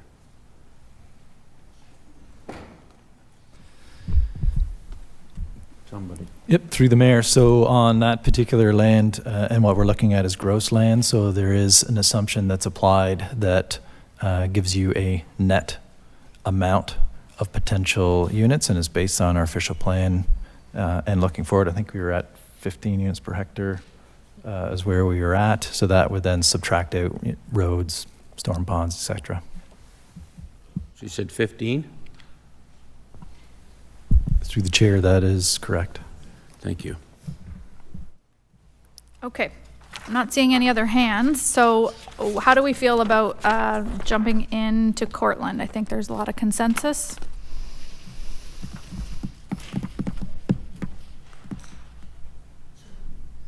Courtland it is. Councillor Van Andriesch. Thank you, Madam Chair. I'm looking at Schedule 8, which is the proposed expansion, I guess you would say. I like what I heard, and I don't think Schedule 1 is something I can say is sufficient for Courtland and the West End. I think I would like to see Schedule 8 pursued, because we're not making decisions here. We're looking for things to pursue. Am I correct in saying that? Can I clarify, are you asking for Schedule 8, or are you asking for ID 25 and 26 to be added to Schedule 1? I haven't got, I want ID, I guess 25, 26 added in, Yep. okay? So And then in ID essence, I was looking at 17. Schedule 8. ID 17 is an expansion, so there's approximately 200 already available lots that they can work on now. If ID 17 is added in full, it brings the number up to 422 for housing. Again, I reiterate that this is a future plan. This is something we're looking at for years out. So I would like to see that kept in, because if things come to fruition of industry down the pipeline, I think it would be important that we have that area for homes. Okay, give me 1 minute here. Yep.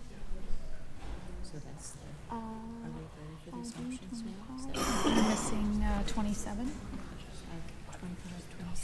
Yeah. Yeah, actually fair. Okay, so instead of creating a motion where we're adding, we can then take Schedule 8, which does not include the 9.6, but that's okay. So that means that we are ultimately passing ID 17, 27, 25, and 26 in Schedule 8. Okay, so that is to be, the motion is that that would be adopted for Courtland in principle. Is there a seconder? Councillor Duthie. And debate and discussion. Councillor Van Passen. Thank Madam Chair. There's a lot of statistics, there's a lot of numbers in here, a lot of information bounced around this morning. I don't trust a whole lot of it, because most of the numbers we have on growth are based on extrapolation of historical data, and I have had these discussions with staff over the last couple of months. You know, since that data was captured, we have $13 billion investment in St. Thomas, which the fourth largest project in the world. We have immigration policy that has changed dramatically. We are short 1.5 million houses in Ontario, well, all across Canada, but just in Ontario, we're short that much. Some comments from some of our deputations today. The go big or go home kind of concept really does fit right now, because I don't believe, we'll make some adjustments to our official plan, and that will be reviewed by the province. I doubt very much that the province right now is going to say, no, you're asking for too much. We're going to take some away. So my target will be to do what makes sense. Where do you get the best use of your infrastructure, and where do you get the best use of the potential for the next 25, not just 25, but 50 years or 100 years, like Mr. Reagan just pointed out. Great plan from our deputation this morning to add that industrial to the east side of Courtland. I also would like, and I've brought this up many times before, on the west side of Courtland, we have an active rail line. Why not extend the industrial designation on the west side of Courtland all the way from 59 Highway to Plowman's Line? So you've got two provincial highway, well, a provincial highway and what used to be a provincial highway, a rail line, and we're not going to identify any of that for potential industrial growth in the future. You know, we could make widgets for St. Thomas, but, oh, sorry, we don't have any land. So that's not an identified parcel, but I would like to put it in as an identified parcel on both sides of the rail line from 59 to Plowman's Line. And I don't know how the clerk would possibly identify that, right? Let's deal with this motion first, and then I'll come back to you. That you want to do the map for Courtland, you want to add those pieces, I want to add this piece as well. So you want to amend the motion. I'm saying, can we make yours a separate motion because I haven't wrapped my head around it, but you want it all in. Okay, I'll make it as an amendment to Councillor Van Andriesch's motion, or a friendly amendment by the mover and seconder. Mover and seconder? For me, Madam Chair, I have no problem with it. This is to be agreed in principle. These are something that is going to be reviewed, and decisions aren't going to be made till May. I take it. Correct. So at the end of the day, I think whatever we can do for an official plan for the next 20, 30, 40, 50 years should be reviewed. So I accept that. wish this was raised during question period so that I could wrap my head around it, because now you're bundling it all in and I'm not up to speed. Councillor Duthie, you're the seconder of the motion. Are you in favor of a friendly amendment? Would it be possible to get a quick staff comment on that before I answer that? Sure. Quick. So I think we just need some clarification on the amount of land that's being proposed. Yeah, see, this is, no. A friendly amendment, yes or no? Sorry to put you on the spot, but we'll either do it as a separate motion or not. It's 12:47? Yeah, okay. So do you want to move an amendment to the motion and we'll vote on that? All right, is there a seconder for Councillor Van Passen's amendment to the motion? We're voting to amend the original motion. Councillor Very. Everyone clear as mud? If you're supporting this, you're voting to amend the motion. If you're not, you are voting to go back to the original motion. Councillor Brunton. Speaking to the amendment. Sure.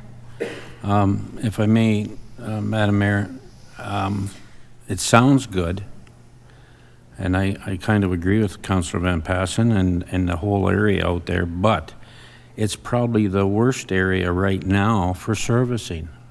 We have water that's piped there and no wastewater system other than septic tanks.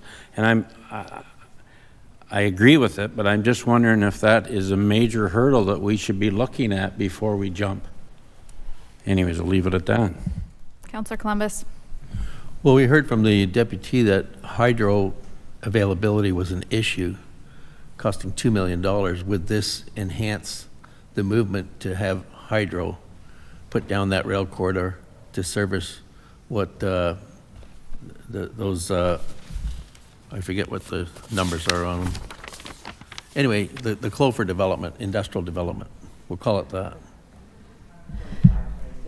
Yeah, I mean, I guess that's the question, right? We don't have any information. It wasn't brought up on question period. Staff haven't commented on it. It's 12:49. It's not that I'm opposed to it. I just would have appreciated a bit more dialogue on it before. So Councillor Van Andriesch, debate, and then I'm calling the question on the amendment. I don't know how to identify those lands. Thank you, Madam Chair. I almost forgot. At the end of the day, what this is a proposal for the future. So as far as infrastructure goes, good Lord, I think we need to enhance our infrastructure by the next 30, 40, 50 years. So I think that can be something that can be overcome. Councillor Van Passen, how do you want the lands identified in the motion? Well, I have discussed this with staff. The rail line goes east-west. Highway 3 is above it. So anything between the rail line north to Highway 3. The rail line goes east-west. There is a line that's hazard land south of it. There's a little stream or a municipal drain, like down south of that. So up to, like anything that's zoned in the agricultural zone now would fit. But if it's in the hazard land zone, well, you won't be able to build on it anyway. So, like, I don't know why staff didn't sort of bring it out, put it on the map and identify it as a potential request, because I've requested it several times, but it's still not there. So, Can we provide this just as direction to staff to bring us back a memo on this in May? I don't know how to identify it in a motion. I don't know where it starts and stops. you could identify it as a portion surrounding or on both sides of the railroad bed to be identified later on between Highway 59 and Plowman's Line. And it would be a matter of mapping it because the hazard land line is quite crooked, right? So.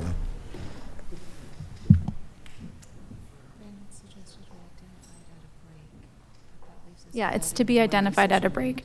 This, My preference is we defeat the motion, you provide it as direction to staff, it comes back as a memo attached to our report in May, because I'm not opposed to it, I just don't know that I want to go ahead and send them off to do work on including it right now. The clerks don't know how to identify it, staff want to identify it on a break, I don't want to take a break, I want to keep going. So if there was consensus to get a memo brought back with the May report, would that be okay?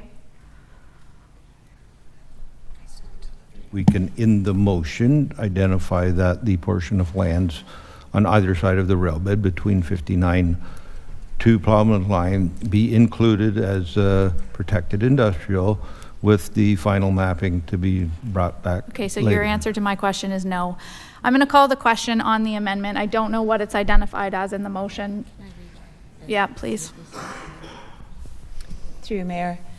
Just to confirm, Councillor Van Passen, for the purpose of this motion, and so staff can identify this with an ID number on a map coming back to May, amend the motion by adding lands identified as south of rail line, east of Plowman's Line, to the settlement area to the east, to the creek hazard lands to the south.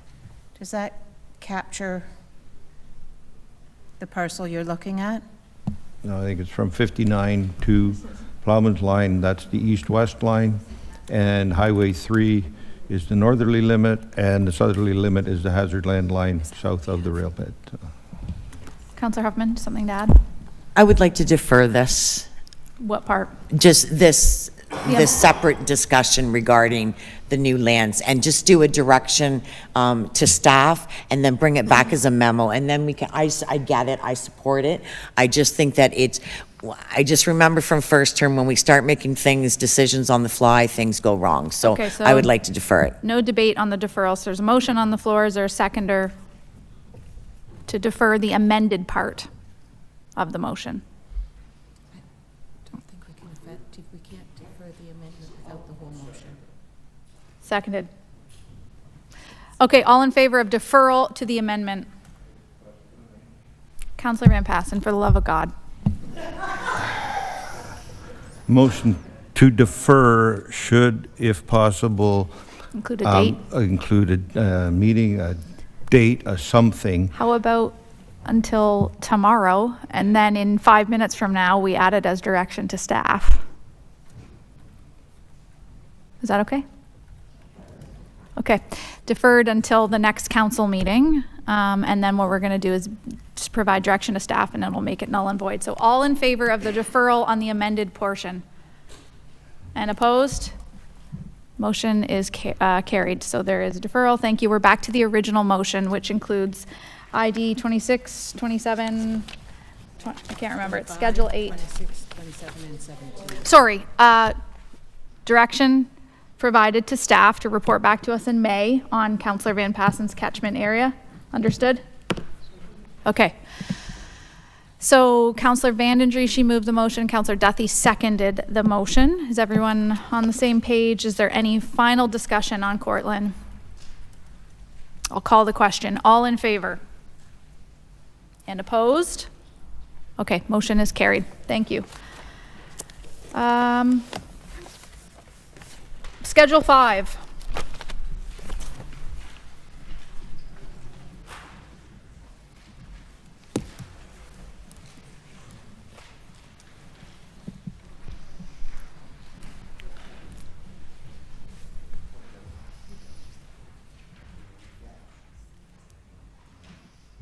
Or 12.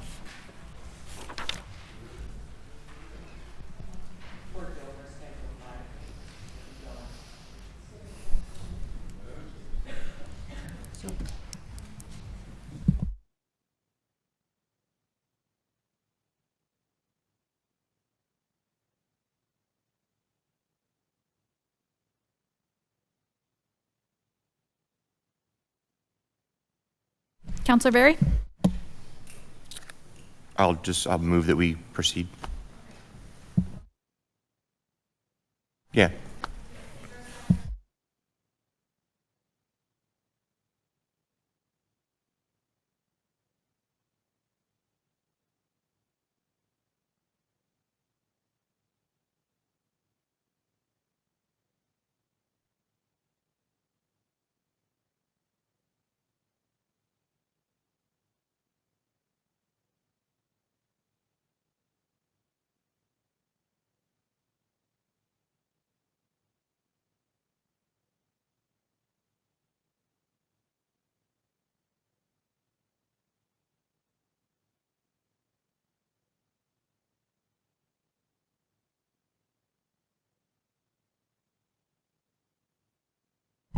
Thank you, Madam Chair. I wish Councillor Michele was here so I could get some advice from him.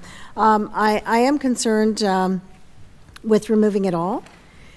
Is there an opinion by staff what your thoughts would be? Do you have you had any inkling of developers saying anything, or what your thoughts are there?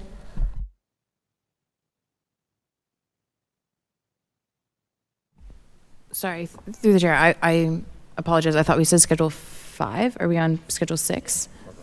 Okay, my apologies. Okay, so in terms of option 2,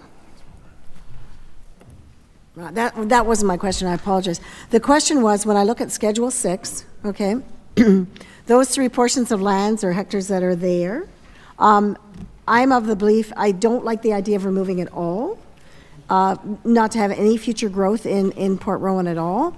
So I'm wondering, with your opinion, do you have any opinion that you've been approached by a developer or inkling of where, if they would want to develop further? Have you any thoughts on that? Have you been approached at all? so through the chair to the councillor, no, not as part of this process.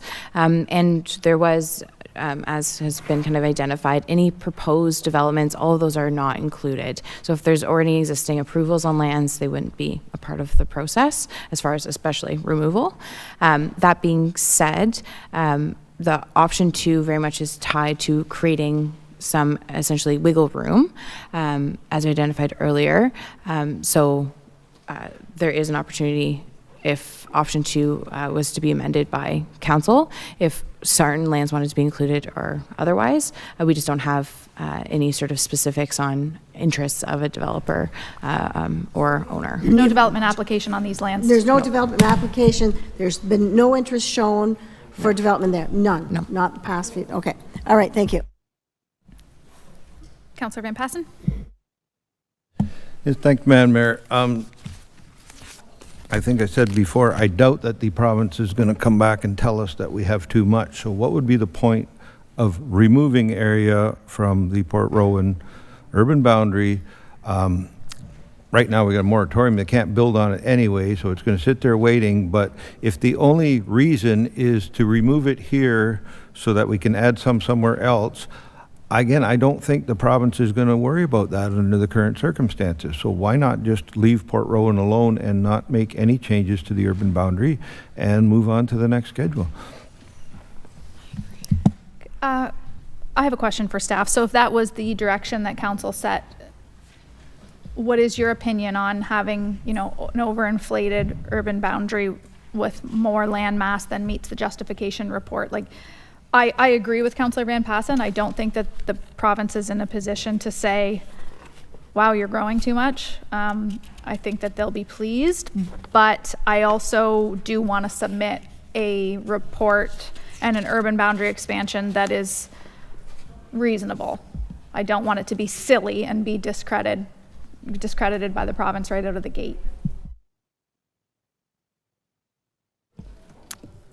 Through the chair to the chair. So I can't exactly speak to what the ministry as a whole, or what ultimately the minister's office will say based on what we present. But staff's options and rationale is based off of that work we've done through the Norfolk study. And so we would base our conclusions on that work. And that is where those kind of decisions or proposals come from, and making sure we recognize what the sufficient land is, and trying to keep true to recognizing that balance in our community. Okay, thank you. Councillor Brunton. Am I reading this wrong on Port Rowan here, but the current urban boundary, these lands that they want to remove are within the current urban boundary, correct? Correct. Yeah. But the Schedule 13 doesn't show a change in the urban boundary. Schedule 13 is who requested lands and to be put into the urban boundary. No one did, so go one page back, Schedule 6. That is what we would be amending or supporting. I guess my point is, if we're not changing the urban boundary, we're just removing those lands, are we not? Yes, and staff's reason for removing them is because we're trying to build out an urban boundary expansion and a report that justifies our growth numbers when we send it to the province so that they adopt it, is the comment from staff. Okay, but I guess my question is this. If we are not changing the current urban boundary. Correct. Can these lands not come forward at some time and make application? And wait for water, correct. Okay, Okay. thank you. So are you making that a motion? Go ahead. A point of clarification then. You're saying that because they're within the boundary line, okay, they can come back and ask for No, development there? Not if they're removed. Not if they're removed. I mean, they go through a lengthier process, but right now they're in the urban boundary. They're permissible to come in to seek development. Exactly. application. But if you were to withdraw them, then the boundary line changes. It doesn't. That's my point. Unless I'm reading it wrong, it doesn't change.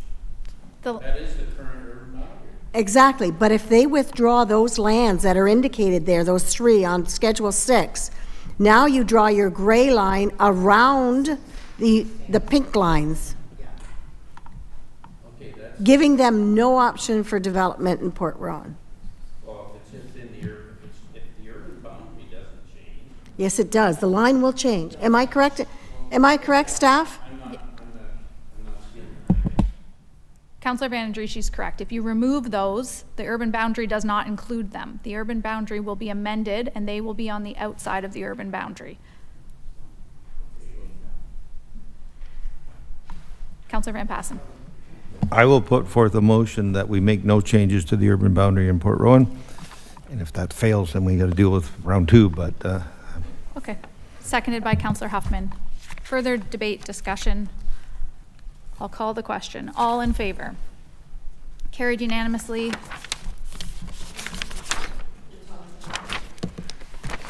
Okay, so we had a regular council meeting to start at 1. I would like to finish with this today. We are more than halfway done our final preliminary decisions. So we have Waterford, Delhi, and Simco ahead of us. Obviously, they're not going to be as fast as the others. So I'm looking for some direction here from council. It's going to be a marathon day. Would you like to grab a bite to eat? Would you like to try to do one more? Yes? Okay. How long of a break are you needing?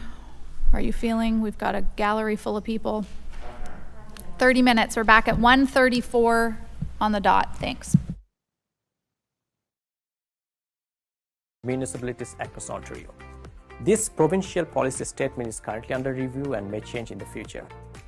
To learn more about planning in Norfolk County, visit our website at norfolkcounty.ca/planning or contact the planning team at 519-426-5870 or 226 Norfolk, extension 1842, or email planning@norfolkcounty.ca.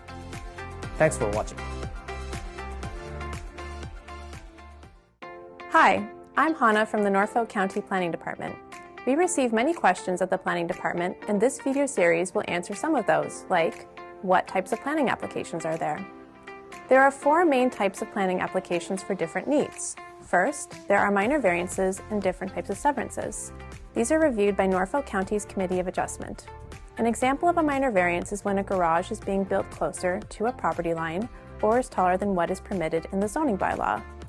An example of a consent to sever is creating a new lot to allow for a new house. Second, are zoning bylaw and official plan amendments that are considered at council. An example is changing the permission in an urban area to allow for a triplex where a single detached dwelling is permitted. Third, are applications that Ontario's Planning Act gives Norfolk County's Planning Department authority to approve. For example, a draft plan of condominium or subdivision, which are types of applications which enable the division of land for future housing. And fourth, are applications which rely on approval from another regulator, such as telecommunications towers and hazard land boundary line adjustments. As a resident, when do I need to submit a planning application? For the average homeowner, a planning application may be required if your project does not meet the requirements of the zoning bylaw or official plan, or your property falls under site plan control. The building department will let you know that a planning application is required.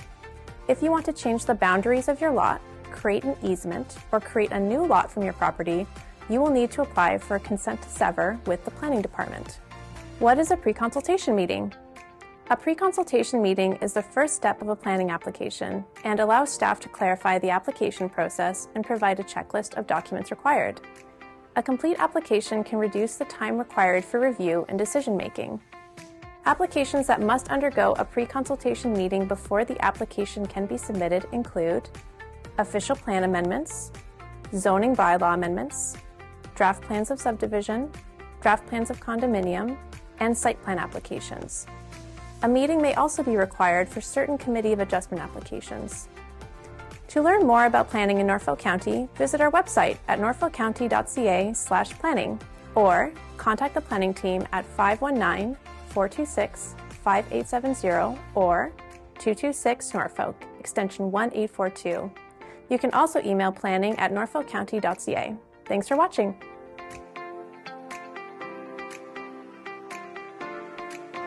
Hi, I'm Hannah from the Norfolk County Planning Department. We receive many questions at the Planning Department, and this video series will answer some of those. A common question is, what is zoning? Zoning is a way of categorizing how land can be used. Norfolk County has identified through its zoning bylaw different land use zones, for example, commercial, agricultural, or residential, what they can be used for, and any required standards, for example, building size and location.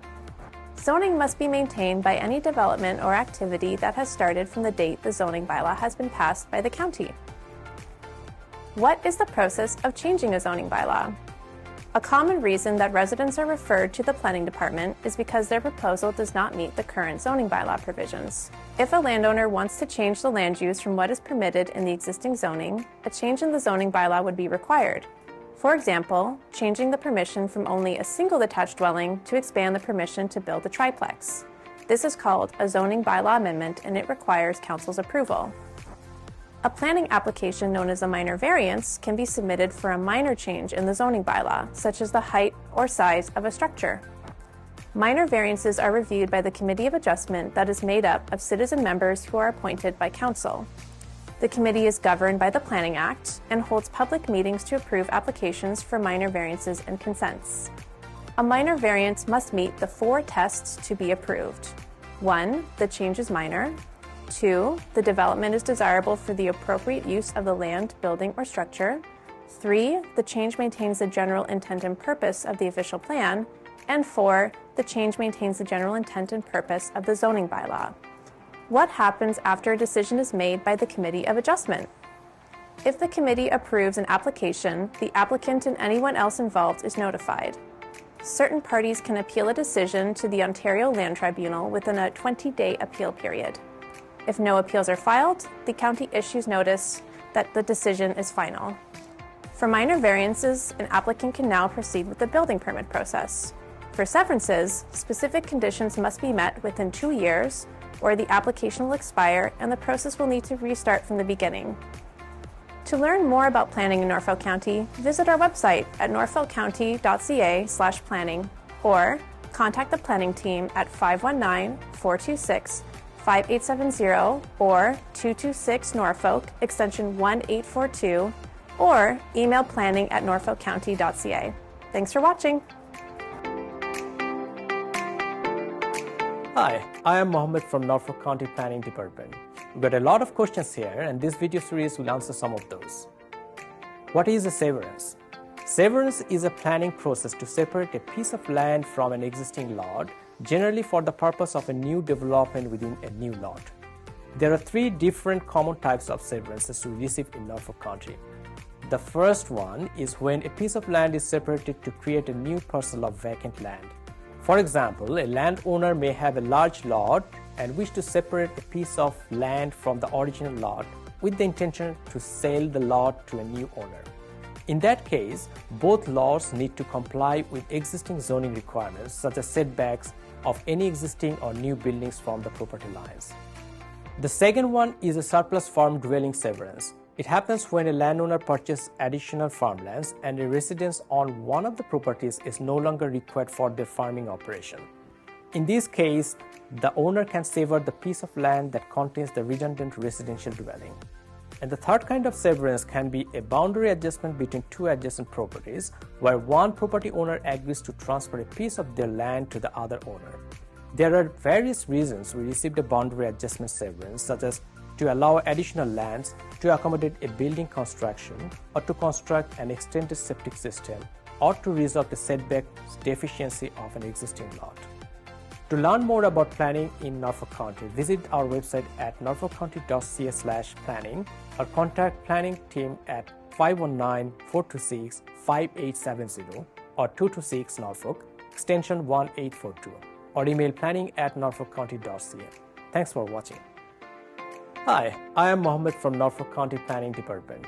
We've got a lot of questions here, and this video series will answer some of those. What is a subdivision? If a landowner would like to divide their property into 3 pieces of land, they can submit a severance application that we explained earlier. Whereas a subdivision application is required when a landowner has a piece of land large enough to divide into more than 3 or 4 individual lots to build new houses or other kind of developments. The subdivision process generally requires a more in-depth review with a longer processing time to ensure that the development meets county's development standards. What is a condominium? A condominium, often known as a condo, is an ownership model where the building or group of buildings is divided into multiple units that are surrounded by common areas for circulation, servicing, or amenities such as parks and open spaces. The common areas are jointly owned and managed by the owners of the units. Residential condominiums are frequently constructed as apartment buildings and townhouses with private roads. Many shopping malls are also commercial condominiums in which the individual retail and office spaces are owned by businesses that occupy them, while the common areas of the mall are collectively owned by these business entities. A condominium corporation is often made up of condo unit owners who manage and operate the condominium complex. What is the difference between a subdivision and a condominium? One of the main differences between a subdivision and a condominium development is who is responsible for providing services such as water, wastewater, and road maintenance after the construction and occupancy of the dwellings or units. In a subdivision, the county takes responsibility for providing these services to individual lots. On the other hand, in a condominium, the county is only responsible to providing services up to the entry point of the development. The condominium is responsible for distributing services and the maintenance to the individual units. How are subdivisions and condominiums approved? To get approval for a subdivision or condominium, the landowner must apply for approval of a draft of the plan that shows how many lots are proposed, the lot size, how the lots will be accessed, including any new roads, and how the lots will be serviced for water and wastewater or other utilities. The planning team will provide guidelines to the landowner on the standards they need to comply with. Examples include road design, tree plantation, fencing requirements, and maintaining a buffer from any existing industrial or commercial sites, etc.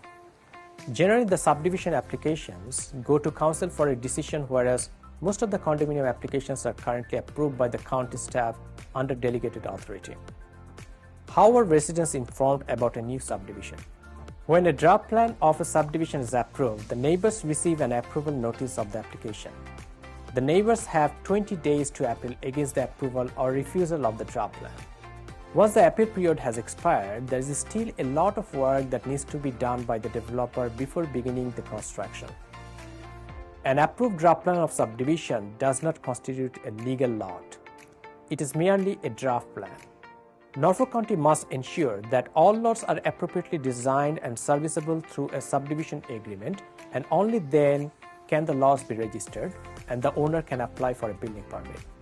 To learn more about planning in Norfolk County, visit our website at norfolkcounty.ca/planning or contact planning team at 519-426-5870 or 226 Norfolk, extension 1842, or email planning@norfolkcounty.ca. Thanks for watching. Hi, I am Mohammed from Norfolk County Planning Department. We get a lot of questions here, and this video series will answer some of those. What is site plan control? Site plan control is a tool that planners use to evaluate a proposed development to ensure the site features and elements such as walkways, parking areas, and landscapings, and many other technical features meet specific standards. For example, standards may include engineering design, sustainability, and universal accessibility for barrier-free access to the building or within the property. What do I do if I have submitted a permit and I have learned my property is under site plan control? If a property is under a site plan control, the first step is to speak with a planner. A planner will need to learn about what is changing about the lands, which may or may not require a site plan application. What is a site plan waiver? Sometimes the nature of a development is so minor that a site plan application is determined to be unnecessary. In this instance, a site plan control will be waived. If you have learned from a planner that it is appropriate to waive a site plan control, you can submit an application form with any required documents to the planning department to receive a site plan waiver. Do all lands require site plan control? Not all lands require site plan control. For example, single detached dwellings, semi-detached dwellings, and townhouses that are serviced and accessed from a public road. Agricultural activities or farm buildings also do not require a site plan control.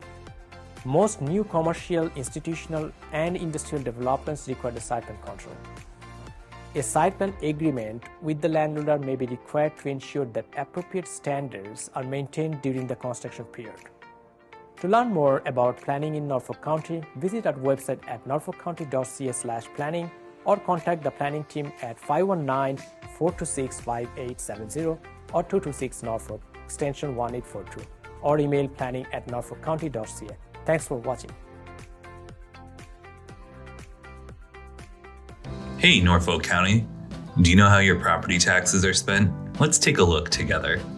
First, we need to start with Norfolk County's budget. Every year, staff and council confirm the funds required to be collected from the property taxes paid by you and 35,000 other Norfolk County taxpayers. These funds contribute to Norfolk County's levy and capital budgets, which lay out how your tax dollars are used. The capital budget is also funded by the rate budget, the funds paid by residents known as ratepayers for water and wastewater services through their monthly water bill. The levy budget is used to deliver programs and services for residents ranging from emergency services like fire and EMS, waste services like garbage collection, recreation services like arenas, trails, and parks, maintenance services like snow removal and road repair, and human services like homelessness prevention and health education programs. Our levy budget also supports our libraries and museums, administrative services for council, and the many staff who keep Norfolk County operating. Services like recreation programs for children, adults, and seniors, and our Ride Norfolk transit program are also paid for with property taxes and supplemented by user fees. And across Ontario, a portion of each resident's property tax bill goes to our local school boards.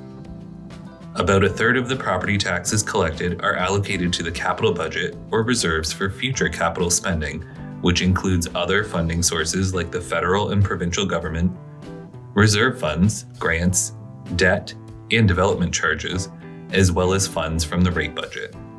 Together, the capital budget goes toward longer-term projects, such as our investments in water and wastewater facilities, as well as building and renewing our parks, roadways, pools, arenas, and other things we use every day.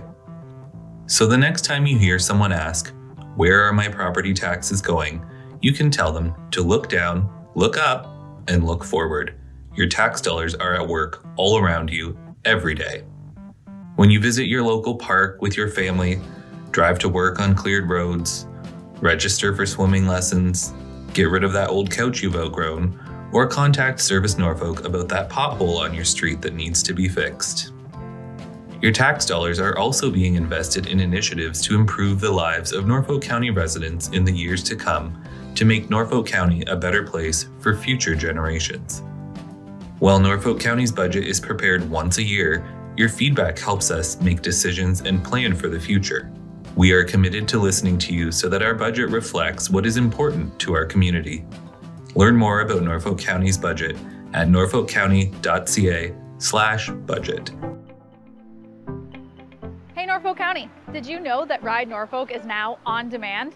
This means you can schedule Norfolk's public transit service to pick you up for appointments, shopping, school, or work. Ride Norfolk has partnered with Blaze Transit to offer on-demand pickups at all 95 stops across Norfolk, including this one. I booked my trip earlier today and my bus is here right on time. Since there are no fixed local schedules, you can easily book Ride Norfolk over the phone, online, or on the Blaze Transit app from your smartphone. Thanks, Charlie. You're welcome. Ride Norfolk's customer service team can help answer any questions you may have, get you started with the app, or book your next ride. By moving to on-demand, Ride Norfolk is helping more residents get where they need to go. To learn more, visit norfolkcounty.ca/transit. Hi, I'm Dave. I'm here to take you behind the scenes for a quick look at what we do at Norfolk County's water treatment facility. Here in Port Rowan, the water treatment process starts by pumping water from Lake Erie up into the water treatment facility. Back in the treatment facility, I inspect large clarification tanks where the lake water enters the plant. Here we add coagulant, a chemical that attracts dirt particles together. These form into larger particles called flock, which eventually sinks and is sent to waste. Next, the water enters the filtration system where any remaining dirt particles are trapped by the filters. The water is then chlorinated and sent into a 113 cubic meter underground storage chamber. The water is then taken to the granular activated carbon filters that work like supersized 10,000 pound Brita filters to remove taste and odor. The final step is disinfection, which includes UV and a final dose of chlorine, ensuring safe, potable drinking water. Water testing is an important part of the job. Throughout the day, we take water samples at different stages of the process, up to 9 tests depending on the treatment facility. As a Norfolk resident myself, I'm proud to serve the community I live in. Thanks for joining me in this behind-the-scenes tour.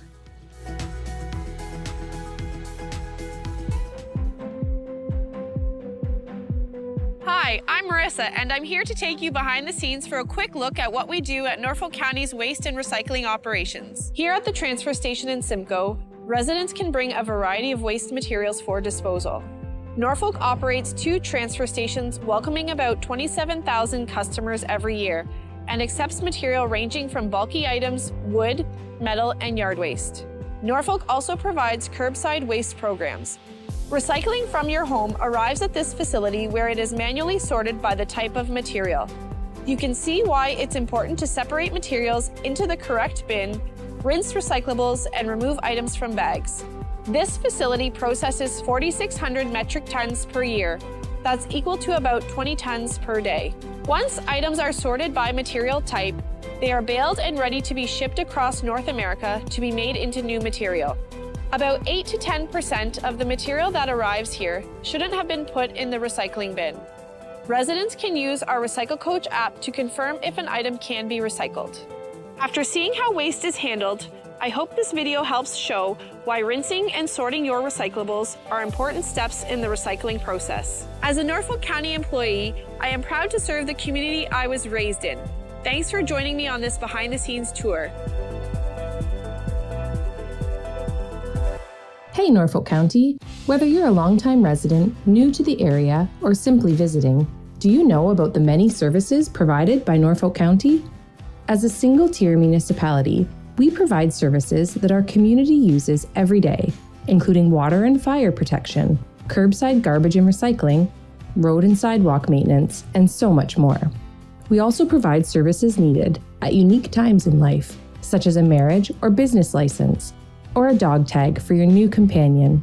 And the unique geographic features in Norfolk County, from farmland and forests to lakes and wetlands, means we also provide specialized services ranging from drainage applications to tree inspections. Wondering how to contact Norfolk County? Start with Service Norfolk. Our friendly team of agents is here to help.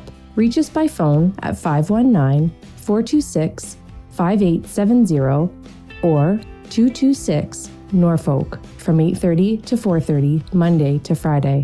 Calling about an issue after hours? No problem. We have you covered. Prefer online? Email askus@norfolkcounty.ca anytime, or use our customer service portal at service.norfolkcounty.ca and get a reply right to your email inbox. Want to visit us in person? Come to one of our friendly customer service counters in Simco, Monday to Friday, or Delhi, Tuesday to Thursday. Service Norfolk, connecting you to Norfolk County services. Hey Norfolk County! While winter is a time to get outdoors and enjoy seasonal activities, it's also a time to pay extra attention to the weather so that you and your family are prepared for snow, ice, and storms. Keep watching for 4 tips to stay safe and be a good neighbor this winter. Tip number 1. Get the latest local news so that you can be prepared for winter weather.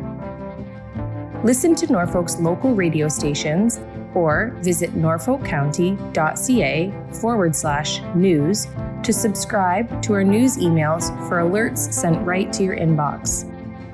If social media is your go-to, follow @Norfolk County for updates. During a significant weather event, which may be declared when a storm has the potential to be dangerous, roads may take longer to clear, and residents are urged to stay home and avoid unnecessary driving. Tip number 2. Keep your sidewalks clear of snow and ice. Norfolk's winter snow and ice bylaw requires property owners or occupants to clear sidewalks beside their property by noon the day following a snow event. Failing to do so could result in a charge under the bylaw, or county staff may clear your sidewalk and send you a bill for the service. Tip number 3. Move your parked vehicle from the road to allow snowplows to do their work. During a snow event, Norfolk's parking bylaw requires residents to move their vehicles off county streets.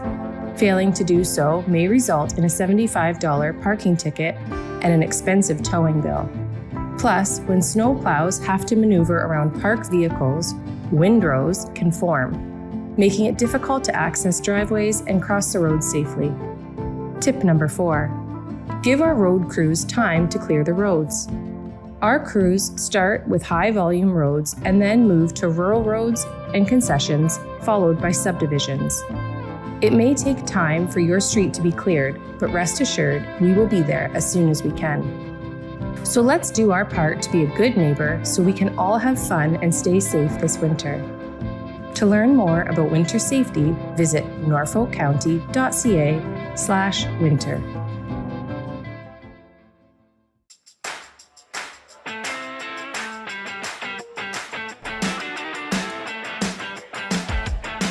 Norfolk County, my name is Anna and I'm here to share some water safety tips to keep you and your family safe around the water. Knowing how to swim is a life skill and an essential part of staying safe and having fun. Swimming lessons are the best way to learn essential swim survival skills to recover from a fall into deep water. Think you're too old for lessons? There are programs designed for teens and adults as well. With so many lakes and rivers, Canadians of all ages are avid boaters. Always wear a life jacket, it could save your life. Never swim alone, regardless of age and skill level. Always swim with a buddy. A buddy can throw you a buoyant aid if you get into trouble. When possible, wade into unknown waters to prevent injury. Backyard pools are a great place to make family memories. But remember, if you are not within arm's reach of your child in and around the water, then you've gone too far. Drowning can occur in as little as 10 seconds and it is silent. Every drowning death is preventable. Take time to educate yourself and those around you to ensure you're staying safe and having fun around the water. For more information, visit norfolkcounty.ca/watersafety.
Hi, I'm Mayor Amy Martin, and I'm here with the Director of Planning, Tricia Givens, to talk all things about Norfolk County planning and development. Hey Tricia, how are you? Hi, Mayor Martin. Good, thanks. I'm wondering if you could share some information with the public about who the planning department is and what you do, and maybe start off with the composition of your team. Sure. We have recently grown, so there's some core groups in our team that are really important to share. We've got the development group, which is led by a supervisor of development planning and 5 planners. We have a new position, which is the project lead for long-range policy planning projects. We have our GIS team, which includes a supervisor and 2 technicians. And then we have our admin supports, which includes planning coordinator, development coordinator, and secretary treasurer. And everybody has different roles and responsibilities, but on a high level, what are the roles and responsibilities of the planning department? So we are required to do all things related to land use planning. So the number one piece is the Planning Act. There's a piece of legislation that sort of dictates and lays out the framework for how we work. So that's around development applications and people coming in with their specific applications. And then there's provincial policy conformity, so those broader county-wide projects. And all of the planners, they're working towards, or they are registered professional planners. Can you comment on the designation of a planner and what that means when we're processing files? Sure, that's really important. So as professional planners, we do have a standard of work and a code of conduct that we're required to follow.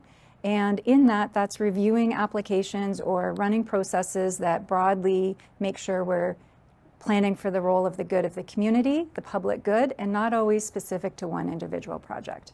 I think it's an important part because I think it really differentiates the role of staff and council in the planning process. And it's something that I'm frequently asked about in the public. How does that work? What does it look like? So maybe you could share with the public the difference between, the council meetings that we host for planning files, our public hearings, our committee meetings, and then the subsequent council meeting where we approve files at a later date. Sure. So there's 2 areas. So there's for specific development applications. So those are individual applications that come forward. And under the Planning Act, there's specific process and things that we're supposed to do. So for those applications, we are required to send notice to the public, post notice, share the information, have it publicly available. And then we bring that information of the complete application to council. First, we do a public hearing where folks can come and council hears about the application, poses questions, and then we come back later with a recommendation to council based on all of the information. The other types are those county-wide projects, such as a growth study or an official plan review, where there's more information, more opportunity for engagement, and we're collecting more information that comes to council. And usually there's multiple presentations to council before any decision. So you've touched on a couple of things. One, what is a recommendation from staff? What does that mean? That's really important. So ultimately, council makes the decision. So staff takes all of the technical information and our professional review of that particular application. And based on all of that, ensuring it conforms to our official plan, the Planning Act, the provincial policy statement, etc., we make a recommendation to council. And council takes that under advisement and ultimately makes the decision. And that recommendation may be to approve the particular file in front of us, to reject it, to defer it to a later date. It could be a variety of different recommendations. That's right. Yeah. And so there is a really important piece, a role that the public plays during this process at that public hearing committee. So obviously council and staff, we really want to hear from the public when we're dealing with development files, but there's another reason why it's really important to get the public to speak and share input on the record. Can you comment on why that's so important? Absolutely. So again, 2 specific areas, the specific development application or the broader county-wide projects. So for a specific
Okay, welcome back, everyone.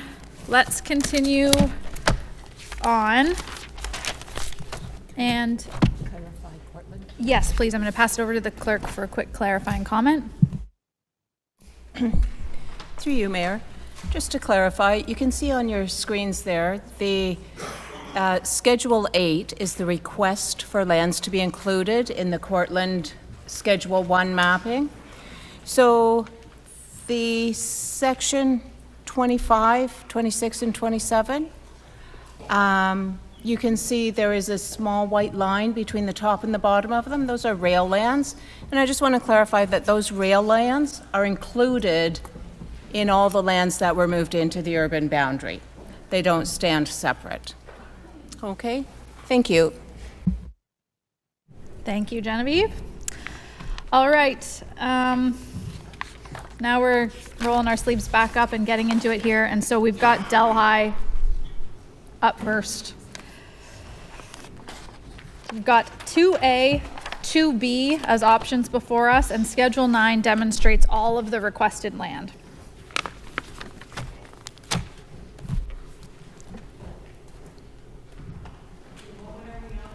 Delhi, starting with option 2A or 2B, and Schedule 9 has all of the,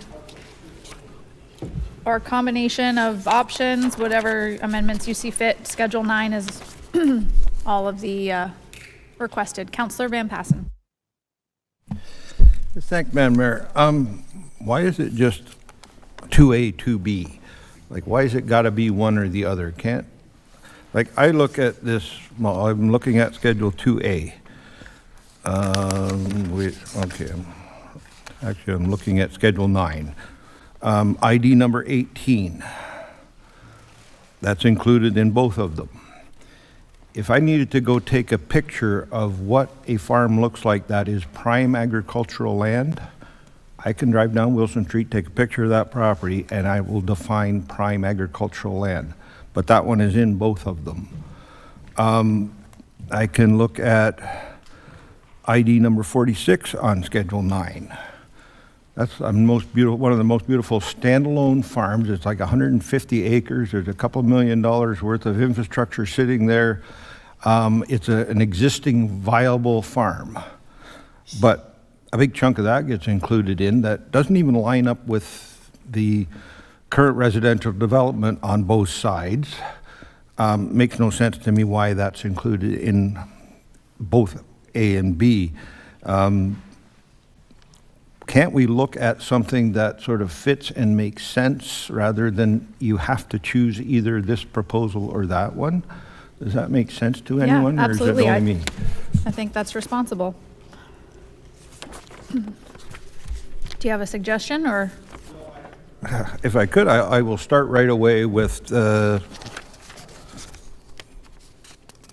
are we here? Parcel, I think it's ID 28, the one that's proposed for future industrial. The 22 hectares up right on the northwest corner of the map. Yep. Definitely should be included. That one makes sense. It's expanding an existing area. It's good at road access. It's all those things. So can we check that one off the list? Not seeing any objections. That's on Schedule 2A. It's the top left-hand corner, 22 hectares. Yeah. And then ID number 18, which is the parcel 25.7 hectares on Wilson. I want to take that off. Get it off the list so you don't even have to worry about that one. Sorry, before, Yeah. I just want to backtrack. So ID 28 on Schedule 9 is a different shape and size Yeah. than how it's demonstrated. So you want the full 22? Yeah. Okay. Sorry, then go Do on you want to do those as separate motions or what's the? No, the clerk Okay. very aggressively and quickly said no. Mhm. Actually, I can go through my whole spiel if you'd like. We'll go to the 20 point. Hold on just one second, Councillor Van Passen. So through you, Mayor, if we could start with a base map. So we've got Schedule 2, which is Delhi.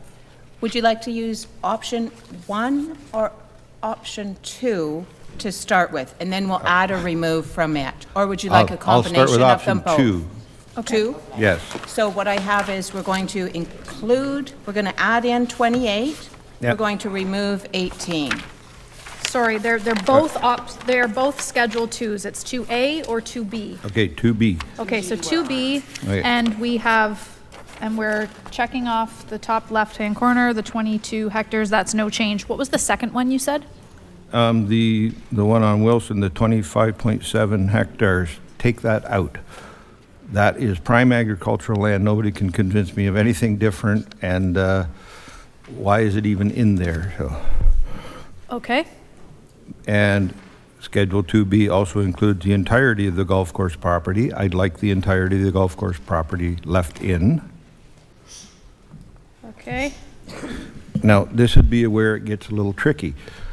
What I'd like to see up on Hawtree Road, there is an approved subdivision there that's not yet started, and there's a request to include a whole bunch of lands up there. And I would suggest that it probably makes sense to take the north boundary of the existing subdivision and run that line over to Norwich Road, so that the southern portion of that property that butts up against Highway 3 would be included in the urban boundary. Straight line over to Norwich Road. Yeah, So that runs through ID 30, ID 22, and ID 32, yeah. but they are not the And, full and parcels. recognizing there's also a bunch of hazard land on the outside edge of ID 32 that would not be developable. But again, I don't have a calculation on what that is, but you know. Okay, no, I understand what you're saying, those straight line across. Is everyone following that? If you're on Schedule 9? Straight across, take that thick gray line that runs through Highway 59, run it straight over to Norwich. Road, not Norwich. Yeah, all the way to Norwich. We're going right to Oxford County. Councillor Duthie. Thanks, Madam Mayor. If I could just ask a clarifying question on that, would that then include, so if we've included that 22 hectare parcel, so that line has just moved up somewhat, right? And so it's directly across from there, is what you're getting at? What I'm trying to understand is if that parcel up on Hawtree Road will then include what's on Schedule 2A. Yeah, I'd like to see that. I see. No.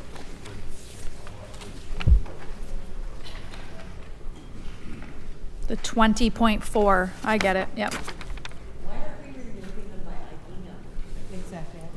Yeah, I'll get it once they determine, he's trying to determine a boundary line, and then I'll tell you. There's got to be an easier way to do this. Like, we've got to just go with ID. Do we have a cursor on that map on our screens? Is there a cursor that you can wave around that we can see?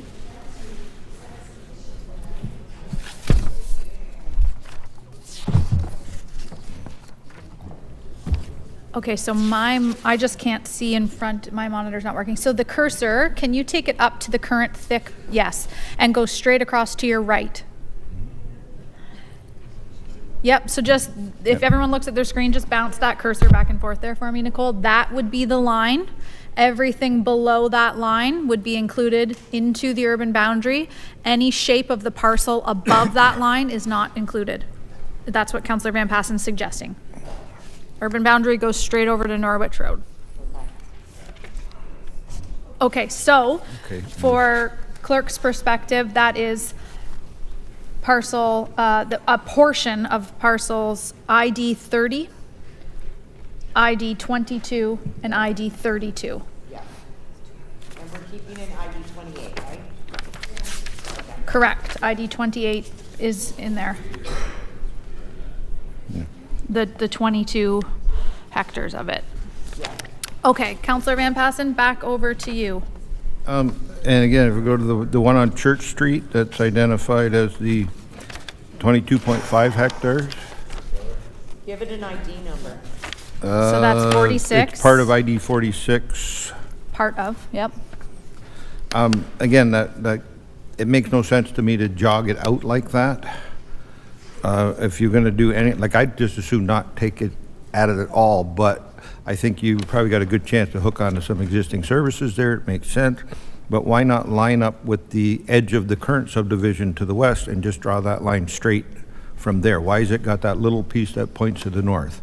So it might reduce that from 22 down to 15 hectares or 12 and a half hectares, somewhere in there. I see what you're saying. I'm just not, Like not there- sure. I'm not sure of your exact boundary line, but I, Just line it up with what's already, there's a whole row of houses up to there, or subdivision up to there, so. Take that gray line across to the Yeah. gray line on 55? Yeah, that Okay. kind of concept, All or right. square them off, right, so.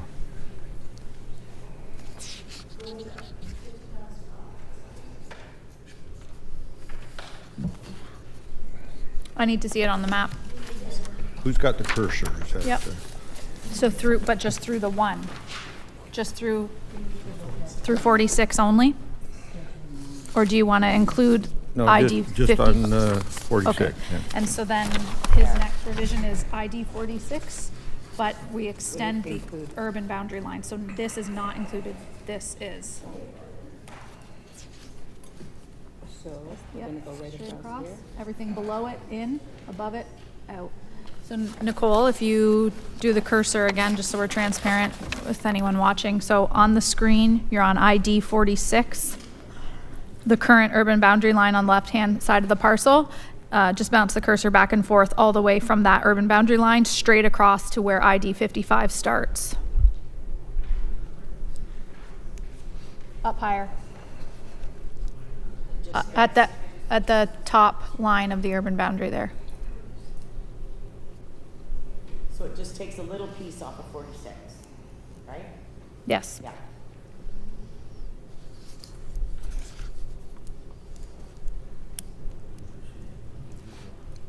The top line there of the urban boundary. Nicole, go up one more.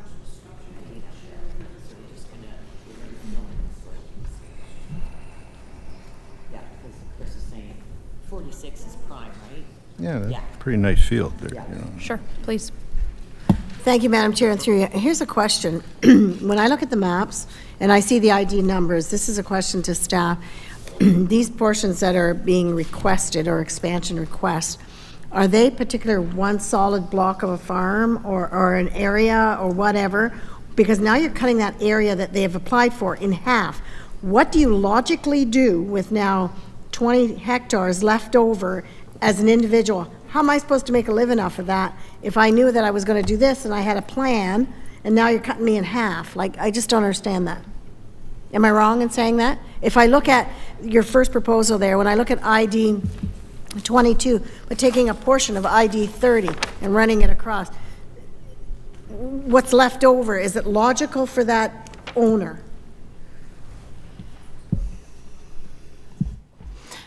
Through the mayor to the councillor. As the specific one we're speaking to, staff did propose a larger parcel to add to the existing parcels in the area to maintain viability. We did hear feedback through the different forums that we needed a little bit additional land. In the case of this property, there is a property kind of in the center, which you'll notice on the evaluation, the expansion request map, if I can get to it and multitask here a little bit. So there is a small sliver in the center owned by a different party, but ID 46 does identify a complete parcel.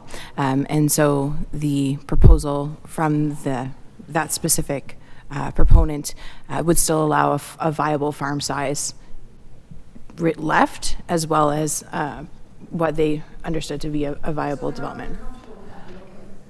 Correct. They accepted a portion. Yep. I apologize. I just don't want farmers that all of a sudden be left with 40 acres. What do I do?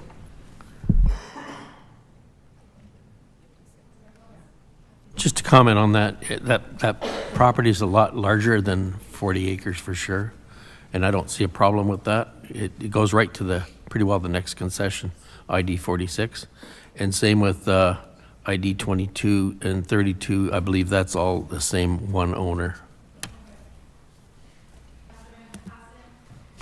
Councillor Van Passen, back over to you. Those are, there was a request this morning on the one parcel about changing 6 hectares, I think it was, from industrial into the residential. Should that be included in all of this too? The one at the end of Argyle Street, the phase 4 of the Bluegrass Estates? I probably missed that this morning, so, okay. I don't have an issue with that one. That Remove the protected industrial. just no, they want to convert part of the, from in protected industrial into residential, so. And that's at the end of Argyle? Yeah. Okay, so then it doesn't have an ID number.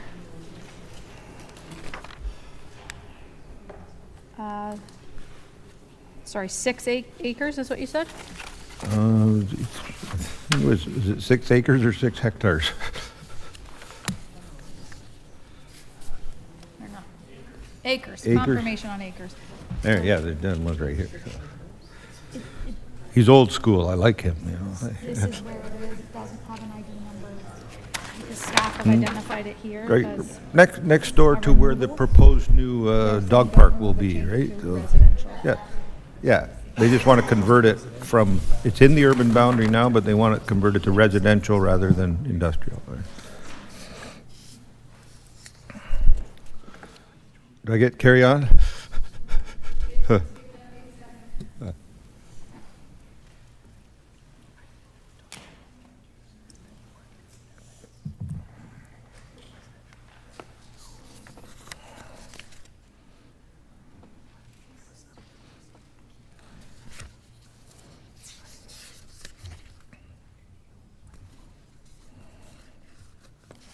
Councillor Van Passen? And the one other one that makes sense to me, since we have approved subdivision and new infrastructure running across Dalton Road and Courtland Ave, the ID number 12 on the corner there, I think should be added in, and that'll probably make up for the other ones that have been taken out, and it should balance out to sort of our projected needs for the next 25 to 30 years, right? So.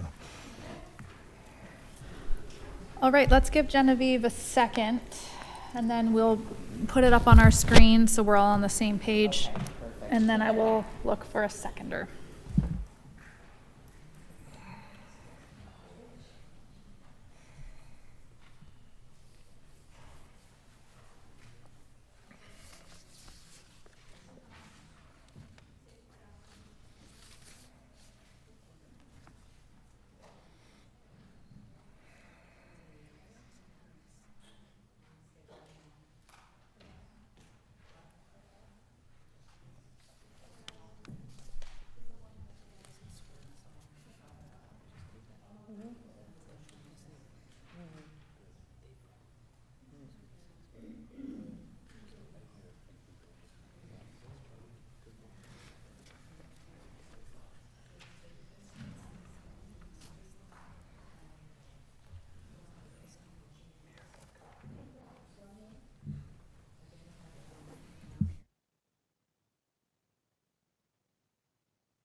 Through you, Mayor. these are the changes I have so far, so I'll just ask to make sure that they're identified clearly enough for the planners to include them in, and correctly, as far as your perspective, Councillor Van Passen. So we're going to Schedule 2, option 2B is the base. We're going to add in lands identified as ID number 28. The entire golf course property is being in, which includes all of ID number 3 and 4. The lower portions of parcels 30, 22, and 32, with a new boundary line straight across to Norwich Road. And the lower part of ID number 46. Is it all of ID number 12, Councillor? Yeah. Okay.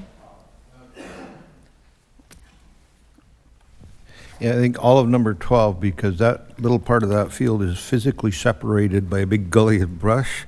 So why not just include it all, and we'll probably end up with some parkland out of it. So I have all of ID number 12, and remove 6 acres identified to be removed on Schedule 9 at the end of Argyle Avenue from protected industrial, and retain it in the urban boundary, within the urban boundary. And then we're going to remove lands identified as ID number 18. Does that? I just want to seek clarification with Councillor Van Passen. So the Argyle Avenue that does not have an ID, just so I'm clear, are you requesting that the 6 acres be removed from protected industrial and accounted for, like they would go through an application process to be classified as a residential, or are you suggesting? That's the request they've made here, and when they do it here on the planning meeting, they don't have to pay for application And so fees, you're going, right? yes, okay. You just so redraw the map, right? You were So- correct the first time? Yeah. Change. Sorry, through you, Mayor, just to clarify, we're going to change 6 acres. There's no ID number, so they're identified to be removed on Schedule 9 at the end of Argyle Avenue from protected industrial to residential, and retain the parcel within the urban boundary. Yep. Is that, okay, thank you. Councillor Columbus, before I go to you, I have a motion on the floor. Are you okay if I just clean that up? Okay. Councillor Van Passen, you're okay with those amendments the clerk has captured? That's your motion that you're moving? Yes, ma'am. Okay, and then when Genevieve's finished, we'll get her to put it on the screen. Is there a seconder for that motion? Councillor Berry. Okay, Councillor Columbus. Right, can I speak to the motion now? Okay. I can support, as the councillor for that area, and I know Councillor Van Passen has a portion in there also in the south end, but I can support with the majority of that, the industrial development to the west of Scott's, because they need extra land, employment lands for sure, and also the lands to the east of there, which is off of Talbot Road, because that kind of puts our commerce and residential together for a potential grocery store, or and it's also closely related to the recreational amenities there with respect to the arena and the Kinsman Pool, etc. So that's good thought. As far as taking ID 18 out, got no problem. Councillor Van Passen's right, it's probably one of the best pieces of farmland around in the area. And also ID 46, I'm okay with that. And ID 12, I have an issue with the golf course lands, ID 3 and ID 4. Just to mention that we already have within the current urban boundary of the community of Delhi 640 residential units that could be put in place. And at 3 per household, that would be approaching 2,000 extra residents. And that's already in place. It's not in the expanded boundary area. So the other thing with respect to the golf course development, there are 3 lots that have been for sale for probably 15 years that are actually abutting the golf course development that still need somebody to claim them as a home. And that's been ongoing. So I don't see much development to the south. To me, of course, the best use of the golf course lands is to keep it as open space as golf course. And with the population growth from the 640 units, that might make the golf course more viable. But the other thing we had mentioned is infrastructure costs. If we're looking at including the south end, it's 874 lots, I was told by the planning department. 874 units, I should say, that are being proposed by redevelopment of the golf course property. That's an awful lot of units. It's just too much, too fast. I can't support it. And we've got potential stress on our water capacity down the road.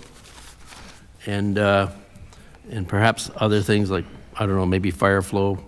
And the developer can put in a $500,000 pumping station, but in 20 years down the road, the taxpayers will have to pay to maintain it and repair it. So if anybody wants to know where these 640 residential units are, a lot of them have been passed by county council here not too long ago. I've got them all noted here. And anyway, I am not supporting movement with the golf course. Thank you. Okay, thank you for those comments. Does anyone else wish to jump in for debate or discussion?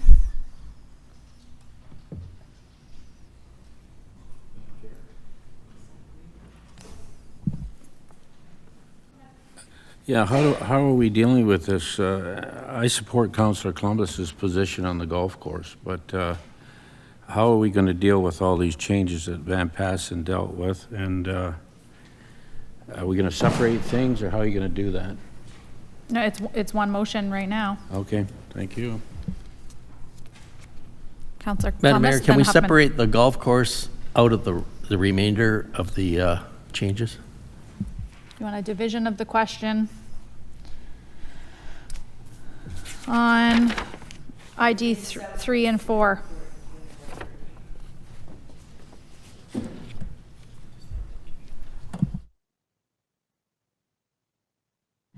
So the motion, so we would just isolate ID 3 and ID 4, your second bullet point, as its own separate motion. My question to staff would be then, that's a significant size parcel, so what does that do to the growth numbers? If it doesn't go ahead, then have we determined a plan for Delhi that's not going to meet?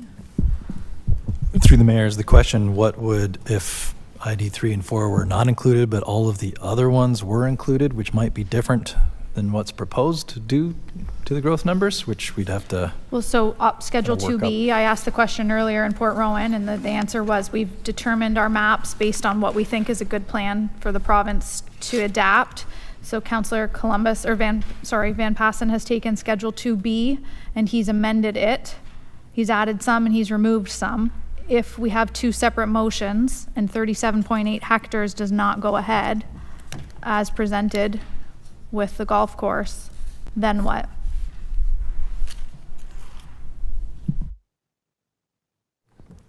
Through the mayor, I guess at this point, staff could say that could pose some challenges, and we would need to formulate a plan. Okay. All right, so you requested a division of the question. Do I need a seconder for that? No. No, but I put the golf course question first in black on the top. Okay, Al, do you want to provide some comments if we're going to make a decision here that can, or not? Sure. I mean, I can certainly chime in through you, Madam Chair. What I'm seeing with Delhi here is there's my discussions with the province and my discussions with staff is that provincial policy statement and the PPS is very clear. Agricultural lands. When you're considering putting lands into your urban boundary, the first question is it agricultural lands? If it is, you're supposed to park those lands. and you're supposed to look for alternatives that are non-agricultural lands to fit the growth requirements. In this particular case, and it's quite unique in all of our urban centers, you've got a parcel that can accommodate those growth needs that aren't agricultural lands. And so what we're proposing here is potentially not including non-agricultural lands into an urban center and putting prime agricultural lands into an urban center, which might be problematic with the province when we have an alternative other than agricultural lands. The other scenario that I see here, based on the proposed amendments that Councillor Van Passen has put on, you've significantly cut out a lot of the other parcels that had been identified through the various IDs. When you look at our growth plan, do you have enough sufficient land left over to accommodate the forecasted growth? We know that the Watson report was created in 2020, which is likely now outdated as a result of all of the significant investments that are coming to southwestern Ontario. And so you need to keep that in mind, that in all likelihood, our growth forecasts are likely shy of what they will be. There is going to be significant growth coming to Norfolk, whether we like it or not. There's going to be pressures coming, and we should be able to provide options for residents who want to locate to Norfolk to raise their families, and we should provide options for them to locate businesses here in Norfolk. And so that's my prime concern that I see with where we're headed with this. Okay, there's a motion on the floor, so we'll start off with, should we start off with the balance and leave ID 3 and 4 separate so that can help make a decision for other people? Is that suitable? Okay, so let's vote on the majority of Delhi, not including the golf course right now, as presented in front of you. So ID 3 and 4, which is the golf course, is not in this motion. So it's moved by Councillor Van Passen. It's seconded by Councillor Very. Is there any other comments, discussion, debate? I'll call the question. All in favor? And opposed? I guess that was carried unanimously. Okay, Councillor Van Passen moves the separate question, which is ID 3 and 4. Councillor Very seconded the motion. Discussion and debate. I guess I'll provide my 2 cents on this one. So this is a sizable property that is obviously contentious in our community. And I do feel for the neighboring ward councillor, who everyone thinks is the ward councillor, but he's just the neighbor over in Delhi. Because, you know, it's an interesting situation when we're losing amenities in the community, and I know that that's sensitive for people. However, we're not in a position to tell the property owners that they need to reopen a golf course and that it needs to be used as such. So the reality that we are facing here today is, do we let development happen on this parcel, and do we get our seat at the table to try and shape what that development looks like? And so I wouldn't want to change spots with Councillor Columbus, but, you know, from my perspective, the easy thing to do is to not support it. The hard thing to do is to take the heat from the community and support it, but get our seat at the table and structure what that development is going to look like, because I think that the development there is inevitable, that it's going to go forward. And I look at the investments made in St. Thomas, and I think this is one of those pieces of the pie that Norfolk can get its share and provide housing for community members who are going to have employment out there. While it is contentious, we also heard from neighbors, the Condo Corp and the Chamber today, in support of it. And change is hard and change is tough. But I'm going to be supporting this today because it is more housing in our community that's going to provide benefits for the community. And I don't see the likelihood of this being returned to a golf course and used as a public amenity, which is what the public wants it to be. So without the support, I think it's going to sit there in limbo and probably go off to some level of appeal. So with that, I will call the question on the motion specifically to including properties for the Delhi Golf Course, which is ID 3 and ID 4. All in favor? And opposed? The motion is carried. Thank you. All right, we are on to, just trying to gauge who's sitting here and who's trying to hear for what. Let's go on to Simco. Schedule 3 is before you, or schedule, sorry. Yep, schedule 3, and then schedule 10 is the requested lands. Councillor Duthie? Thank you, Madam Mayor. Through you, I will take a stab at this one if, for the purpose of the motion, if we can refer to Schedule 10. Schedule 10 for the purpose of this motion that I would like to make. I would like to see included IDs 1 and 2, 10, 11, and 21, and the special policy area inclusion for IDs 37 and 54. So it would include 10, 11, 21, 1, 2, special policy area for 37 and 54, which is the health campus. Okay, let's give Genevieve a minute to type that up. Unless there's any major changes, I will go ahead and look for a seconder for that, and then we'll, is that, you want to be a seconder, or you have a question? Okay, is there a seconder for the motion? Thanks. Councillor Huffman and Councillor Van Andriesch, go ahead. I'm looking at, which would be, I think, ID 9. That was the property that was in prior, or I for some reason remember that being there. Is that on Ireland Road out there? Is just maybe a comment from the councillors there. Do you feel that that could be incorporated in ID 9? No?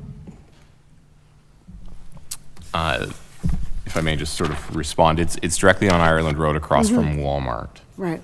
And the reason I didn't include it is, to me, it looks quite prime ag and backs onto additional fields. So Okay. I was excluding that on that basis. Okay.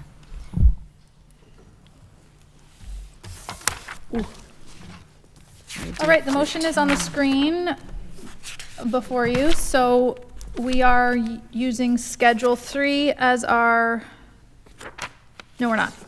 Schedule 10.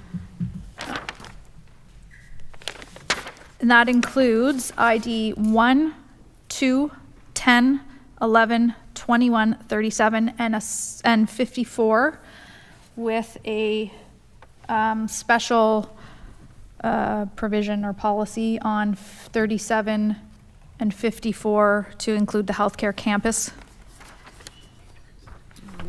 Which, however, it was in that report, yeah, major institutional, in the justification report. Councillor Berry. Yeah, sorry, I just have a question for staff, and I don't mean to quibble on Councillor Duthie there, but he said that I-9 looks to be prime ag. Can we confirm that it is? Is that prime ag or no? There's a lot of development out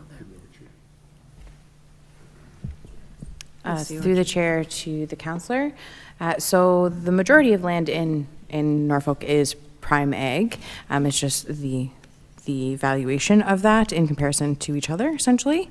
In terms of that specific parcel, when we look at the Lear score, its score was 751. So it got a score out of 4 in terms of the Lear calculation. Okay. Councillor Broughton. I'm not sure how to approach this, but I guess I have a very different opinion on this. So I support ID number 9 on Schedule 10. It's a natural fit, easy to service. Yes, it's agricultural land. But I come over to the other side on West Street, ID 54, ID 37, ID 2, ID 1. Those are all within the wellfield protection area for the town of Simcoe's drinking water. And they are prime agricultural land, more so than the lands in ID 9, if I could say that. I can support ID 11 and ID 10. And I would also suggest that they connect with ID 21, which is the end of Driftwood, which is part of the Silvestri subdivision that was already laid out for servicing, and the stubs are sitting there at the end of that road. As far as ID 13 and ID 33, ID 14, I don't know where that fits in, but I would say I wouldn't support them, so they can go. But I have a difference of opinion on all that. And I could draw council's attention to the report prepared by Nicole. The report that says right in page 12 of 23, and I'd like you to read that paragraph right at the bottom.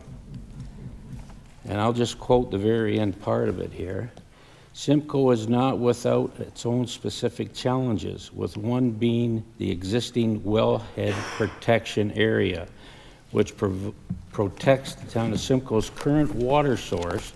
Any proposed development was evaluated with the lens of ensuring this protection, conservation, and careful management of the surface and groundwater resources in order to ensure safe drinking water supplies as mentioned for however long they are needed.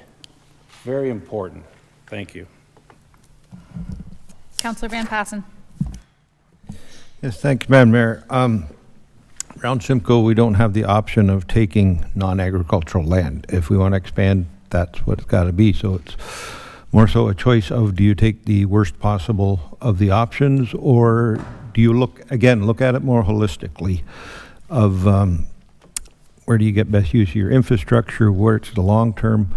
And I look at this plan, I don't want to look at a 5-year planning window or a 10 or even a 25. Let's look 50 years out. Do you support the concept of getting a new hospital for Norfolk County, and where would the best location for that be? Well, I think on the west side of Simcoe is a lot better than the east side because it's more central to the rest of the county. It's central to good transportation routes out of the county to other hospital centers. So if you buy into that concept that people are working on and NDH is working on of putting a hospital there, wouldn't it make sense to expand the residential area of Simcoe on that same area? Try to keep all your infrastructure tight. Try to make use of what you have already. So, I could quibble a little bit of where maybe a line should be here or there, but I think Councillor Duthie has the right concept in mind. And if you don't support that idea of let's try to get a new hospital, a new nursing home, new schools and all that, and we just want to grow, well, maybe the option of going on Ireland Road would be the better one, but you better think about the next 50 years and say any growth in Simcoe forever and ever is going to be all down the entirety of Ireland Road up till you get down to Decoux Road. So you pick one side of town or the other. I think this is the better side to pick. From an agricultural perspective, depending on what crop you're growing, there's an argument about which is the better land or not the better land. But all last year I couldn't use West Street to get here because it was ripped up, and I drove by on Evergreen Hill every couple times a week to come to this office, and those soybeans that they had on there last year, just he'd be lucky if you got 25, 30 bushel an acre when you got to get at least 60, right? It looks nice. It's a nice big field, but it's not the greatest of land. It's a pretty good example of the sandy soils of Norfolk County. And unless you're growing a high value crop that you need to irrigate and can afford to irrigate, that's right, that takes a couple of notches down.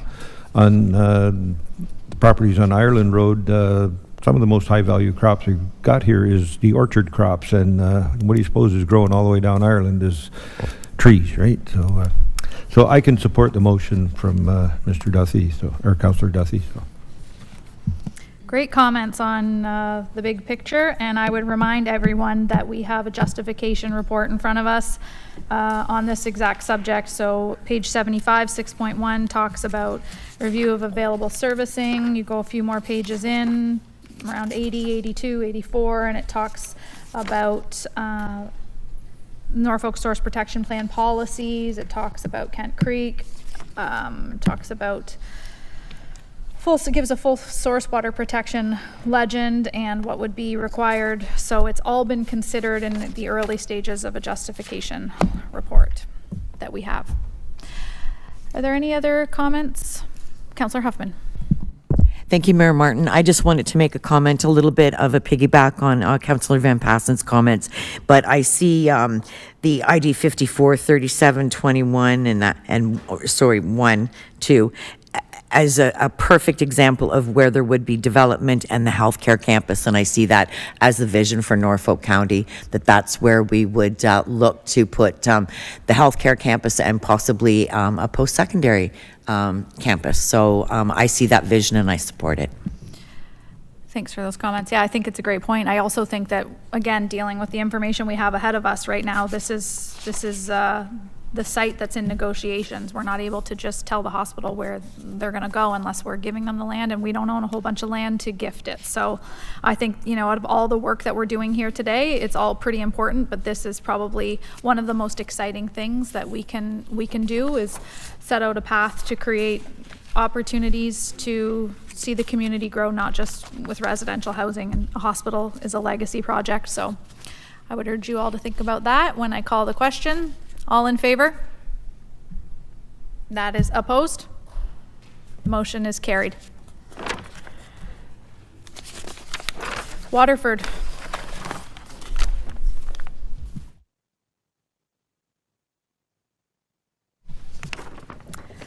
Two options before us to start as a jumping off point, 4A or 4B, and then you can reference using Schedule 11.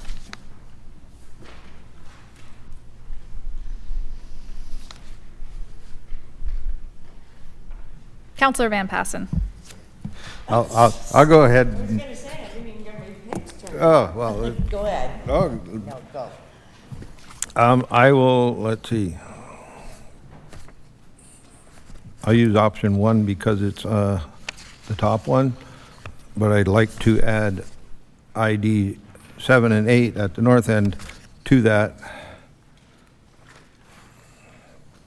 Option 4A, and you're building in ID 7 and 8? Yeah, so we got the one in the north and the one on the south. But I would like to make one little adjustment to it. Sure. The ID number 6 has that little piece that sticks out to the east. Mm-hmm. I don't want to include that. I just can't see how the infrastructure, how that fits, and leave that as farmland or whatever, but just draw the line square and take out that little piece.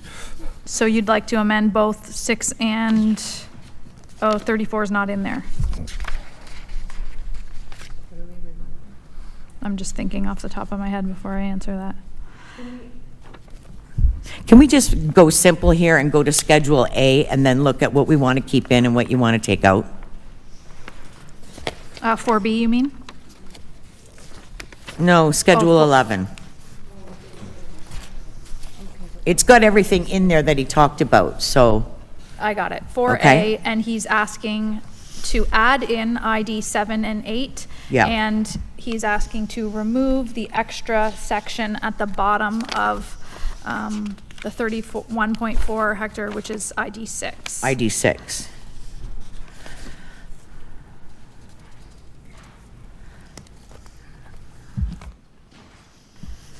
.34 is the same development as ID 6, but it's not included on Schedule 4A. Go ahead. Thank you, Madam Chair. Through you, I'd like to ask staff, in your opinion, do you feel that, and I know you have your two schedules here that are a bit of a limitation, but do you feel that is enough, if you just go to the north and the south, is that enough land for expansion 30, 40, 50 years down the road? Considering what Waterford is and the advantages of Waterford.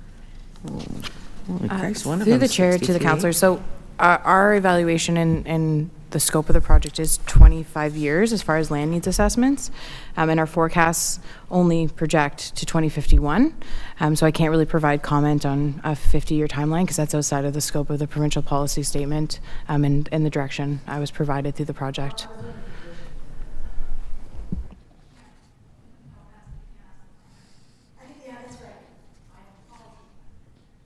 Yeah, you could ask that question. You want to ask that question again to John Regan? But I know what the answer is going to be. You do.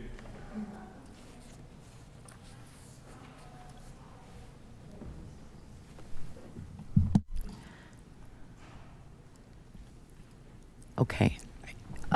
So great point raised by the clerk. So we're using, and this is giving consideration to the removal lands as well? Yes. Okay.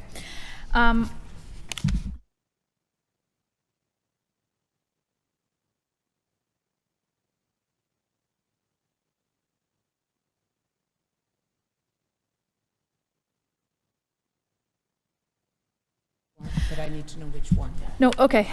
So the only thing I want to raise is I believe this morning that ID 6 and 34 are paired together.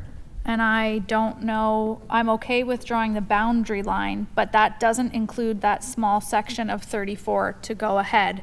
And I just want to make sure that we're not substantially changing a plan that's going to change a development timeline. So there's a section of 34 that's not included, but it's similar to the Simco property and the Waterford property where they were separate IDs, but it's one development. Councillor Huffman. Thank you, Mayor Martin. Through you, I just want to be clear because it's just getting to be a really long day here and I'm getting confused. I just want to make sure that I'm on schedule 11 right now looking at it. I want to make sure that ID 5 is not included in the development. I want that land removed. Okay, and I think that is in Schedule 4A, so that needs to be removed. Yeah.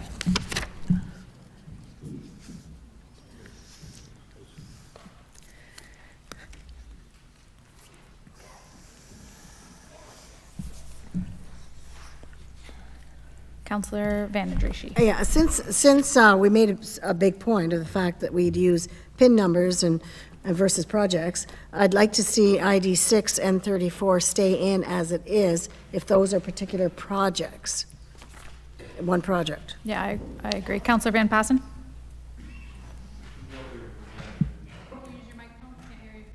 This is what the representative from presented this morning, right? Okay, I gotta find it again. This is only ID number 6. This one is 34. Oh, okay, I see you. It's this little corner. I just want to draw a line there and not have that one stub that sticks out with farmland on both sides of it. So this one here? Yeah. This We one. just draw this line straight. Straight down. So Yeah. he's saying this, so if I may, Madam Chair, your ID 34 does not involve this particular No. project that's 6, ID 6, except for the portion you'd like to straighten the No, line out. this is one parcel of land. I don't know how it ever ended up like that in the first place. Okay, But I'm saying we put the urban boundary here, and the owners of the land can figure out whether they want to rent that land to the neighbor's farm, or maybe they could sell it to them, do a boundary adjustment, whatever. But I don't like that idea of sticking that out and having, a row of houses surrounded on all sides by agriculture, and then you get complaints from it, so. but ID 34, my apologies, is not connected with a project in ID 6. Yeah, so this is a bit unorthodox, but I myself am confused. Carmen, can I get a head nod or a no? 6 only. Okay. Oh, 6 only. Okay, I don't know what Okay, 34 is. Councillor Very? Okay. Sorry, I was going to ask a similar question, because doesn't that little jut out that Councillor Van Passen's speaking about, it does get squared off with 34, does it not? So it wouldn't just be dangling out there if we add 34 as well. Correct. And right now 34 is not in, so I think that's why we're seeking. So I Councillor, realize that 34 is not in, so why not just do the whole thing then? I guess is what I'm getting at. Leave 34 in, yeah. Right, and then just square it off that It way. squares it off itself then. 34 up to Blue Line? Yep. Yeah, It's up, or perfect. session 10. Blue line, where are we? Nodding heads? Okay, so Genevieve, you're gonna the go like this inclusion now. of ID 34 so that it fully matches from Blue Line Oops, where's my Road blue line? to the new boundary we created on ID 6. I'm sorry. Blue Line Road? Yeah, so take this, and go like this. Which is bizarre, but anyway. I don't know what it is, it's not that big.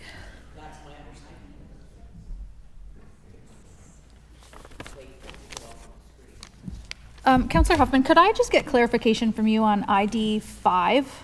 Yes. I don't think I know much about that. My understanding is that the property owner does not want it into the urban boundary. But I can defer to staff. Okay. Oh. Just a minute. Through the chair, so you see Mary motioning over there. They have requested to be included. That's why they're on this map. Yes, any of the yellow ones on this would be a request, so they did ask to be in. All right, we can revert that back to in. My apologies to my colleagues. I got my two parcels of land mixed up along that area. No worries. I didn't know anything about it, so ID 5 then remains. Initially, we removed it. It's back in. Any other hands? Okay, let's give Genevieve a minute to, go ahead. Yes, just for full understanding, ID 34. So will that, the bottom run right on concession 10 Townsend Road, will it run from the east side of that property right through to the road, including that white square that's there on Schedule 11? Are we including that little If you white go corner? above ID 6, where it drops down from Boulevard, Lamb Boulevard, draw a straight line right down to where it says ID 34. Cut the parcels in half. So that little space on ID 6 that juts out to the east is removed.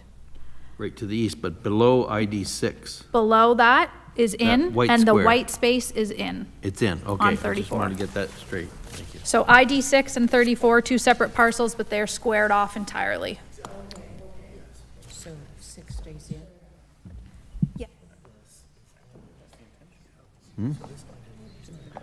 I didn't think so. That's We'll why I wanted clarify just clarification. in a minute with the, go ahead, Councillor Duthie. Thanks, Madam Mayor. Perhaps I'm confused, but I thought the intention of what Councillor Very was getting at was by including 34, there was no need to square off the thick gray line from Boulevard all the way down. Was I mistaken? No. Okay. So his point was to include 34, so we didn't have to square off that parcel. Which is what Linda and I were saying originally, but that changes Councillor Van Passen's point, because there's still agriculture above the little jut out on 6. I misunderstood what you were saying, Councillor Berry. So we have two options before us then. The first option is there is a line straight down from the R on Boulevard all the way down into ID 34. On ID 6, it is now a square. Underneath that, the parcel ID 34 is a rectangle all the way over to Blue Line. That's option 1. Option 2 is ID 6 remains in full the way that it's placed with the jut out, and ID 34 is also included, squaring off a little bit of that jut out down to concession 10. It still leaves agriculture on the top end. So if that's Councillor Van Passen's concern. And then we still need to identify if 34 goes to the road or not. So in my opinion, I like the nice, neat square line with both included, and it goes to the road, but go ahead. I'm just going to say on the motion here, mover was Duffy? Was you? No, it was Van Passen. We didn't add in 5, ID 5.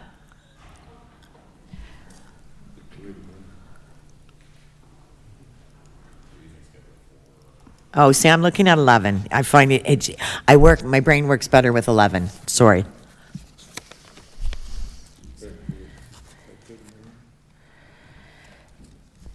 Through Mayor, just to clarify, Schedule 4 was the map that was presented to be revised and brought back as part of the revision, with properties identified on Schedule 11 to be added in. So I just want to be clear that, are we amending Schedule 4 by adding these properties in? Because that also includes, Schedule 4 also includes lands to be removed. Is that correct? Or are we not is that your intention, Councillor? We're Yes. amending Schedule 4. We've added in these lands, but the red portions on Schedule 4 will be removed unless you say otherwise. Correct. Schedule Okay, thank you. 4A, we're removing what is suggested to be removed. We've added in ID 7 and ID 8, and we're just finessing what the heck we're doing with 34. I didn't get an answer from council. Councillor Barry. Would a motion just to go all the way over to Blue Line help? I don't think we need it in a motion right now because Councillor Van Passen's not objecting it, so it's technically his motion, but that helps. I still don't have clarity on if we kept this part that juts out on ID 6, if we're matching that. Councillor Duthie. Thank you, Madam Mayor. I don't want to include 34 because it's not part of the current development plan. And so we would end up, if that goes ahead and we don't square off that section with that weird little jut out in the middle of fields, which I can only see to be problematic down the road. So I don't even know that I would include 34. Councillor Huffman. I agree. I don't know why we need to include 34. I think you can look at ID 6 and I suppose if we want to square it off, but I mean, it doesn't necessarily mean they're going to build anything there. It might be a green space or something like that they might be using it for.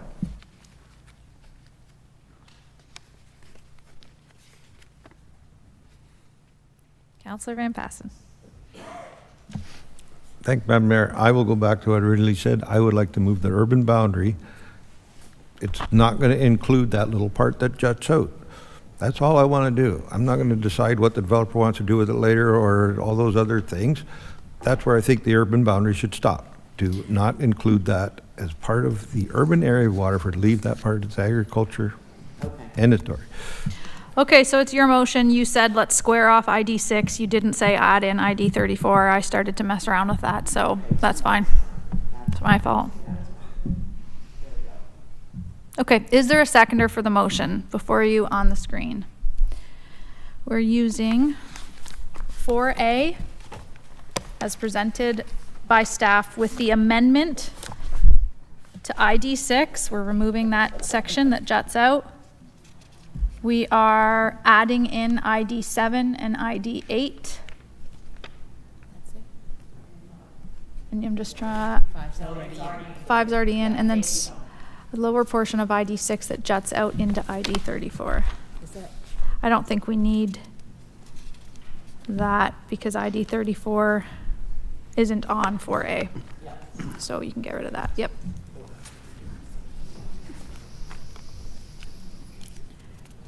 Is everyone clear? Councillor Van Passen.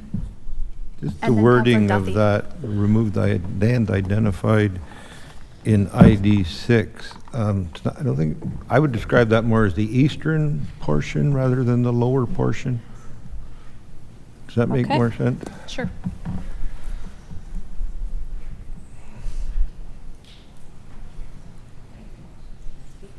Yes. All right, Councillor Huffman.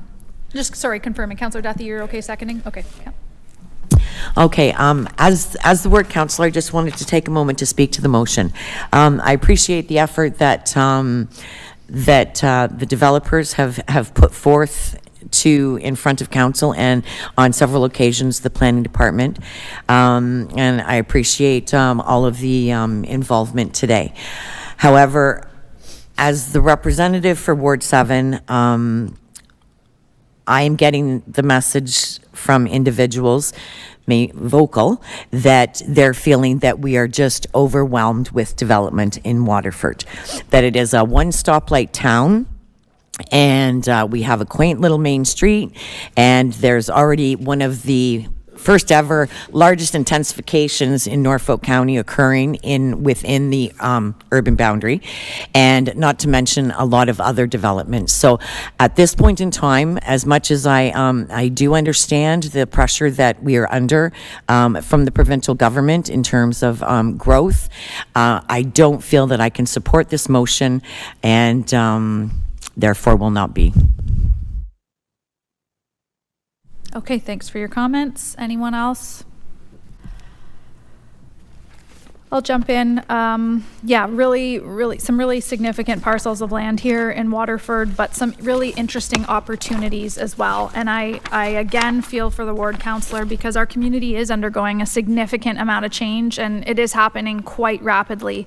However, I'm encouraged to see the development of the community with these particular amenities that are going to provide services that our community has been asking for.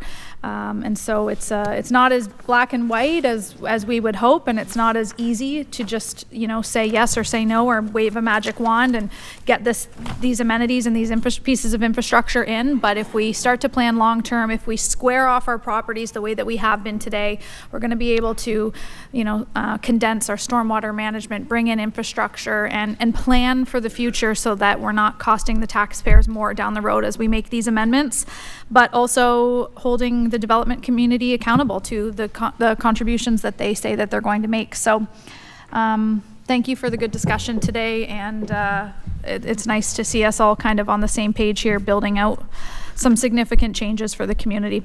With that, I will call the question on the amended motion before you. All in favor? And opposed? The motion is carried.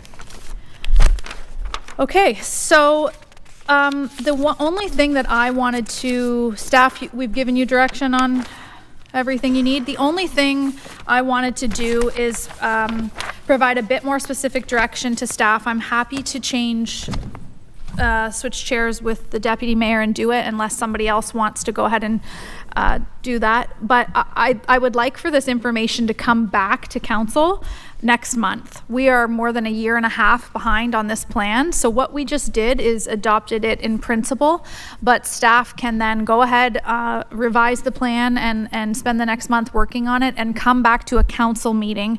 And I know that some of you have had comments and concerns from community members who just received information on notification on this today. So I think what we can do is allow new deputations to come forward at that council meeting. So if somebody's happy to provide that direction to staff, then I don't have to switch the chair. Moved by Councillor Huffman, seconded by Councillor Van Andrieschie. We'll have this back before us where we will be making a final decision at that time, but the public can then come forward and speak to it on the agenda. I also think that we should specify that that is not repeat deputations. That's preserved for people who just received registered letters in the mail or weren't able to come today. Councillor Huffman? Thank you, Mayor Martin. Would I be able to add one piece in there? I'm just wondering, I do hear a lot of feedback from the community members, not just in my ward, but all over, that sometimes it's very difficult for them to get to these meetings. Due to the importance of this, this issue, the growth study, the involvement of all wards in Norfolk County, well, almost all wards except for Rowan. I was wondering if we could possibly do it in the evening. Yeah, I don't have any opposition to that. I think if we build it out on the next council cycle, and it's the May council meeting, what we can do is begin that part of the agenda at 5. after work. Is that okay? So we'll still meet for our regular council meeting. We'll just handle our other duties from 1 until 4, and then finish that last report close to 5-ish. Take a little break, let everybody filter in, and then hear public deputations after work. Okay. All right. Well, thank you very, very much, everyone, for your participation today. Lots of hard work went into this, and we'll look forward to picking it up again. Oh, yeah. Don't go yet. That's probably the most important part for me. So with that, we will return in May. We'll have we'll allow the public to speak again after hours, 5 o'clock-ish. All in favor? Carried. Thank you. Okay, thanks everyone for your participation. We're just going to switch our links over and start council in 10 minutes. Sorry, yes. Councillor Van Passen moves a confirming bylaw, seconded by Councillor Van den Drieschie. All in favor? Thank you. Carried.